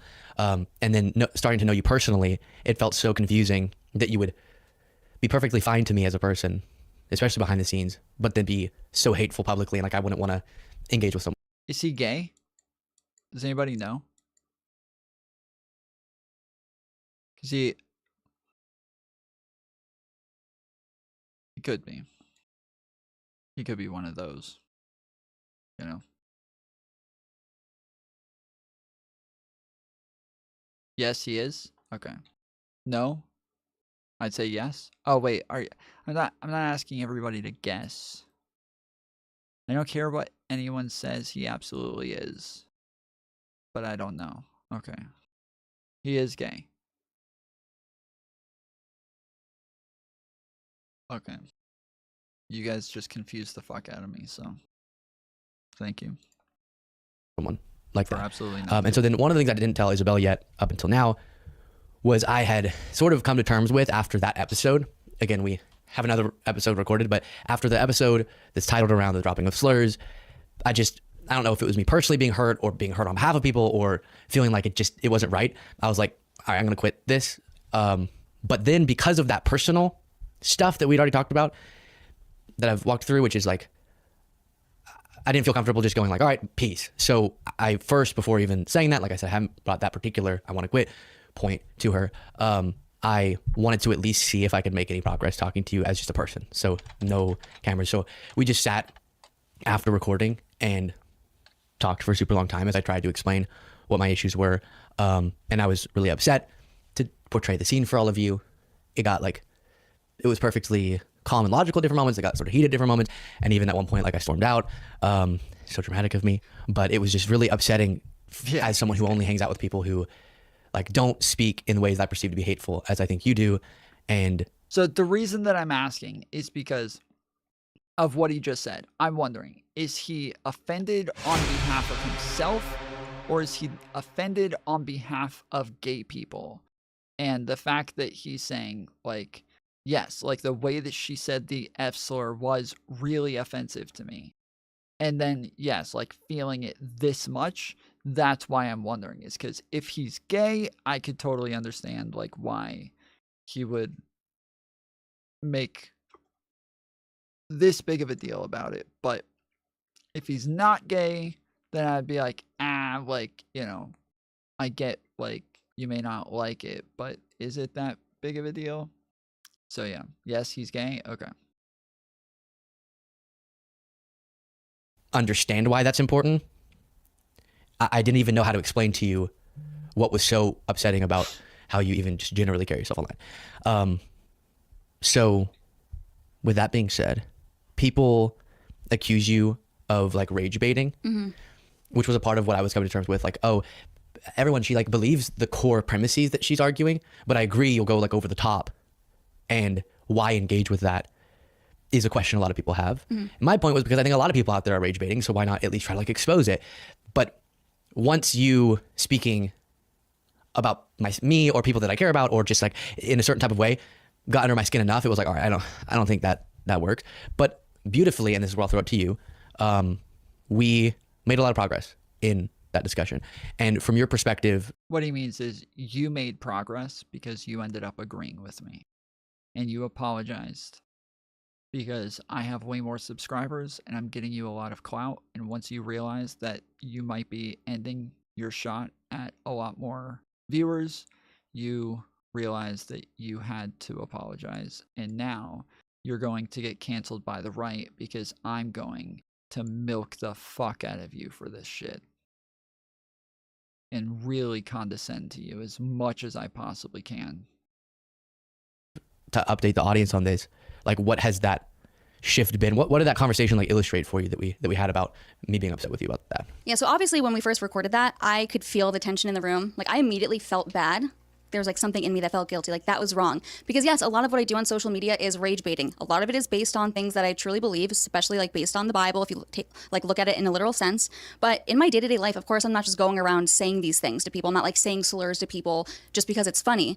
So it's strange because when the cameras turn on with us, I'm like, okay, defense mode. Like, we're here to fight. Like, I'm going to turn it up. But I don't even say these words on my own YouTube channel. And it's not like, and yes, partly because it's YouTube terms of service, but because I don't know, it's hard to articulate because I really just think it's a big defense mechanism that I have, knowing that I should be combating you. And a big criticism I have of a lot of people on the right wing is they try so hard to make people who really just disagree with everything we stand for to like us. So I try to go in such a hard opposite direction to where I'm going to take it to the most extreme level so no one can say I would do that. But truth be told, I would never treat real people like that in real life. And I think there's a big difference between someone like you and someone who's like a CNN, like mainstream media talk show host. It's like they love to have someone like Liz Cheney on because she'll trash Trump, whatever. I genuinely, spending time with you, I know that you genuinely want to, debate about these topics, maybe find common ground, but I think we both agree that the country should move into a direction where people from both sides of the aisle can talk. So yeah, I kind of realized that, okay, so I'm saying these specific words because I know it triggers people. I've always been someone that kind of enjoys poking people's buttons. And I've always told myself that it's because I'm an introvert. I don't want to be around people. If you can't handle these specific things, fine. I don't need to waste my time with you because I like being alone anyways. But as you... Yeah, I mean, the reason that I brought up the other type of person earlier is because obviously I'm going to be willing to like have conversations with people who disagree with me and who are on the other side of the aisle. But the problem comes a lot of times is where I'll have people on who just want to talk. And you guys have seen me like call those people out a bunch of times where they're like, man, look how great it is that we can sit here and talk to each other and we don't have to fight or call each other names like Nazi or fascist or anything. And then I'm like, all right, hold on, shut the fuck up, dude. Like, we're not actually doing anything special. Like, if we actually had a real disagreement, then like that would be a lot more special than like you just kind of like capitulating to everything that I say and just saying, wow, okay, well, I understand your position and I respect that, but yeah, I'll have to think about that. That's interesting. And then you just move on with your day and you never actually think about it and you never actually like care to challenge yourself in any way. And so, yeah, I would rather us have that challenge while you're here than just agree for the sake of agreeing that like we're going to just feel special about ourselves because we did it. We did the thing. We were able to have a conversation and we don't even vote for the same person. Wow. It's not special. We didn't do anything special. And yeah, if you're not able to, if I would much rather you tell me what you actually believe. And so, yeah, when I come across those people who are like, willing to state hyperbolic positions at first, but then as soon as you start challenging them, their hyperbolic positions just kind of fall to these like very simplistic positions that everybody agrees with, like Myron Gaines, right? Myron initially is saying like, he's yelling the F slur at gay people, he's calling Jewish people the K slur, he's calling black people the N word with the hard R, and then saying, yeah, I'm racist, so what about it? And so then I come on and I'm like, okay, so like, what about this? What about that? And he's like, well, you know what? So what if I'm a misogynist? I don't care. I think men really are stronger than women on average. It's like, okay, you were saying that you were a misogynist, bro, but you just fell back to like a position that literally nobody agrees with. Like, you're trying to act like you're like super edgy and hard and all of this shit, but then as soon as you're like challenged on this, you immediately fall to a nothingness position that like that just isn't even worth stating. You think women aren't as strong as the average man? Like, so what, dude? Well, okay, but I think that on average, black people commit more crimes than white people. You don't think that. That's just a fact. Like, I don't know why you think you're saying anything that's like racist or sexist or whatever. You're just saying what literally everybody believes. Like, this isn't, you're not being racist, you're not being sexist, you're not being hyperbolic, you're not being edgy, you're not being like, you're literally just not being anything. You're just saying things that like everybody would agree with, and then calling it racism. Like, this is stupid. This is retarded. And so yeah, this is just the kind of shit that like people love to do, and that's why, yeah, where she's sitting here now, like, we have to be able to talk to people on the other side of the aisle. It's like, yeah, if they're willing to be honest, sure. But if they're not going to actually state what their disagreements are or what they really believe, or they're going to continue to pretend they believe something that they have absolutely no logic behind, then no, fuck having conversations with people on the other side of the aisle if they can't be a halfway honest actor while doing it. You're not achieving anything. You so eloquently pointed out to me, you kind of robbed yourself of, or I kind of robbed myself of having good interactions and building good relationships with people. Because if we didn't have this show together, I would never have the chance to know you, know your team, and us, like you said, surprisingly get along in a pleasant way. On a channel with a million So that's what we've been kind of grappling with. And I've realized, you know what? I need to stop like just shutting people down for no reason. Yes, I'm not going to still say like, oh, you can tell me what I can and cannot say, but I'm not just going to say things just to be like crazy and funny and shocking. We can still have great disagreements. Even though you literally just said that you do that. You literally just said that you say things just to be crazy and shocking. What the fuck? Agreements on political topics as we both lean in different directions without it just being so surface level with slurs just to make an outrageous point, because I think people are sick of it, and it's like it gets old and it's lazy. I admit that. Yeah. And I appreciate you saying that. And one of the things I think, okay, so a lot of y'all's feedback to the show so far, my audience specifically, has been like, why are you doing this? It's not that all of them, some of them say that about any discussion with a Trump supporter or with someone on the right, however you identify, but some of them wouldn't say that with a normal debate I'd have, even if it got super heated and they believe like the furthest right policy stance, but they didn't get someone, to your point, who isn't saying something that's a representation of like some way you want to make the country better, and we just disagree on how to do that, but instead it's like purposefully intended to be harmful. I'm trying to, but then to speak to all of you, it might be a problem with me, but I can't. Like, I can't just give up on, now that I do know you, and this has gone pretty well in my personal life, I think, with other people who, unrelated to the show, that have had have sort of crossed the lines I'm talking about, but then I've been able to make some progress. And again, this has nothing to do with me saying Isabella, needs to be liberal or something. Yeah. We have really different worldviews. I don't think I'm ever going to change your foundational worldview, but the way that you approach it, I've had other people with a similar thing, and my hope is that it's going to be worthwhile from the issue that I have, which is that once I know somebody, I have a really hard time just going like, all right, peace, bye. I don't care. You've crossed the line, get out forever.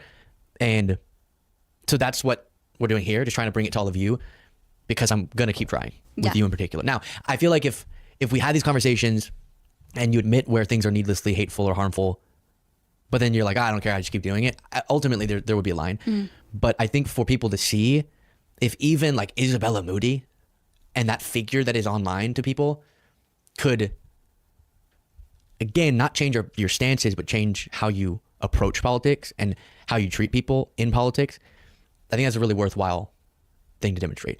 So then, in what we were talking about, one of the things that we were going in circles around forever. I'm sorry, but this really is just so like fucking condescending. I don't know. I'm interested to see how this goes from here, because this is wild. Like,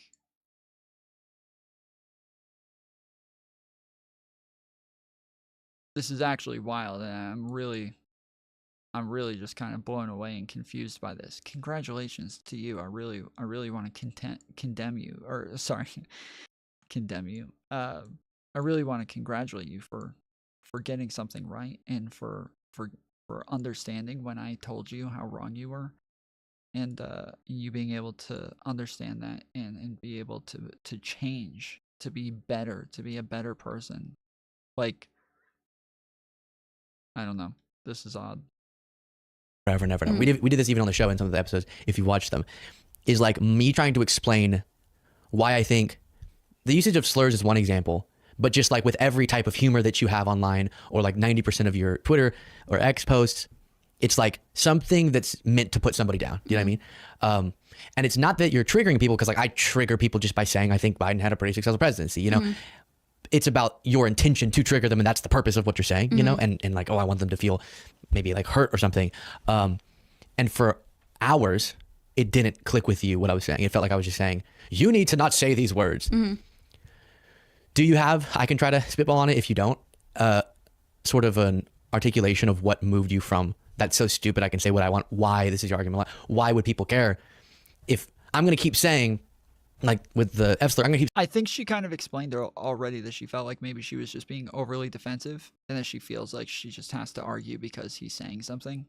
But then she changed her mind on it. So I like that, or she realized that like she was doing the thing that she like kind of criticizes others for, is arguing just for the sake of arguing. And so she realized that like she didn't have to do that because he's not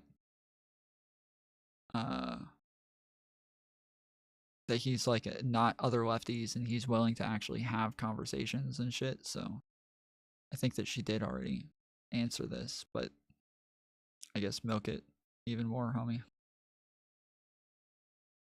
Keep saying that because you shouldn't be so offended by it. Right. Until you're not offended by it, I'm going to keep saying it. Like, what shifted from I'm trying to tell you what to say versus you actually being like, oh, I see the lack of rationality to doing that. Well, it's kind of like I had this friend, and it's a weird comparison, but I had this friend in college, and hopefully she's not watching, but she used to hate every single like clothing trend, right? Because she's like, I want to be different, so I'm going to do the opposite of that, because I don't want to follow a trend. But at some level, you're still following a trend by doing the exact opposite of it. So I kind of look at it the same way. Like, I'm going to say, oh, you can't tell me what I can and cannot say. So since you say I can't say this, now that's what I'm going to say. So it's kind of the same thing. And listen, I'm still not going to say I will never say these things again. But like I said earlier, it doesn't make sense to use these slurs so many times on this show, and I don't even do it on my own YouTube channel. I don't even do it in my real life. It's obviously like just rage baiting. So as I've gotten to know you, it's like I want to, you know, like kind of understand where you're coming from, because I would never speak to people in my normal life like that ever. Yeah, and that was another big distinguishment. I feel like you've always seen people reacting to you on the internet as just like fake people. Like, they're not real. Yeah. Whereas you're like, I would never, because she kept saying this thing where you would say on the show, as you would say behind the scenes, Luke, I would never speak to you some type of like hateful way, right? Which is true. Like, you're not going to randomly insult me privately. But then on the show, you did direct even that one term directly at me multiple times. And it was like, wait, this is a little microcosm of the macrocosm that's been your presence online, which is like, when it's for the purpose of online content, it like doesn't matter. It's not serious. It's all a joke. But also you kind of know it's not all a joke because you know that people will be upset, but those people don't really matter in their reaction because they're just internet people or anonymous people. Oh, yes. And to you, also a little update for everybody. This is all very fresh. Very. And we're recording this just like, I don't know, 24, 36 hours after talking about this initially. So credit to you for going through that, but that's also why it's very fragmented. Credit to you for not perfectly formulated. So I don't want, because it's so fresh, I don't want to like project onto you these massive revelations that I'm hoping that you're having. Yeah, I mean, say what you want. It's okay. But I do think you're seeing a little bit more if you understand that it's not your morality or your like heart to hurt somebody. Yeah, this is a thing that like a lot of right wingers do. So where he said that she was like acting like he was trying to police her language and tell her what she is or isn't allowed to say. This is like the way that the right talks about things. This is the way that they act, where they always treat everybody else like they're elders, like they're teachers, like they're like those are the adults, and they have ODD, and they're just gonna refuse to do what they're told and crap like that. But normally it's not actually people telling you what to do. It's people saying like, hey, that's offensive and people don't like that. And we want to be like civil and act like, adults, and as though we live in a society and not just like be selfish humans all the time, not just caring about ourselves, but, maybe take into consideration other people as well. And so, because that's bad, I'm going to kind of call you out for saying something that's going to be offensive and harmful to other people. But then they hear that and they're like, they're telling me what I can and can't say. They're telling me what I'm allowed to do and say. Wow. They're trying to stop me from saying something. And it's like, what? So why do you put it like you're a fucking child? Why do you repeat this like in such a way as though you're a fucking child and I'm your parent? Like, how about say it like you're an adult, I'm an adult. I can't tell you what to say. I can't stop you from saying something. I'm telling you I don't like it. I think it's bad, and you're allowed to make your decision from there. But just know that this is how I'm going to react to it every time. Like, so that's on you. You're old enough to make that decision for yourself, and suck it, bitch. And suck it, bitch. That you know personally. Mm-hmm. Why would it be that for people who you don't know randomly? Right. It's weird. Like you said, people online, if that's your feelings, get hurt. That's on you. Words are so scary. I know. Yeah, but that works the same way the other way around. That's literally the same way the other way around. Is like, oh, you're upset that we're calling you out for doing something that we don't like. Wow, so sad. You're a fucking adult. Get over it. Like, you're literally repeating the logic right back to us, showing that you do understand. You just act like a child instead. You act like you just don't understand instead and try to act like someone who just has no idea what the fuck is going on. And so, yeah, that's kind of the point, is that we're saying, yeah, you can say whatever the fuck you want. You're just going to deal with the consequences. That's it. So deal with the consequences like a fucking man. Quit crying about it. Quit acting like people are telling you what you can or can't say. We're not in charge of you. We're just telling you we're going to fucking call you out when it happens. We're going to do our thing. So you do your thing. We'll do our thing. It is what it is. Don't attach a phase to it. These are just people that I don't really know. And it's my fault in life. It's always been a fault of mine. Yeah, but you're the one calling it out, though, so it's not the same exact thing. Yeah, and you're the one who's saying the words, so it's not the same exact thing. So what? Well done. Yeah, so you start the process with saying the words that you know is going to get called out. And then you cry about getting called out when you're the one who started the process by saying the words. And then act like you're a fucking victim when you knew that this was what was going to happen anyways. And still acted like you're a fucking child that doesn't understand. So yeah. Why don't you show base chat the snack? Oh, is it not on your screen? Oh, I didn't know.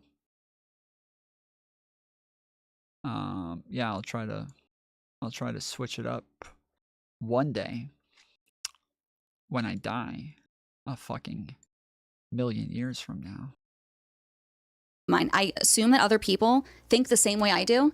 So I can't imagine that if someone were to say something against women, or if someone were to say against someone that's, I don't know, a conservative, I'm like, I don't really care because it's about a big group. I'm an individual. Someone were to direct an insult at me personally, I mean, I have a pretty thick skin. It wouldn't bother me. But to me, that seems more of a big deal. But I just think with the online thing, it's a little fake of me for sure. And this is something I'm trying to understand. And like my husband was telling you when we first talked about this, is I'm very pessimistic. So a lot of people, they see me online, my online persona, and they think I'm the worst thing ever. Literally, even my best friend, Lisa, did not like me for my online presence. And then she'd met me and she was like, wow, you're actually very nice. And I'm not trying to like pat myself on the back. I'm just saying I kind of used to pat myself on the back, not to use it again, by saying, okay, everyone thinks the worst of me. And then when they meet me, they're pleasantly surprised. So it's like the opposite of a catfish. Yeah. Cool. And I don't know, like it's a weird, I don't know if it's like a defense mechanism because I tell myself I don't want to be around people and I like to be by myself. But I used to kind of just, I don't know, favor the idea of pushing people away because why have these people in my life? So I'm still trying to honestly understand like why, because it's the first time I've ever thought about this. So I'm still trying to figure out why, but I don't know if that made sense. Yeah, it does. Yeah, that was a big thing we talked about was you had, for some reason,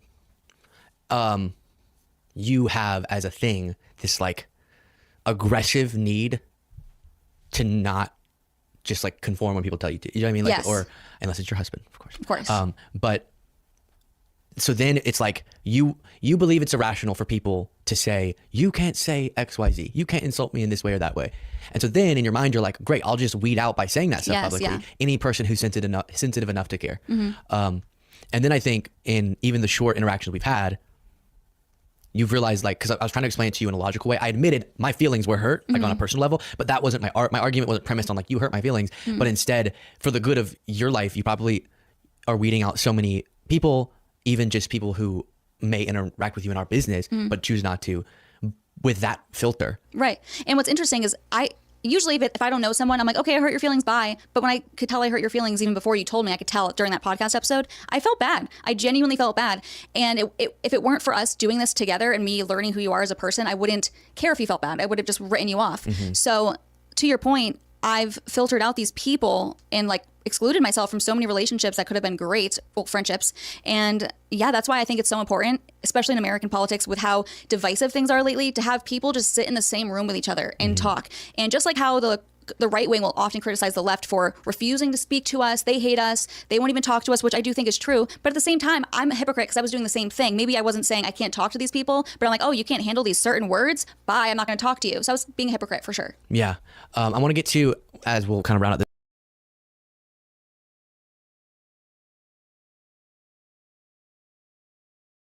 part, and then we have something very fun. So fun. I'll plug it. I'll show you my old music videos back when I was doing music. You haven't seen them, I so haven't. you're going to get to make fun of me because you're doing a lot of vulnerability. It's my turn after this. But before that, I want to get to sort of phrasing what I think some people's responses might be to what you're saying now. Okay. But even before that, I want to respond to what you just said, which was about I already forgot to. that. Just me being a hypocrite about shutting off conversations with people that disagree with you. How the right. Oh, you know, yeah. I don't know think if that's what one you're takeaway maybe too was like, even if you have a really thick skin, I guess my computer did the overheating thing again. And so yeah, once I realized it did it, and I was like, well shit, I can't do anything about this while I'm in the middle of this game. And continuing to be the greatest Slither player of all time and becoming a Slither champion. And so I'm just gonna have to wait until, who knows, like 100 years from now, for when I finally die. And so yeah, I was a little worried because it cuts off now at random. Like it has nothing to do with me muting myself. It has nothing to do with like anything I can help. It's just at random, just cutting off. So yeah, I don't know what the deal is. Woo! acknowledging that you can be hurt too with words, you know? For you, you're like, I can never be hurt by some random online. But like people that you care about, like the way that we primarily hurt each other in relationships is through words. So it's not the worst crime to like care a little bit more about what you're saying. And then you've referred to it as lazy. Because yeah, also what's the, we can mention the fact that like, wasn't it conservatives who all got like all up in a fucking hissy fit over the fact that like Destiny said he didn't care that the guy died at the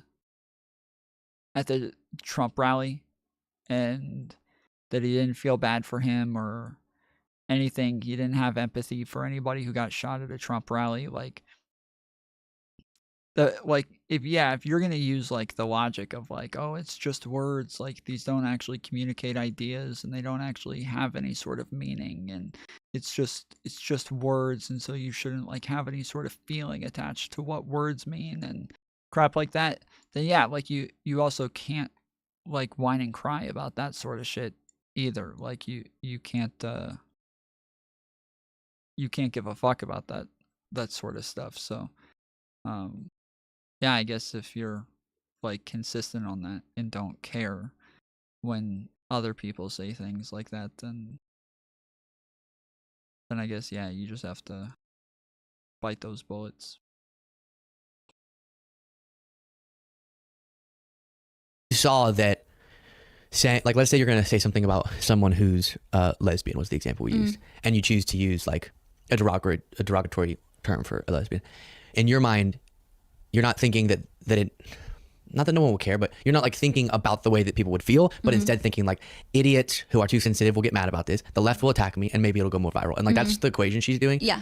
And so I think that nicely brings us to what people, because I know you're like really, this is huge, right? You're really doing having a conversation that you wouldn't, or you've never really had, especially not publicly.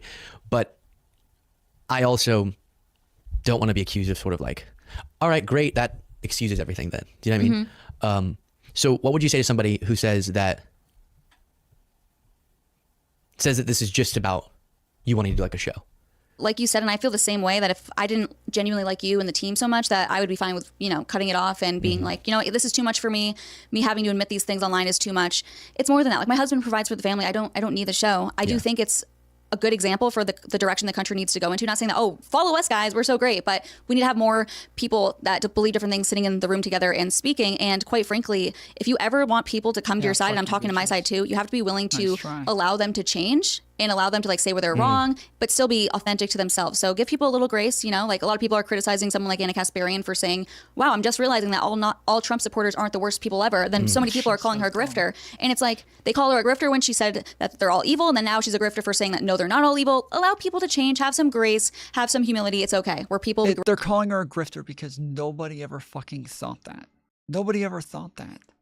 She never thought that all of them were bad people. She never thought that they were all rapists and murderers and shit like that. Like, she never thought that if she just went and talked to a Trump supporters that they were gonna fucking, like, kill her and wear her skin or some shit. Like, this isn't something that she ever believed. But then, yes, then once all of a sudden she has these, like, changes in politics, all of a sudden she's admitting things that, it's like, when the fuck did you say otherwise? When did that happen? I have no idea when you said anything different from this. Like, what the hell? So yeah, that's why people called her a grifter. Grow, and that's okay. And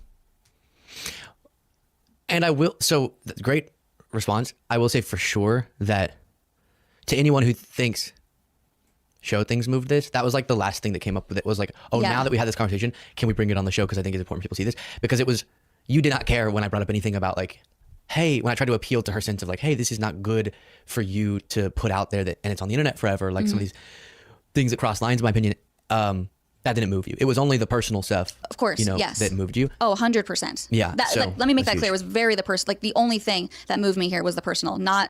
But that is it for most people. Like,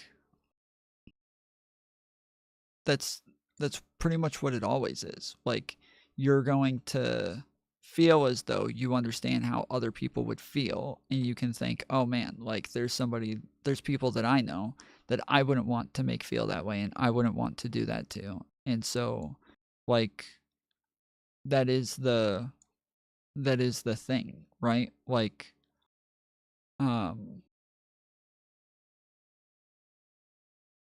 yeah, that is the difference. How I appeared online, because if anyone knows my online persona, that's the last thing I care about, is how I look online. I want to make the worst perception of myself and be the most outlandish, rage baiting person, because I'm like, oh, people meet me and they're pleasantly surprised. So it had nothing to do with my online persona at all. Yeah. And I do. And the point you made too was like a lazy. I do think there's so much more. It takes a lot of work to like think of thoughtful, humorous, sometimes even like provocative but meaningful ways to express political or cultural points than just like, here's the most simple, here's a slur. Oh, people are going to engage with it, you know? Oh yeah. And so that's a part of it too. It's hugely me being lazy. Like when I was in college, I loved writing. Like I was pre-law of writing so many research papers. I was obsessed with it. Okay. I loved reading and learning. And then I kind of got into the political realm online, and that's all I consumed. And then since becoming like a wife and a mother, it's such like a small part of my day. That's why like when you would say in the past, oh, why are you, like your Twitter feed is all just hateful things. Why are you so hateful all day? And it's like, I just randomly am like cooking and I think of like a funny little one-liner and I post it and I'm off. Like, admittedly, it was lazy, 100%.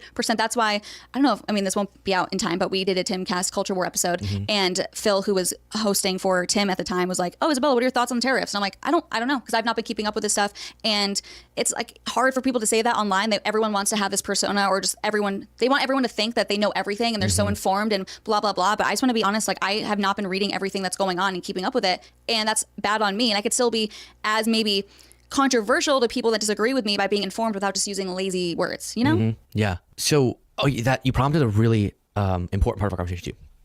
You found it so irrational that, because I was saying, okay, now that you know me, I'm not some random person on the internet who's so sensitive that's looking to be victimized. So I'm looking around and, oh yes, you said a slur, so now I feel bad. But if sort of, as we already demonstrated, if even I took issue with it, or if even crew members were like, ugh, by the way that you were speaking, then to you that was like, oh wait, maybe this is strange. But on a personal level, you were saying like, why on earth would y'all care if you know I'm not actually racist or actually not homophobic? Homophobic in like a hateful sense, as opposed to you just not believing homosexuality is like the intention of God, which are two different things.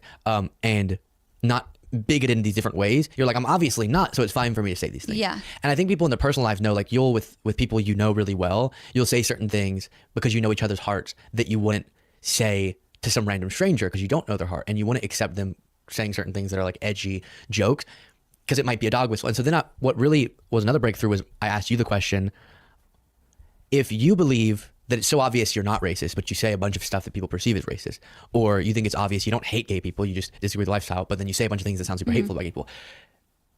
How am I supposed to know when someone is bigoted? Wouldn't it represent itself just like how you represent yourself? Yeah, I mean, yeah, this is a conversation that I've had with a bunch of people.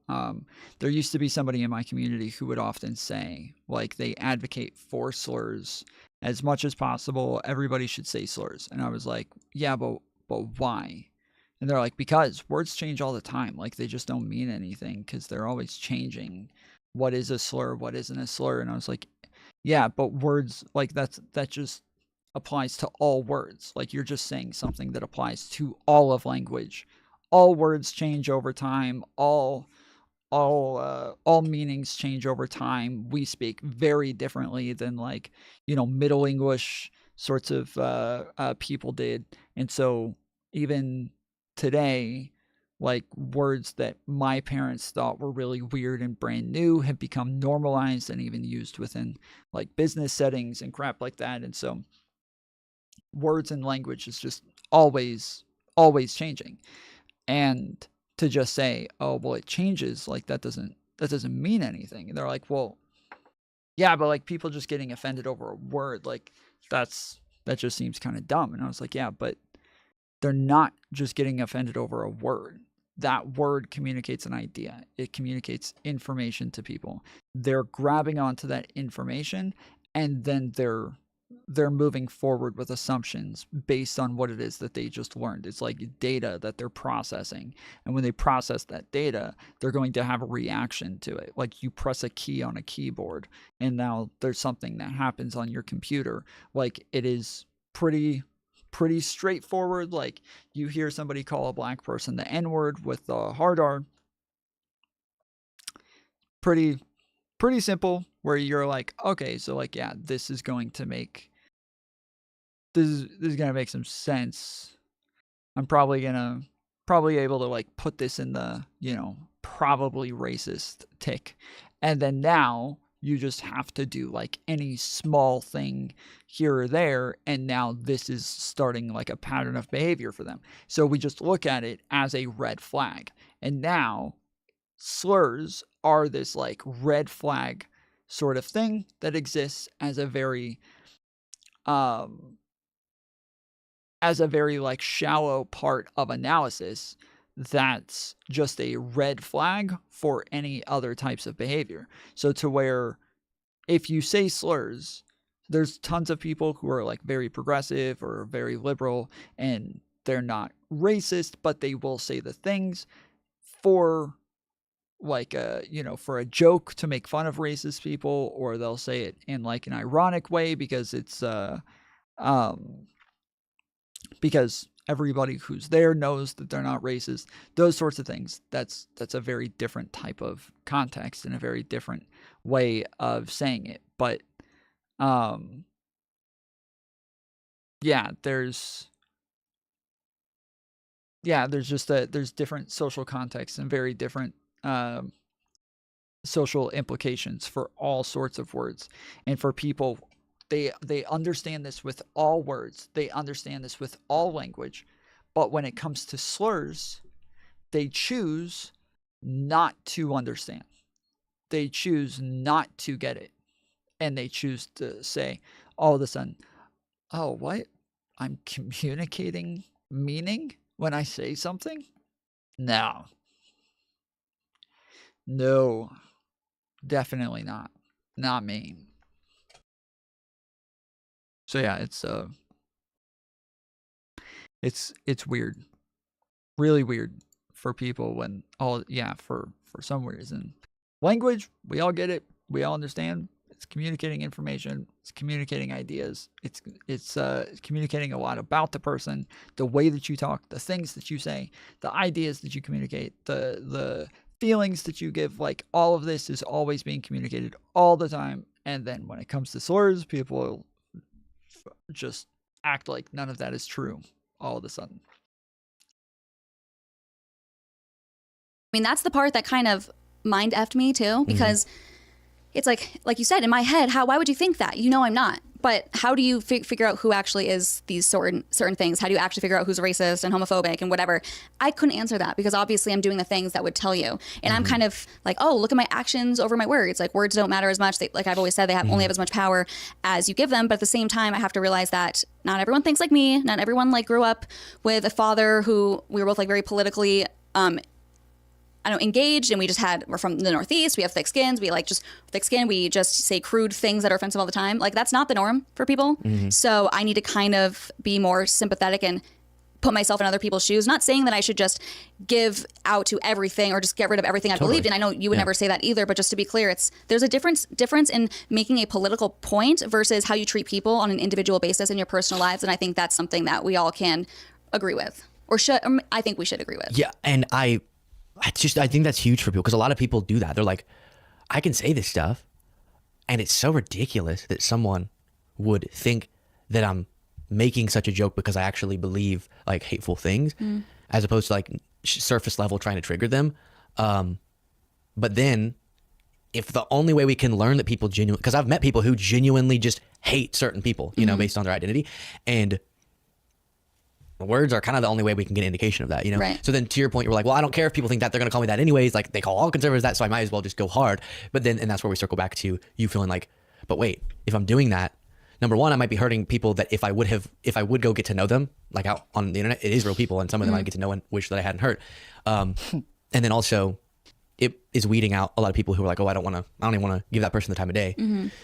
So then closing thought, then we get to the fun thing.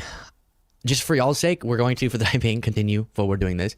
And I'm curious to hear all your thoughts.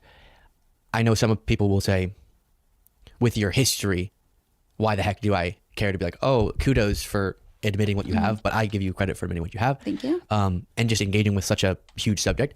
And know that, even not directed at you, we still disagree on everything. Yeah. Like that's the interesting thing. Yeah. What we're trying to get to the bottom of is, can you be fundamentally decent and completely hate what each other believe? And I think it's possible. Absolutely. And I feel like that's such a great part of America, is that we can have such fundamental differences in beliefs politically, and we can still sit in a room and not just record a podcast, but we can talk after and we can have good conversations that progress the relationship. And I think that's something that I encourage the audience to do too. I know it's hard because I was doing it in my own way and thinking that it was only the left that would do it, but I do encourage you guys to have an open mind. And I do think that's how we get somewhere with the country, because as you know, in the government, it's like if you have one party that thinks this way and the other party that thinks this way, the ones that are unwilling to work together make it so nothing can actually ever happen. And it stonewalls a lot of progress where maybe both sides are conceding a little bit, but we can move forward together as a country. I think that's the path that Americans should take. Not telling you guys should do that, but just have an open mind. Yeah. And I think a huge takeaway of yours was that, like, you would say that to me too on the show. Like, we got to have these conversations where we can disagree, but not hate each other as human beings, and then turn around. And that's what was that. I think I said, in the crazy episode I'm referring to, that's how I started. Was like, you say that, and then I think we have an episode where we disagree, but then you leave, and it's like you're doing the thing that prevents a fundamentally decent discourse. And I'm sure I've participated as well. And then lastly, I'll say, I know I'm going to be accused of like normalizing you or your views, you know what I mean? Or being like, aha, like I said earlier, it's all good now. That's not my intention. And you can just stand on your own as, whatever your, views are. The criticism, it often is warranted and like you can handle it. For me, it's more about if even someone who isn't just different than me politically, but also goes way too far from my perspective and says just really, really hurtful, harmful things, can engage with this, which will be an ongoing discussion. So we haven't wrapped it up today. Then there's some hope for getting to what we were talking about. Yes, and guys, give Luke some credit. Like, I do see a lot of people in the comments saying they're impressed by your patience, but just know, like, a lot of people on the right, they have this idea that people on the left refuse to talk to them. And Luke has had to put up with a lot of, as he has said, reprehensible things that I've said. So give him some credit and try not to beat up on him for it. And maybe just, as I've changed my mind a little bit, if you guys could too in your own sense, that would be cool, because I do think that we could have a lot of very interesting conversations that are not just both of us in our own echo chambers. Yeah. So, I don't know, could be fun. We can have fun here, guys. We can have fun, and we're still going to argue a lot, because even since we had that conversation, you uploaded a video, I was like, about something that you said in it. Okay.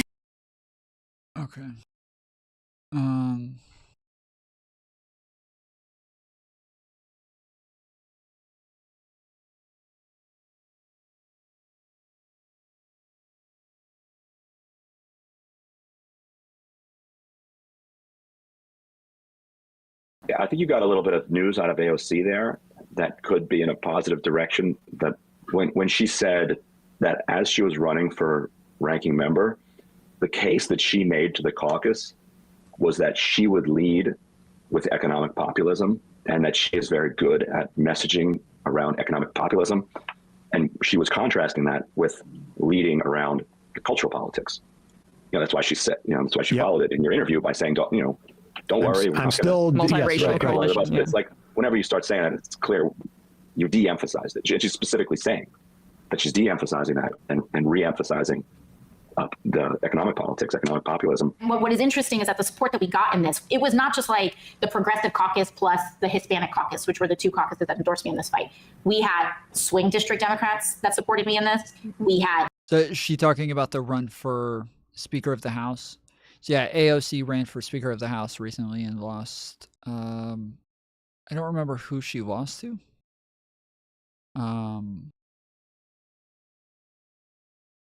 Was it Schumer? Wait, or is Schumer in the Senate? I don't remember.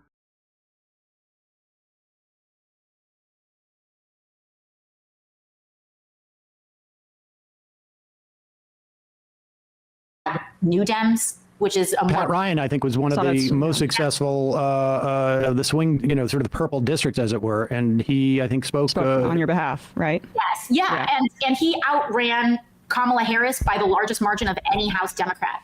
And so one of the things that the case that I was making to the caucus is that I can message on an economically populist message, and that is my intention. Of course, we are going to fight on civil rights. We're going to fight on human dignity. We're not going to let Democrats abandon our trans community. We're not going to allow Democrats to try to run skittish on civil and human rights issues. But the selling point, the most alluring point to bring the party together and to bring them over, we have to make a case of persuasion, which is that there is no other place where we are seeing promise to win back the working class, to win back Latinos, to win back young people than right here. And the message that we can send as a party that has been really kind of cemented in this election by Trump, that Democrats are the party of the elite, which bore out in an electorate in terms of what got hemorrhaged. that the way that we counter that is a populist economic message, which in a progressive frame has the benefit of a multiracial democracy, and that is attenuated with that. I think that's a good thing. It's no secret. That's what I've always felt. I think that you actually will win the cultural fights by winning those fights. Like, I think you fight and lose on the cultural fights, then you lose them both. You have to fight on economic populism, and then you win them both. Yep. I definitely saw it in the context of when I mentioned Pat Ryan and said immigration, because I just happen to know, like, I'm familiar with Pat Ryan. That's your man, right? No, I'm the 19th. He's 18th. If he was the 19th for a brief moment, but he used to do regular interviews on on the radio station I listened to up there via the internet. It's very effective. And when he was county supervisor. And, he is I think definitely has the sensibility of an economic populist. I think he's probably more to the left in general than he is as a, politician. I'm trying to think of what economic populism is outside of more regulation on corporations and higher taxes on the rich. What does economic populism look like from somebody like AOC? What is that going to be? He's a vet. His immigration stance, I'm not terribly thrilled about. He got, and that was really the one that probably the one position that he held that I don't subscribe to. In New York State, it's a very difficult environment right now for that, because of the way that Hochul and Adams, it's been framed that way, and Swazi's win, that's you're really swimming against the tide. But he ran on two things in terms of what his mass media was. So, okay, let's see.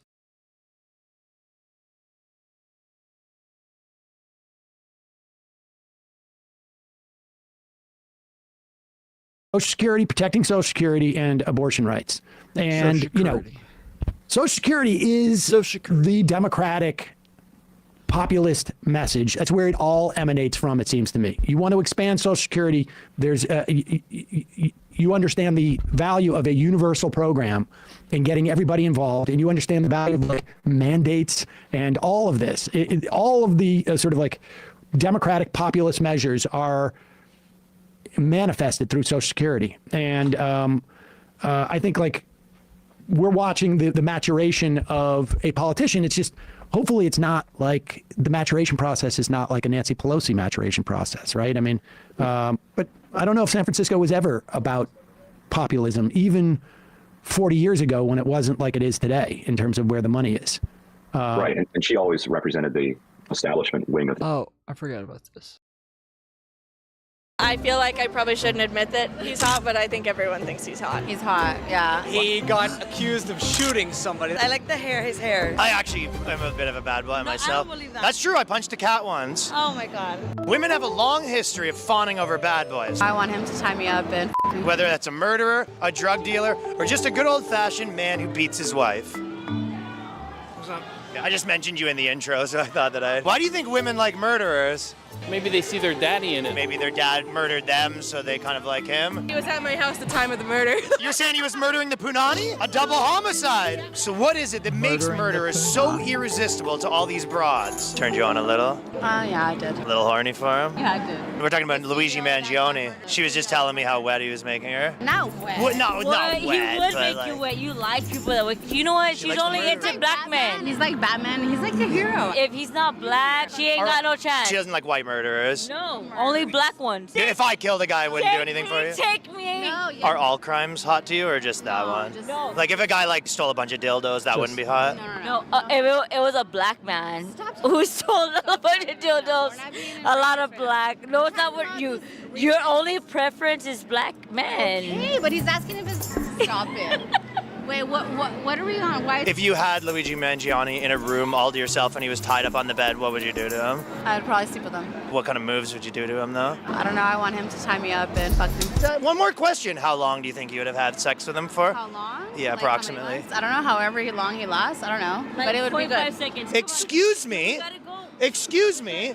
One more question, just one more quick question. Okay, one more question. Yes. Catch up. One more question. Would you 69 him? Would I what? 69 Luigi Mangione. I would. He's hot. He's cute. Okay, all right, that's. But I don't think it's him. Like, the eyebrows don't even match. and It wasn't everything. even him. Not your Luigi. Who's the hottest murderer to you? Charles Manson. What is it that girls like the bad boy? What is that? Honestly. What is that? I mentioned that we figured out where Luigi was for that month that he was gone. Somebody spotted him.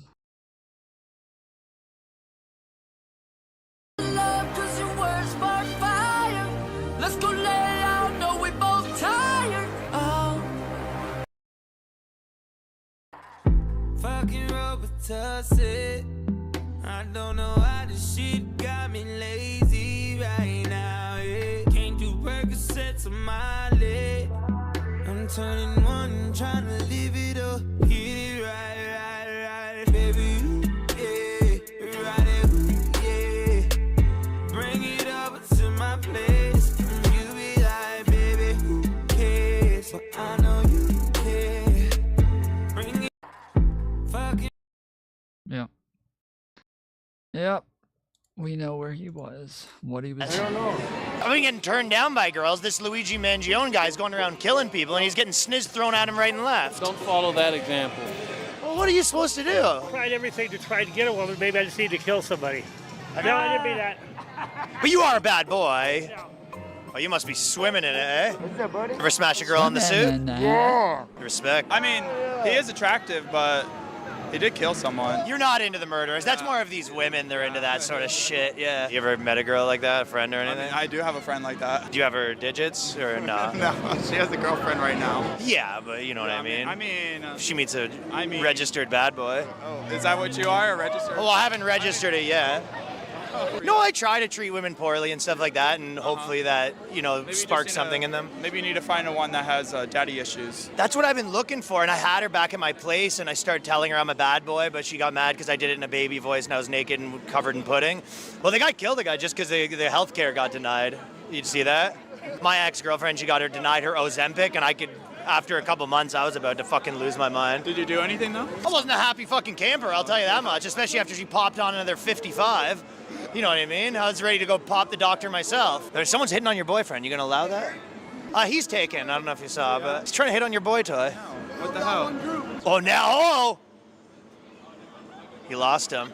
He's gone as quick as he came. On to the next. Okay, he's back. Well, I can go. On to the next. On to the next. Apparently. He's trying to make you jealous over there, talking to the guy in the cowboy hat. That will never happen. You know he doesn't like the cowboy hat guy?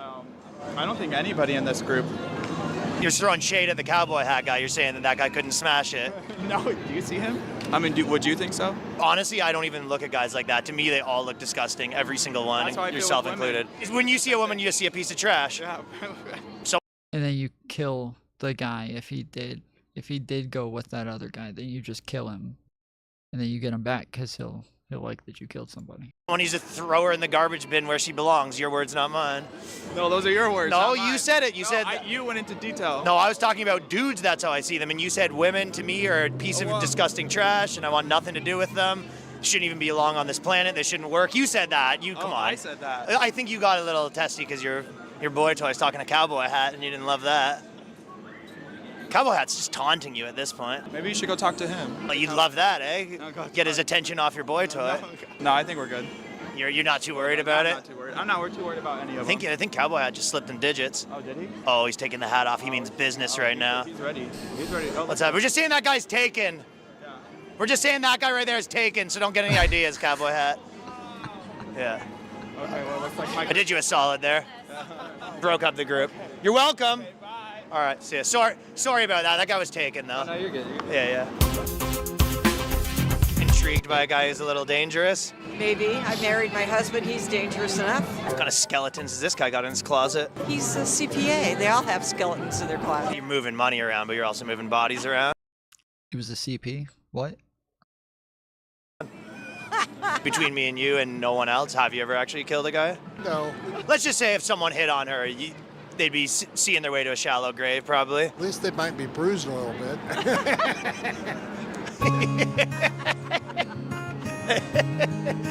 Yeah, he has killed a guy though.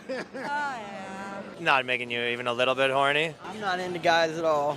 You never killed anyone or anything like that? No. Or even like came close, like hung a guy off a balcony? Nothing. Never? Not me. You never held him over and said, this is your last chance? No. Or just like maybe kidnapped one of his kids, held it hostage? Not me. False accusation. No, I'm not. No, not you. I wasn't. Not you. I've been accused of things, but it's all false. Really? What did they say? I'm not going to go into it. You don't want to get into it, but It was all false. It was all. You have been accused of kidnapping? Nothing violent. Fraud? No, I don't Children. think so. Oh, actually, yeah. It was all bullshit. They thought I was a bank robber. It wasn't me. I had alibis. Any other crimes that you didn't do? I've been accused of a lot of things that I didn't do. What else you get accused of? I've been accused of a lot of things. It doesn't matter. Accusation means nothing. Just because someone says you broke into their house and kidnapped the wife or whatever doesn't mean it happened. I don't know about that. So that one did happen? I don't know about that. By the way, you didn't do this. We're listing off things you didn't do. But I'm saying, how can you kidnap someone and not have it be violent? So you have to get a bit violent when you're kidnapping someone. So, I mean, I don't know. You wouldn't know. Obviously, you obviously wouldn't know. But hypothetically, if someone was getting kidnapped, you're thinking it might take a bit of violence. I would think so. But if you again, did know. you wouldn't know, This is right? what you don't know. Yeah, for the By record. the definition. You don't like a guy that murdered or anything like that? What would your ideal man be? First of all, faithful. I'm not that religious, but I did pray once when my girl was really sick. But then she got better, so he wasn't listening. I personally, as a bit of a bad boy, so I can relate to that. Yeah. Yeah. Yes, sir. Sorry. Yeah. I was just told by my supervisor, you guys are not allowed to. See, I told you I'm getting kicked out here. See? Have a good I told you. Sorry, man. I wanted you to make me look good in front of her because I told her I was a bad boy and she didn't really believe me. And All right, man. You better cut it out. Okay, fine. I just told you, man. Oh, yeah, sorry. Guys, as always, thank you for watching another episode of Ryan Long's Street Interviews. Do not forget to watch my podcast, The Boys Cast. Watch my new special if you haven't already. Subscribe to the channel. We got merch, and here are my tour dates. Okay, what was the other thing?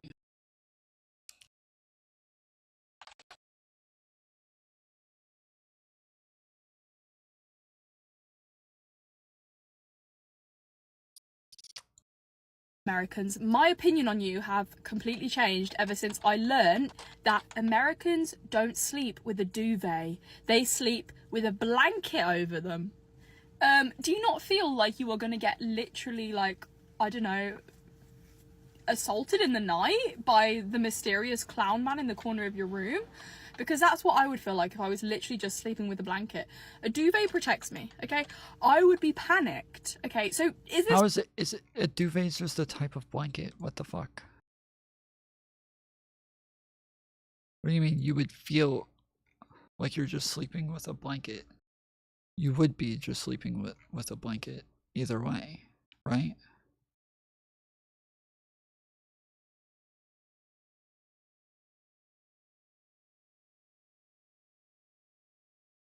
Is this true? Americans, do you actually sleep with just a blanket? I'm starting to feel worried for your safety. I'm starting to feel like you guys have got to reconsider some things. Because that is scary as hell. It's scary to think that you're literally just sleeping with a blanket. I'm sorry, there's no way you're actually getting a good night rest with a blanket over the top of you. There's literally not a possibility in mankind that you actually think that's an acceptable thing to do while you're literally having your 8 hours of rest. There's not a chance in hell. There's not a chance in hell. What Not the a actual chance hell, in America? hell. So I watch a guy on TikTok who talks a lot about the differences between. He lives in England, and he talks a lot about the differences between like living in America or living there. And one of the things that he's talked about is the fact that they keep their air at what at a much higher, or I can't remember if it at a much lower temperature. That's right, at a much lower temperature. And that when it's like burning outside, like it's like too hot to even go outside, they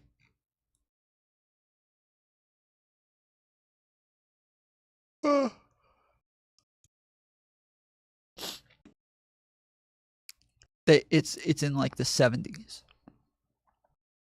And so then when they were talking about the fact that it was too hot to go outside because it was in the 70s, everybody kept commenting, in America, we literally put our air conditioners at 70. So like 70 degrees is normal for us. That's where we normally sit. And he looked it up and then freaked out that Americans actually kept their stuff at 80 degrees or 70 degrees. But I was talking to somebody recently about the fact that they have heat strokes at 80. Yeah, so I was talking to somebody recently about like the differences in dry climate versus humid climate, and the fact that that does change your actual temperature even inside your house. So like a lot of what air conditioners do more than anything is dehumidify things. It normally doesn't just, especially for house air conditioners, they're not just blowing cold air, but they're dehumidifying. The more they get humidity out of the air, the more cool you feel. Whereas the more humidity that's in the air, the hotter you feel. And so, yeah, in England, things just are a lot more humid than they are in most of the United States. And so they are going to keep their temperatures lower, and then it's going to be, the heat is going to be a lot worse when they're getting into more humid airs. That's what I feel like. 30 feels hot as fuck. Okay. You're talking about Celsius. We're talking about Fahrenheit, Twisted. We're in different measurements. Because 30 would be hot as fuck. 80 Fahrenheit or 26 Celsius is more normal for AC here. 80 Fahrenheit. Shit. That's hot as fuck here. But you're in a dry climate in Australia. So yes, because things are so dry there, you guys are literally going the opposite direction. So whereas in England they'll keep things around 60. America, they keep it around 70. You guys keep it at fucking 80 because we're all in massively different types of humidity. So that makes sense. Okay, so I fucking figured it out. I'm a genie. I kept seeing all these people talking about like they thought that they just grew up so differently in a different temperature, and they can't believe that others, because like I was talking to Mantis one time. She over there, she's burning up at like 80 degrees, and she's like, oh my goodness, it's so hot, I can't even deal with this. And I'm like, 80 degrees? What? That's like my favorite. Like 80 degrees. Like that's when I'm like chill. Like give me 80 degrees and a little bit of a breeze, and that is a perfect temperature for me. I'm happy there. But yeah, in New Zealand, it's a lot more humid there, and so 80 degrees is a lot for them. It's 70 and I got my winter jacket on. I hate it. Wait, where are you, Josie? I'm always confused. Are you in Canada now or California? I could have sworn that you were in California at some points and Canada at other points, and I'm always confused as to where the fuck you are.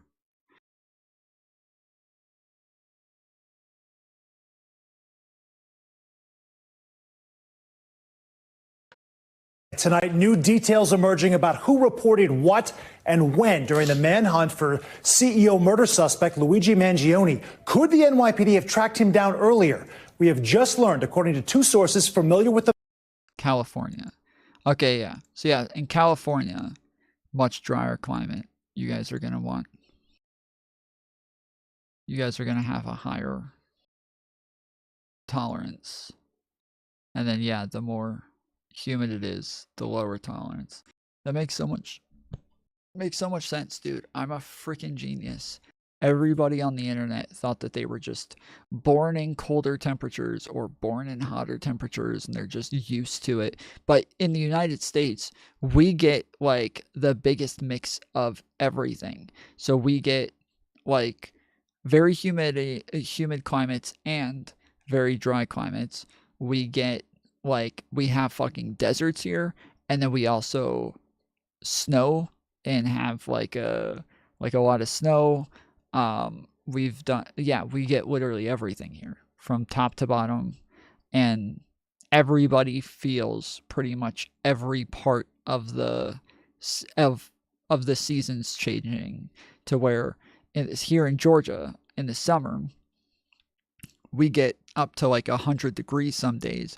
There was about an entire month here where we averaged like 90 degrees.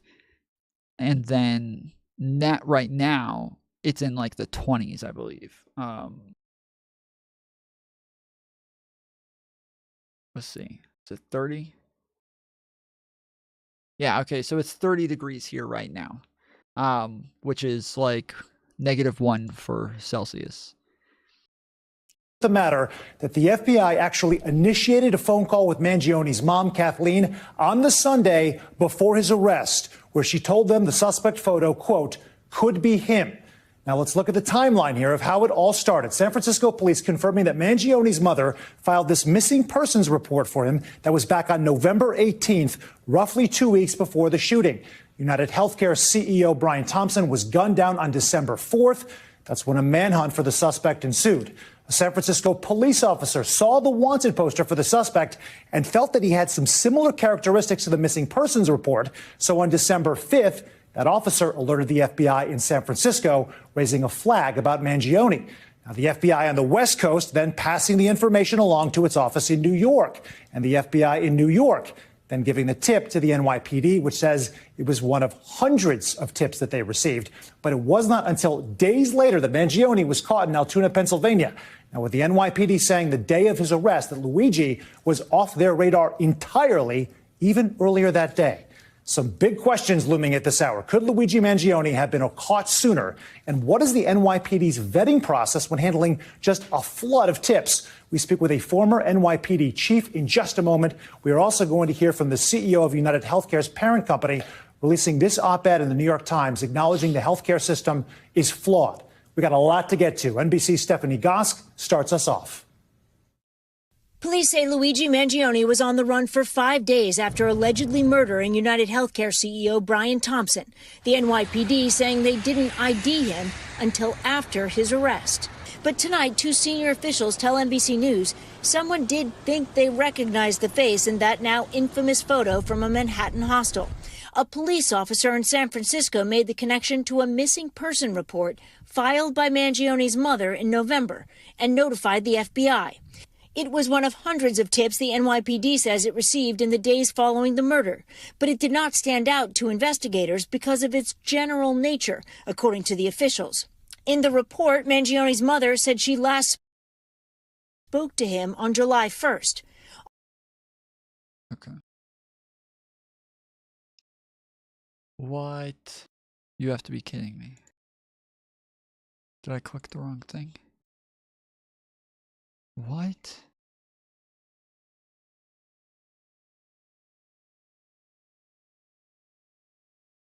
What the hell?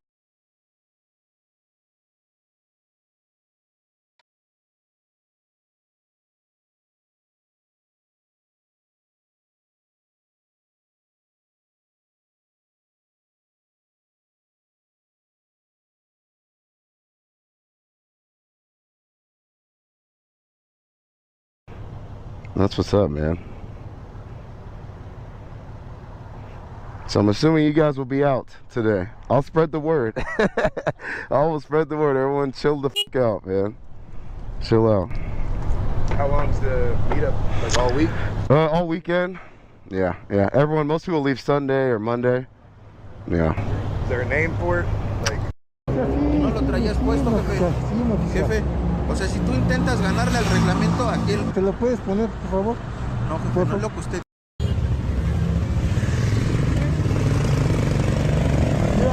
Pues tampoco lo lleva. Bueno, ya. Pero mira, yo te tengo aquí detenido, jefe. Visor. De patrulla. Okay, I'm so lost. There was some video from this channel that I was trying to pull up, but they took it down. They deleted it. So I read the comments. Somebody told me to shoot a gummy from NBA range all the way to the water bottle. Instead of standing. have you guys seen this guy? This is the guy. I understand it now. Have you guys seen this guy? He just keeps. He always like shoots. He misses the first one, and then he makes the next one, and then he goes, "I understand it now." And then he just keeps making them over and over, and they're like impossible shots that he'll just keep hitting. No? Standing up, I'm gonna do it laying down. I understand it now. It's freaking I'm ridiculous. not playing with y'all, man. This guy's ridiculous. Is this? Yeah, this isn't even his channel. I read the comments.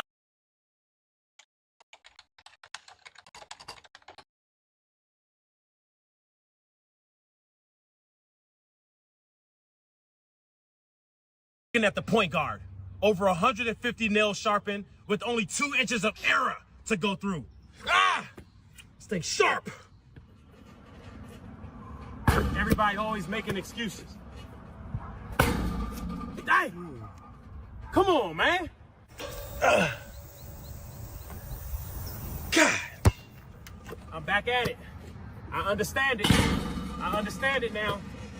I understand it now. You kick it. Bucket. I ain't playing. Everybody always making excuses. Bucket. He understands it now.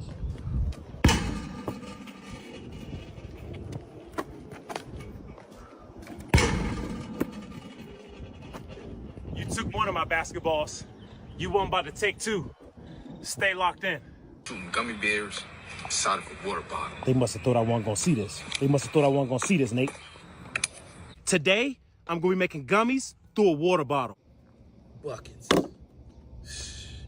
Y'all didn't push me to this! You didn't push me to this! Okay, I understand it now. I understand it now. I'm not playing with y'all. I'm not playing with y'all. Stay locked in. Show them that it's real. These ain't no edits. These ain't no edits. These real gummies. Look at the size of those. Look at the size of those. I think they understand now, like I do. You think I'm crazy, Andrew? You are a little crazy. I'm gonna shoot it backwards. I understand it now. I told y'all I'm not playing.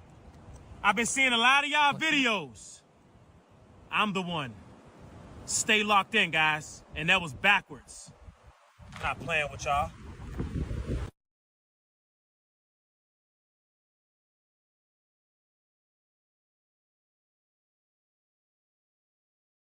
Comments. Somebody told me to shoot a gummy from NBA range all the way to the water bottle. Instead of standing up, I'm gonna do it laying down. This is crazy, bro. Crazy, my middle name. Come show them the bottle. NBA range. Stay tuned. You can't even see it from back then. I understand it now. I'm not playing with y'all, man. Yeah, you're not playing with us. I'm not. You're not playing.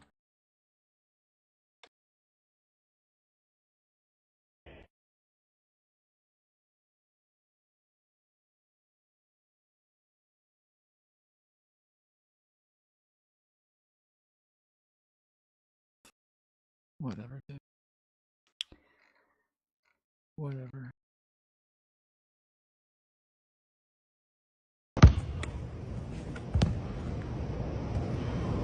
Okay, I understand it now.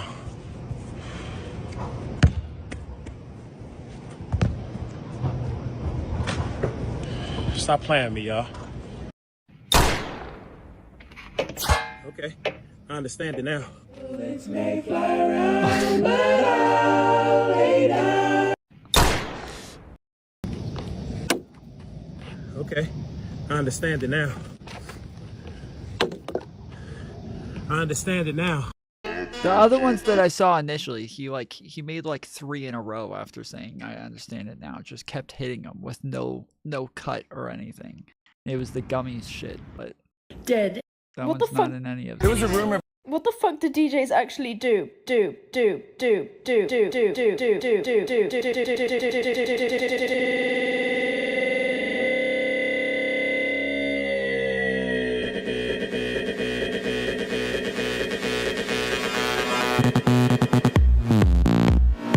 What the fuck did DJs actually?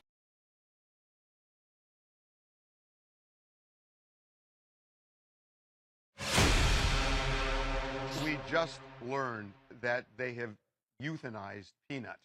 And the raccoon as well. And the raccoon as well. I am so sorry. This must be really difficult for you. It not only tears my family apart, but Peanut was the cornerstone of our nonprofit animal rescue. And 10 to 12 DEC officers raided my house as if I was a drug dealer. I was sat outside my house for 5 hours. I had to get a police escort to my bathroom. I wasn't even allowed to feed my rescue horses breakfast or lunch. I was sat there like a criminal. After they interrogated my wife to check out her immigration status, then proceeded to ask me if I had cameras in my house, then proceeded to go through every cabinet, nook, and cranny of my house for a squirrel and a raccoon. They got a search warrant? They got a search warrant. 4 departments and a judge signed off on a search warrant for a squirrel and a raccoon. And then they took them and killed them. Why did they go through all that to get a search warrant for an animal that had been with you very safely, and the world witnessed this for 7 years? Why now suddenly did they show up with a search warrant and take these animals? We haven't a clue. We don't know who made the complaints. Again, Peanut was an indoor. You don't know? You don't know? You don't know? You're unaware that you're not allowed to keep squirrels and raccoons in your house like pets? You didn't know this? You totally had no idea. You've apparently had them for years and you didn't know. You're unaware. Oh, you know. Oh, lobster nose. Crazy. Okay, so lobster nose. That's it's a little strange that they don't know. It's a little weird. They keep raccoons and squirrels. You should read the warrant, bro. You're saying him? Yeah. Yeah, if you don't know why a judge would sign a warrant, maybe you should have read the warrant. That probably would have helped. Dwarf squirrel, not harming anybody. He's been with us for 7 years. Not a single complaint.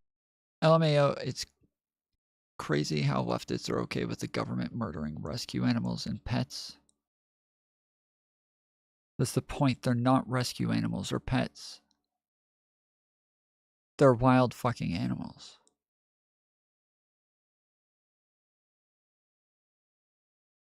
Complaint was ever filed for this animal.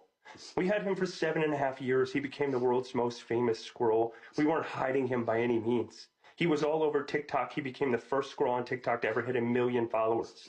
He did every news station around the world. He's helped people. He's helped kids gather joy. And then we started a nonprofit animal rescue called Peanut's Freedom Farm to help animals like Peanut fight a good fight when they're in a neglected case. That's called a pet.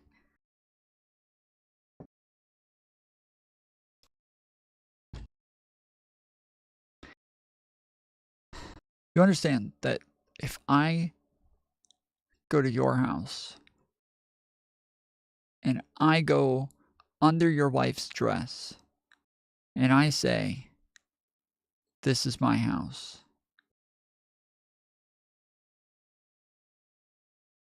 And I just stay under her dress. You call the cops and they come drag me out from under there. They get a warrant to come into my house and drag me out of it. And then afterwards, I'm like, dude,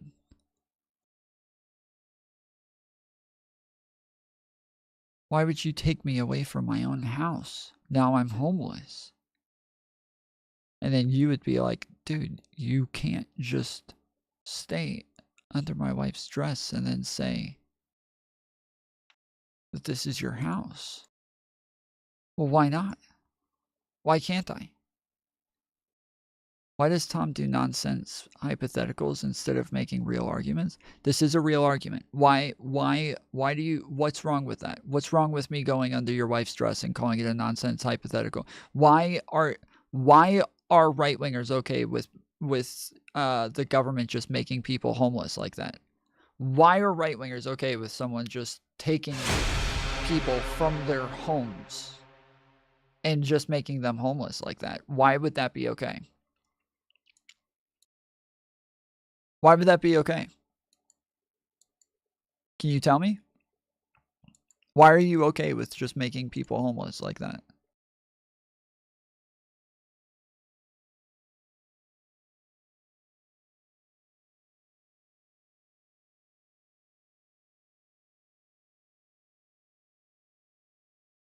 Tom, you should acquaint yourself with basic understanding of fallacious before you try to be a debate pro. Well, I was a debate coach for a while. I understand it. So what, can you answer the question, please? Why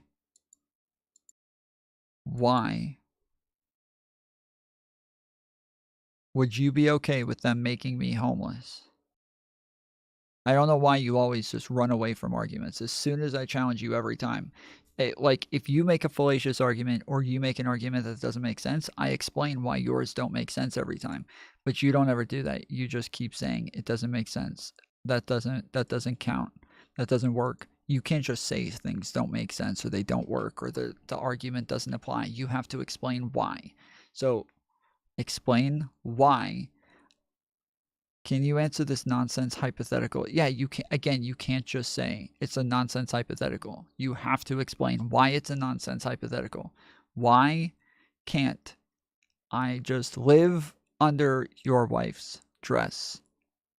Why is that not my house? And why are you okay with the government just making people homeless like that? Tearing them from their homes.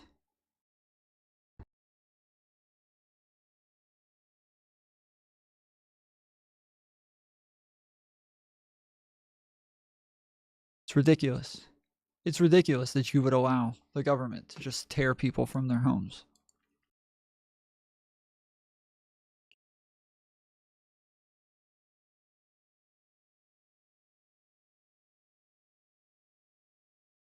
The whole argument is that just because it was the letter of the law, that doesn't mean it's correct. You seem to think legal equals correct.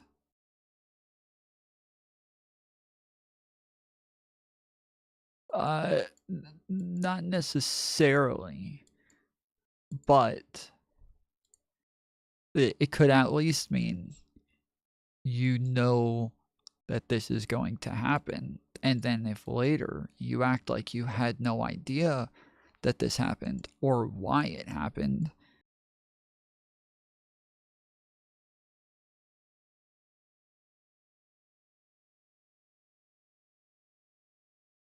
we're all going to call bullshit. Or they're sitting in a slaughter auction. A bullshit. And he was the cornerstone of our life and our organization. We used his platform to help raise money for the 300 animals we have at our sanctuary.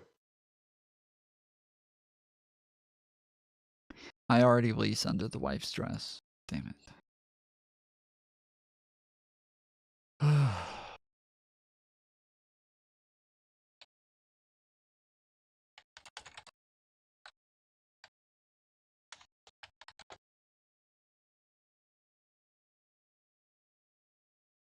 We just The government agency who euthanized Peanut the squirrel has received bomb threats, with employees being told to work from home. According to the Times-Union, none of the threats were found to be credible, but the agency is working with state police to address the situation. The government agency who euthanized Peanut the squirrel. If I would've known that you wouldn't be here anymore, I would've made the moments last a little.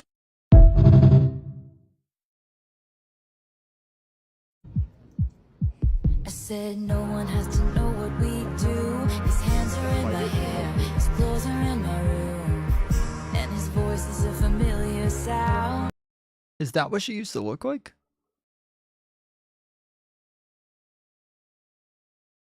Nothing lasts forever. Wow. Fucking squirrel thing is bananas. Yeah. That squirrel thing in New York? It's not bananas.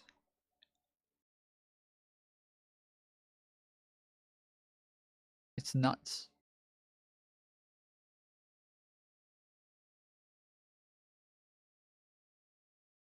Why would you kill that cute little squirrel that was obviously a pet and trained from the time it was a baby? Yeah. If you see the interaction that guy has with that squirrel, it was wonderful. It was really cute. Yes, absolutely. It was just obviously it was a beloved pet squirrel, and a raccoon too, and doing no harm, and the government comes in, barges into the guy's house, takes his pets and kills them. Look at that little guy.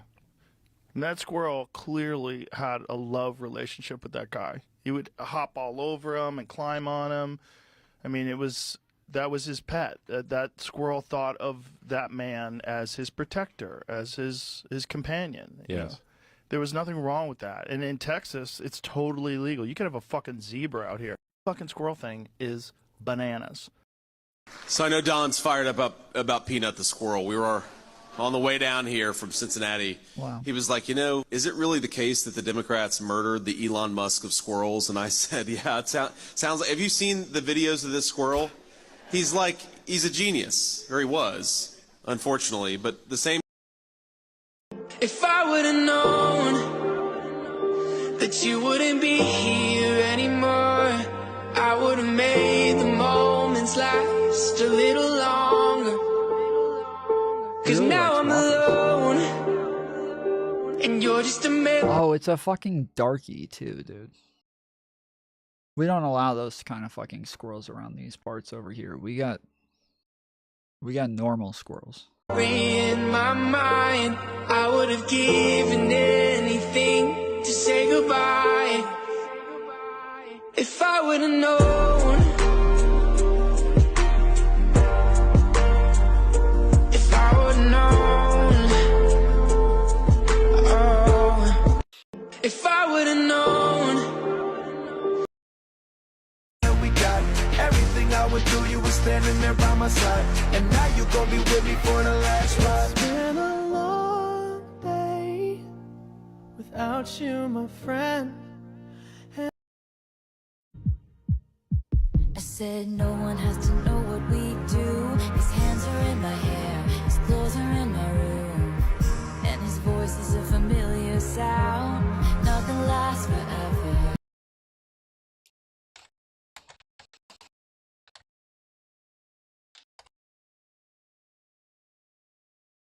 What was his name again? Fuck. What was that squirrel's name again? Copyright? Yeah.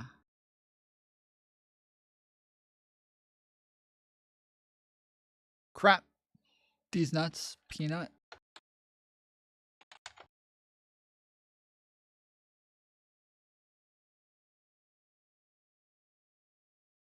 Fact check. Fake headlines about Peanut the squirrel shared online.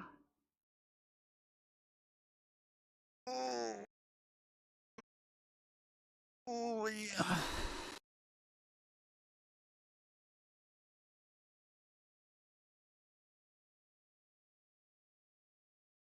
Damn it.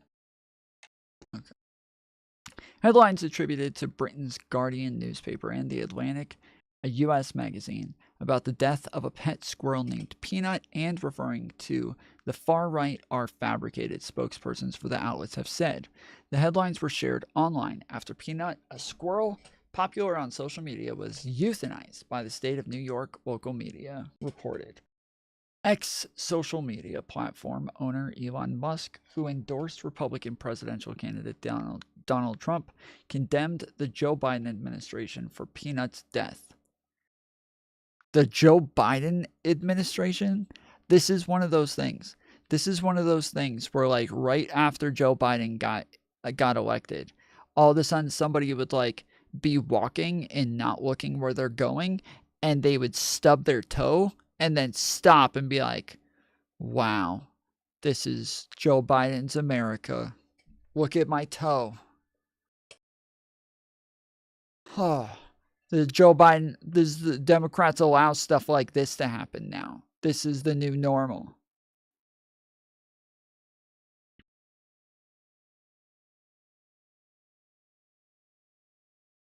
Joe Biden administration.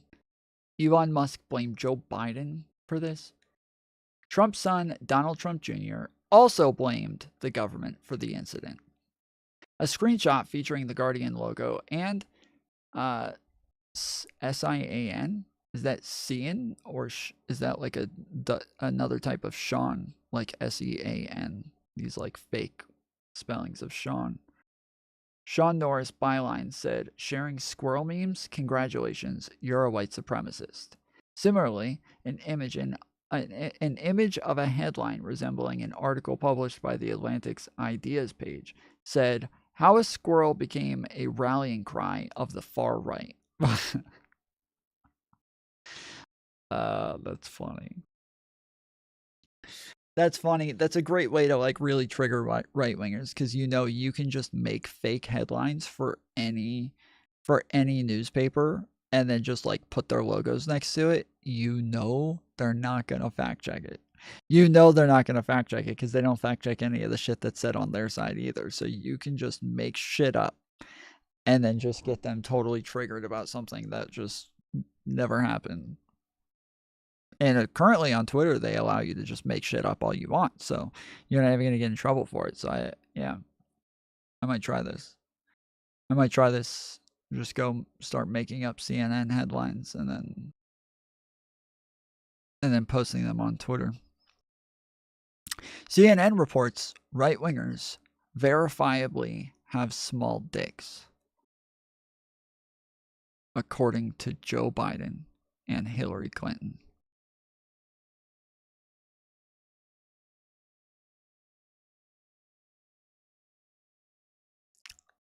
Yeah. Peanut saved 7 U.S. soldiers in Vietnam. Damn.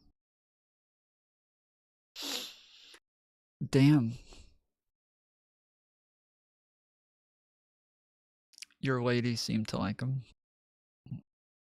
Not my ladies. My ladies have girlfriends. A spokesperson for The Guardian said in an email, the screenshot shared has never been an article or headline published by The Guardian. While Norris is an author for The Guardian, there is no evidence that any such article about Peanut was published on their website. The fake Guardian screenshots also features the name of a meme account on X Red Pill Mill. The image was shared by the account. Anna Bross, senior vice president of the communications at Atlantic, said in an email, this image is fabricated. No such article has been published by the Atlantic saying that right-wingers have small dicks. She added that Ellen Lewis byline is fabricated. The fabricated headline about Peanut was not found on the magazine's website.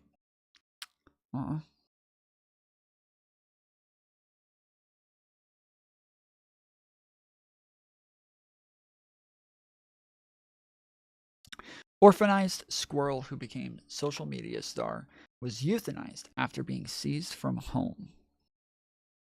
It was having seizures.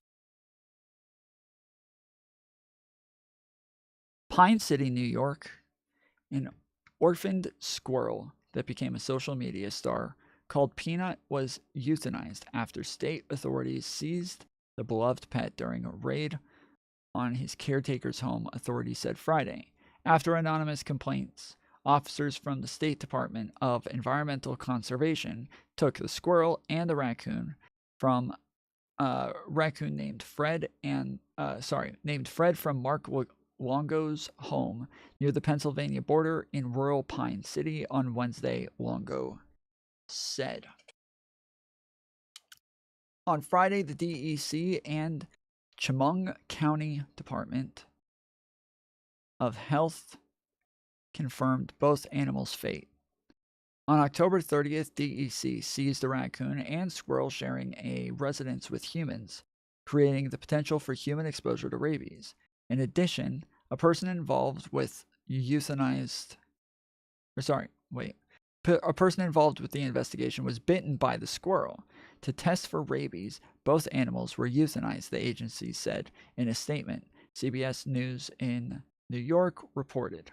The animals are being tested for rabies, and anyone who has been in contact with these animals is strongly encouraged to consult their physicians. Neither agency responded to the Associated Press for requests to comment. Peanut amassed tens of thousands of followers on Instagram, TikTok, and other platforms during the 7 years since Longo, who runs an animal sanctuary, said he took him in after seeing his mother get hit by a car in New York City.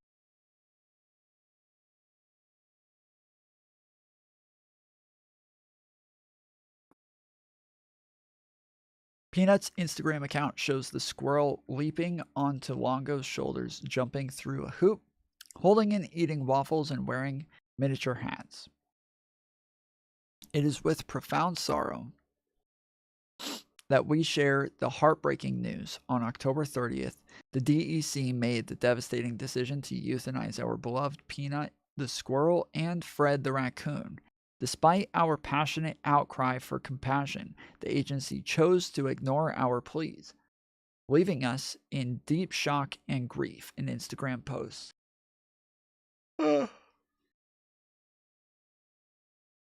said Friday.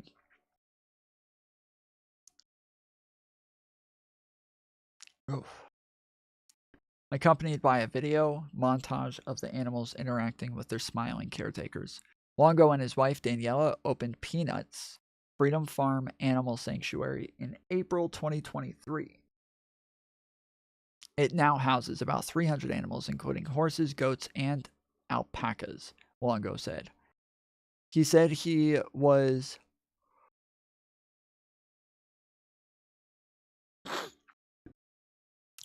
in the process of filing paperwork to get Peanut certified as an educational animal when he was seized. Damn.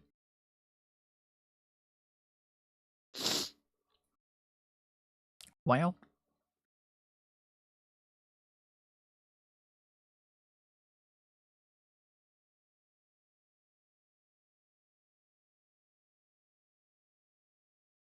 yeah, so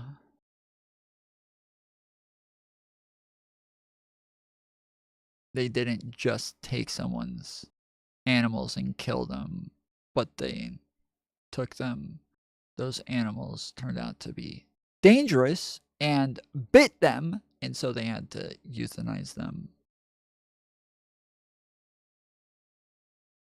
So, totally different than the story that was being told before. Just as no one would just pull me out from under your wife's dress, right? They wouldn't just do that and make me homeless.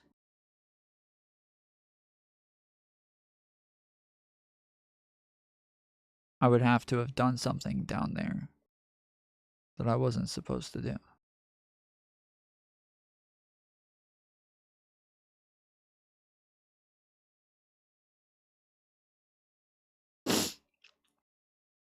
Better fake a Fox article. They're less likely to actually. They're more likely to go check and see if that was fake. That still not very likely, but more likely to do so. So I want to get the best chances as possible. I'll do a CNN article. They automatically assume it's fake across the board. Tom Foolery Show, you are wrong. If I was under the dress, I would have squatters' rights. What I meant is that, yes, if it's a CNN article, they're automatically going to assume that they did say it and that they're just lying. That's what I meant. Yeah. Democrats are scared of words, obviously. They'd be scared of a squirrel.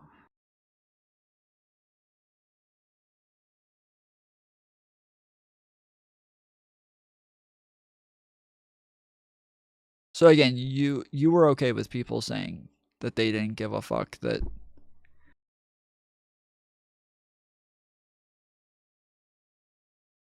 that guy died at the Trump rally, right?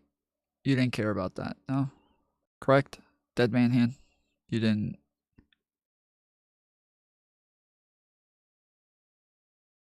I just want to be clear, right? You didn't care. Yeah?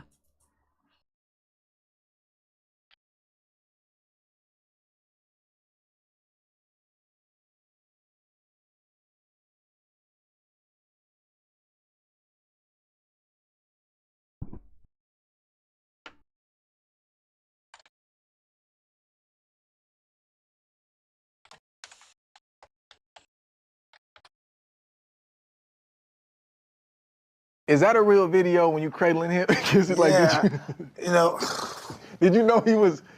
there was a baby.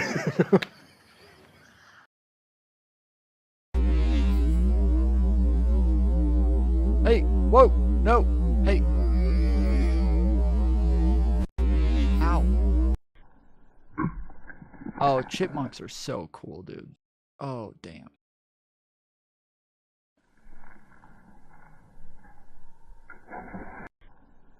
Chipmunks are so freaking cool. This clip is one of my favorite clips of all time. So Mike Tyson was about to fight Jake Paul. He was doing an interview with a 12-year-old influencer, and she asked him about legacy. I gotta say, this is pretty spectacular, and I think we all just ought to take a moment and enjoy it together. What type of legacy would you like to leave behind when it's all said and done? Well, I don't know. I don't believe in the word legacy. I just think that's another word for ego. That's just some word everybody grabbed onto. Now it's used every 5 seconds. It means absolutely nothing to me. I'm just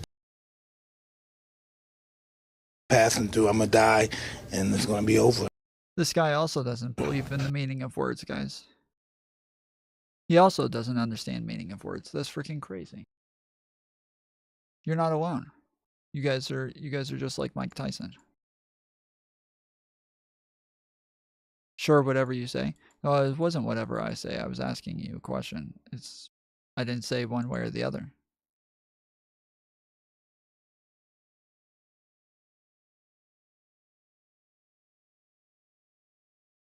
Tom, have you had alligator? Yes. Yes, and I did like it.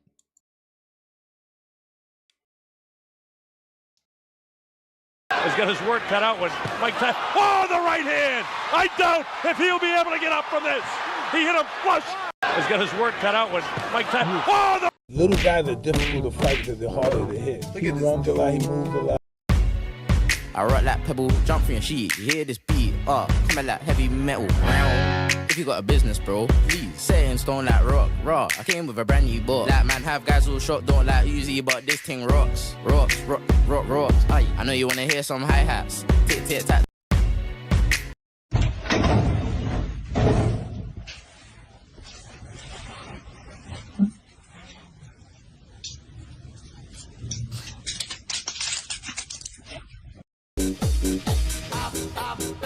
How do you say I love you in your language? Say it to me. In California? Ik hou van je. In California. No. No, I don't think that's what she's saying. What'd she say? No, but in your language. Ik hou van je. No, I know we're in California. I'm saying, how do you say it in your language? Ik hou van je. Oh, why don't you just say that Ik then? hou van je. How do you say I love you in your language?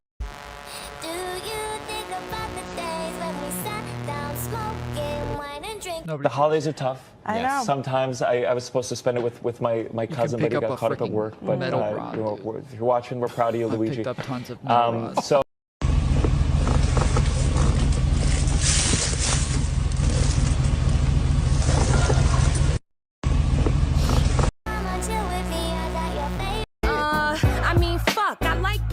like drugs, I like getting money, I like strippers, I like to fuck, I like day drinking and day parties in Hollywood. I like doing Hollywood shit, snorted probably would. What can I say? The shit works, it feels good, and my self-worth's at an all-time low. And just when it couldn't get worse, my ex crashed my place and destroyed all I own. Whoopsie, made a oopsie, $100,000 oops made me loopy.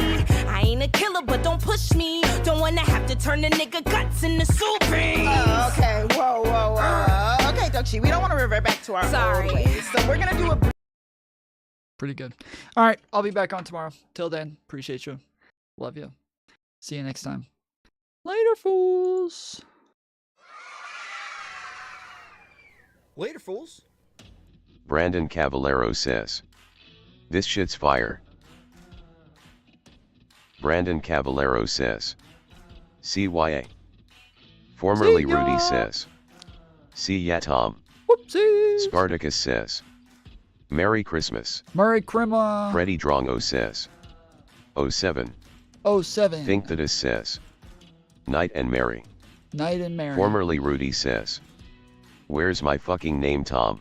Where is it? Michael Christopher says, "Merry Christmas." Merry Christmas. Getting Bigger /Reddit says, "Merry Christmas, fools." Merry Christmas, fools. Freddie Drongo says, "Merry Christmas." Merry Christmas. Botrix says, Make sure you to hit the thumbs up and subscribe if you enjoy. Cody says, Good night. Tom says, I suck. Spartacus says, 1 + 1 = 4 mega math. Bonzig says, Christmas Mubarak and a happy new life. Kyle Kitchens says, Big Crimbo, everyone. Dead Man Hand says, dumpster fire. Formerly Rudy says, I think you do this on purpose, LMAO. Botrix says, want to call in? Join the Discord, link. Felix 954 says, Merry Christmas 07 Santa. Dead Man Hand says, Merry Christmas. Merry Christmas. Infallible Fowl says, Peanut died for your state rights, conservative. And for your Support sins. federal laws supporting squirrel pets. Greg S says, hello. Hello. Cody says,